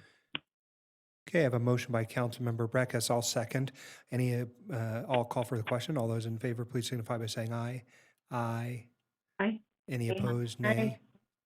Okay, Ward 1 appointments. Congratulations, Scott Youngs. Ward 2, Councilmember Dewar. Thank you. Yeah, I have one appointment. I have one continuing and one appointment. And I would like to reappoint Courtney Young. She is the current vice chair and has done a tremendous amount of work on this board. So Okay, she's thank my you. recommendation. I'll second that. All those in favor, please signify by saying aye. Aye. Aye. Any opposed, no. Motion carries unanimously. Congratulations to Ms. Young. Mr. Vice Mayor, Ward 3 appointments are not up at this time, so we would be looking at Ward 4 appointments. If Councilmember Weber would like to make them, she has up to 2 available at this time. Thank you.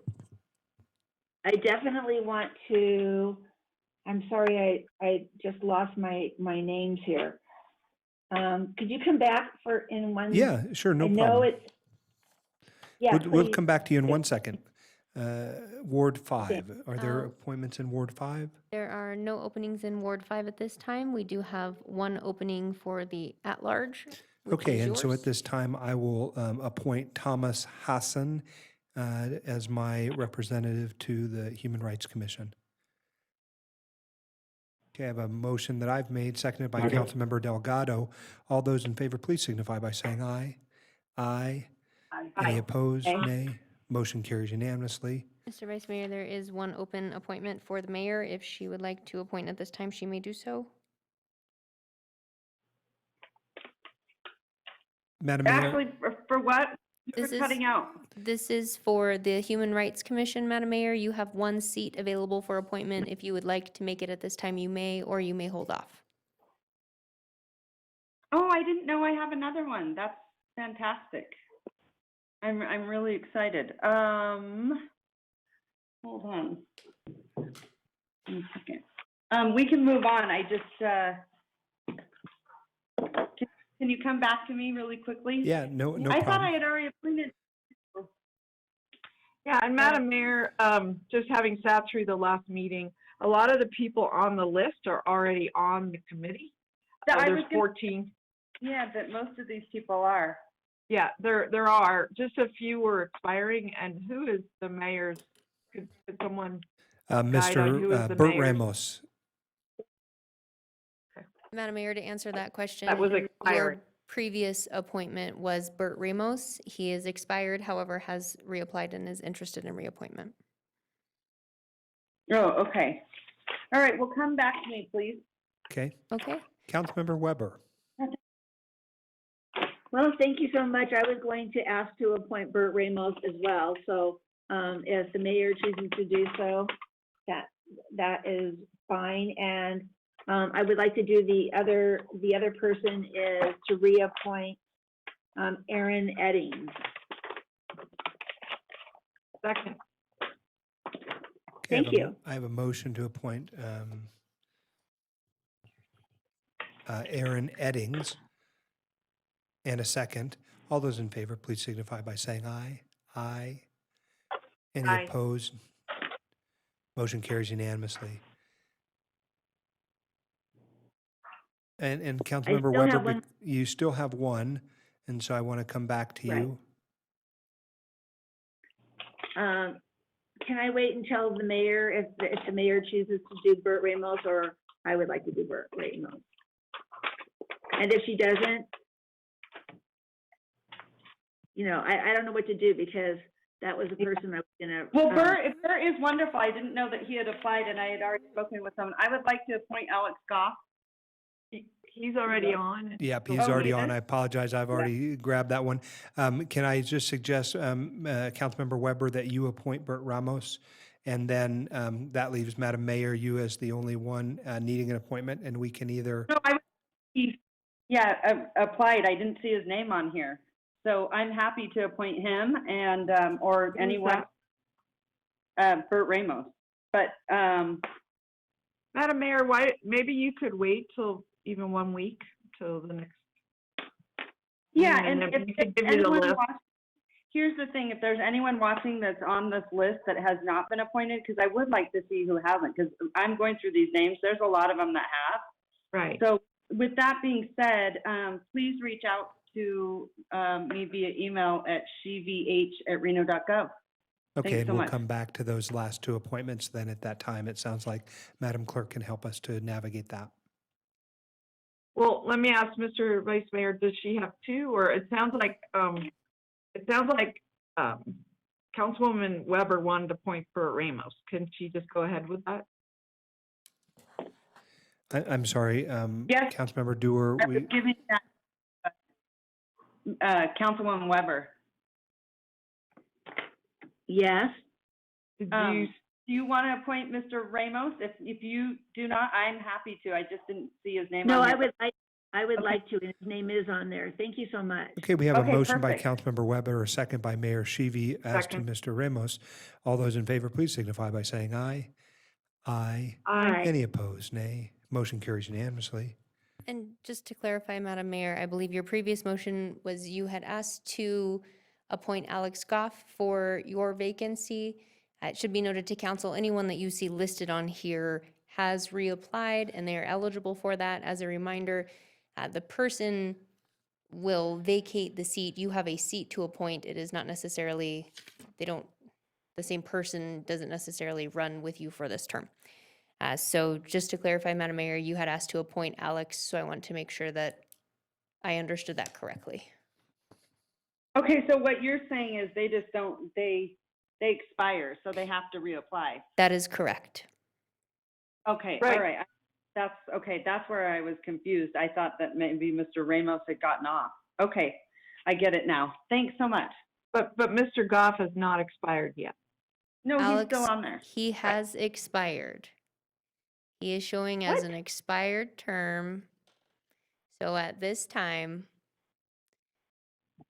Oh, okay, well then I will appoint Mr. Goff if he Okay, I'll has second that. reapplied. We have Yes. a motion by rea- Mayor Sheevy, a second that I've made. Any additional questions at the time?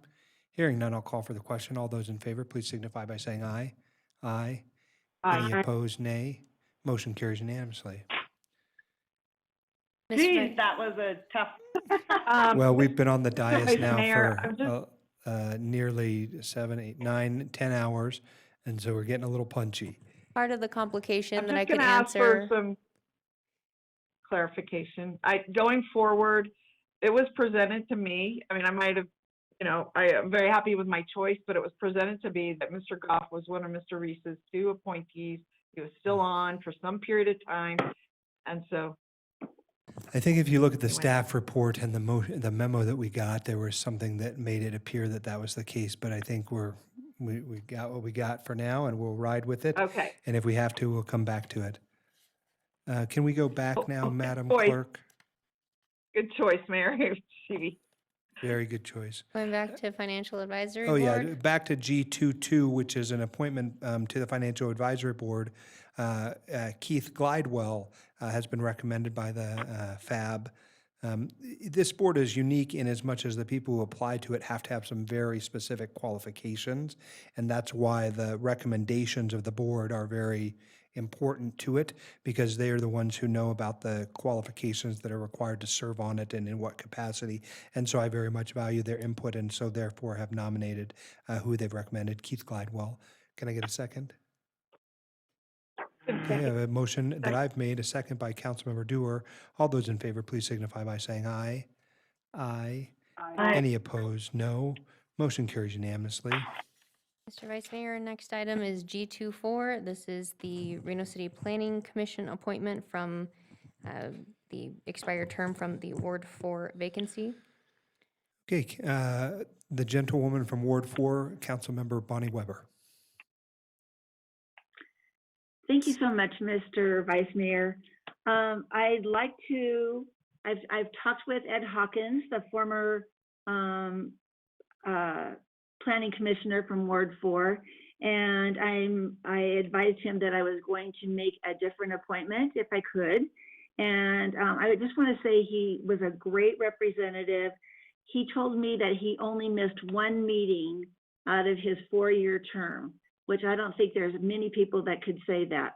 But I do appreciate him, and I wanted to give someone else a chance, and so, and it was a NAB member, and it's Arthur Munoz that I would like to have appointed to the Planning Commission. Second. Thank you. I have a motion and a second, but I'll open it for discussion. It looks like we have discussion. Councilmember Dewar.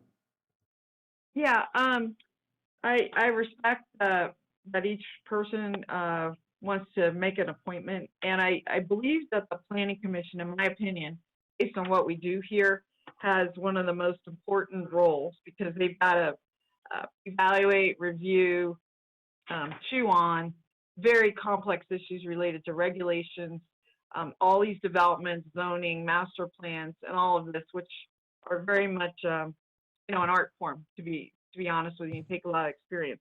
I would have loved to see Mr. Hawkins continue. I think he's done a really great job. You made the point, Councilman Weber, that he's only missed one meeting. And I think he brings a whole different perspective, and I appreciate his background in construction. I think it adds some depth to the committee. I would have liked to see him be your proposal. It's nothing against Mr. Munoz. I don't know him, but that would have been my recommendation, and I just wanted to put that out on the record. I really think we need, some of our best people on there that have experience in these fields. So thank you. Thank you for your comments. Okay, Councilmember Breckus. Yeah.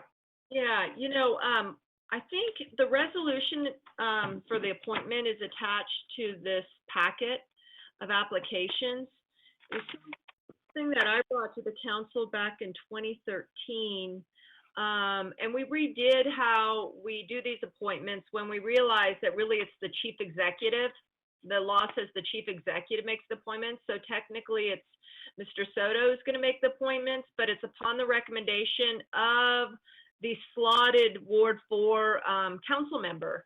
And I think I want to respect that process. I want to respect the process that we outline, that every single individual, when their term is up, gets to appoint who they feel most appropriate. Unless I saw some big flags in this person's resume, which I don't see. He lives in Ward 4. I don't think that was binding that the person live in Ward 4. I don't see any conflicts of interest. I think he's a former police officer, owns his own small business. So I am going to support the appointment as well. Thank you. Thank you. Okay. Any Vice additional? Mayor, Yes, Madam Mayor. I apologize. I'm probably speaking out of turn. We probably do have to go back to the Human Rights Commission. Yeah, no worries. Can we do that 1 second? We'll come back. Sure, yeah. You just let me know. I just wanted to make sure before we adjourn. So. Yeah, we won't do that. We'll come back. Any additional Thanks. questions on this item at this time? Hearing none, I'll call for the question. All those in favor, please signify by saying aye. Aye. Aye. Any opposed? Nay. Motion carries unanimously. Madam Mayor, let's come Thank back. you all. Of course. Yeah. I also want to say thank you so much to Ed Hawkins.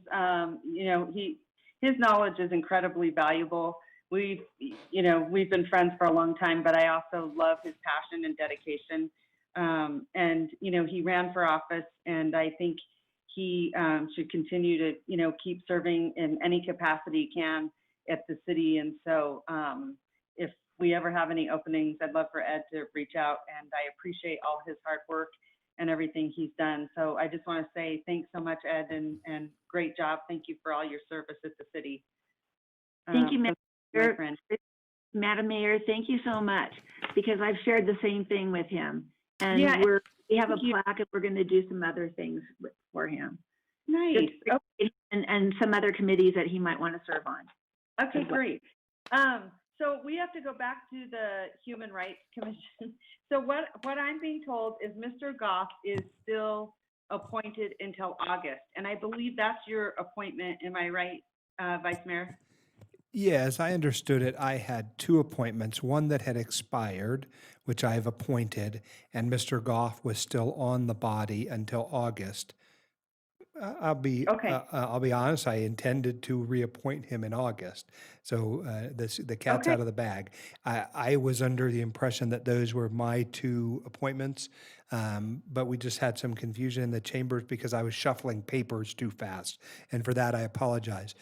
So I think that means we still have a single appointment for which you have the ability to appoint, and that you don't have the option to choose Mr. Goff or Mr. Ramos or any of the people that we already appointed.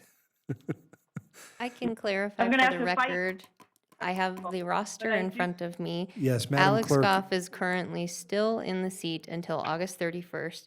He submitted his reapplication in advance, and I think that that is where some of the confusion. So we appreciate him being proactive for his reappointment. Typical. And once his seat it comes up for expiration, we will bring him back. So, Madam Mayor, we would be looking for a motion to pick someone else. Thank you for clarifying. Or before she does, I may offer an alternative. She could appoint him, and the open appointment could be decided by Mr. Reese. No way. Where's stopping me? Madam Mayor, appoint someone. I've got someone, and I absolutely love and adore her.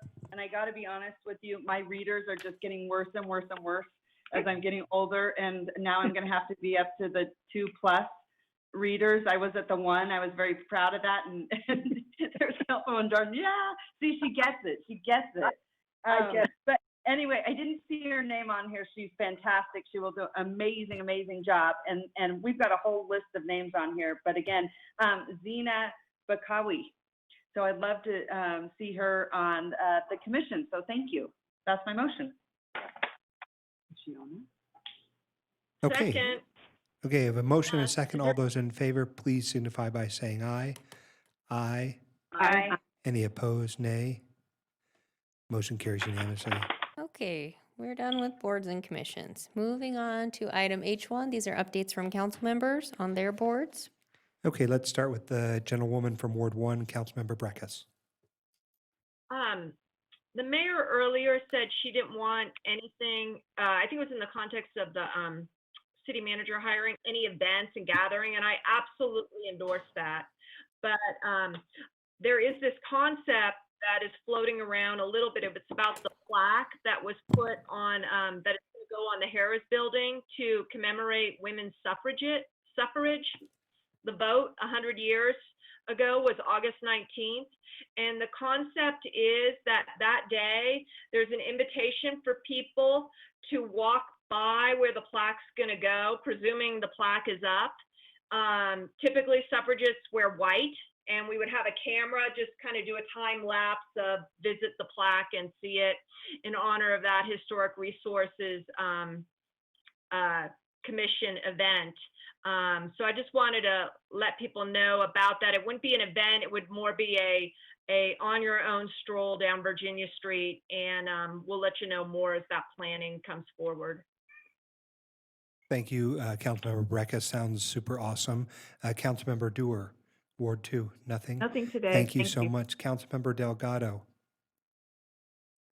Okay, Councilmember I'll Weber. have a, I have nothing today, thank you. Thank you so much. Councilmember Jordan.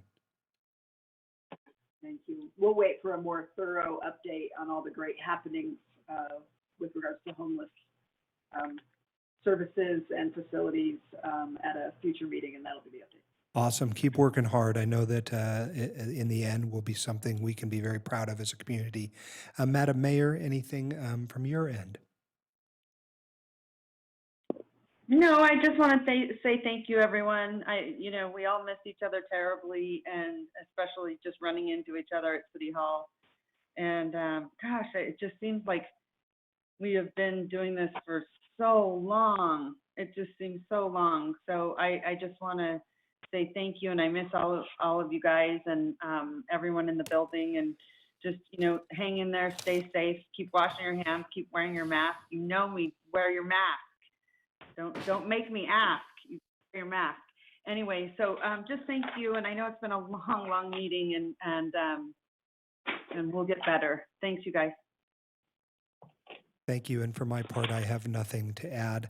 I know we don't have 6 o'clock public hearings, and I apologize, but on public comment, I just want to pause to say that there was public comment on the appointments. We did receive one letter of support Yes. from Pam McNeil on the Planning Commission appointment that's been submitted to council and is part of the record. Thank you. I appreciate that, and I apologize for not catching it sooner. Many apologies for some of the hackneyed moments of today's meeting. At this time, I'll look for a motion for adjournment. No, we have general public comment that I would like to note for the record, Mr. Vice Mayor, I thought prior that's what we were to doing. adjournment. Okay. It should be noted we received various letters, 9 in support, 5 in opposition, and 5 that were concerned. Every item that has been subject to the J1 section of general public comment was received after 4 p.m. yesterday at the close.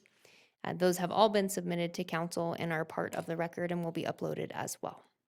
I think, too, for the record, at various moments during the day today, we have received public comment online, and those have been shared by your office contemporaneously throughout the day. And I don't know if that was included in the number, but I think it's important, given the difficulty we had with public comment, to just identify that there were several that were received, and those are in our emails and inbox.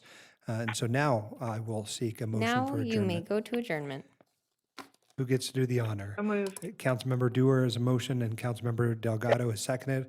Any additional questions? Hearing none, I'll call for the question. All those in favor, please signify by saying aye. Aye. Any Aye. opposed, nay. Motion carries unanimously. We're adjourned. Thank you, Vice Mayor, great job.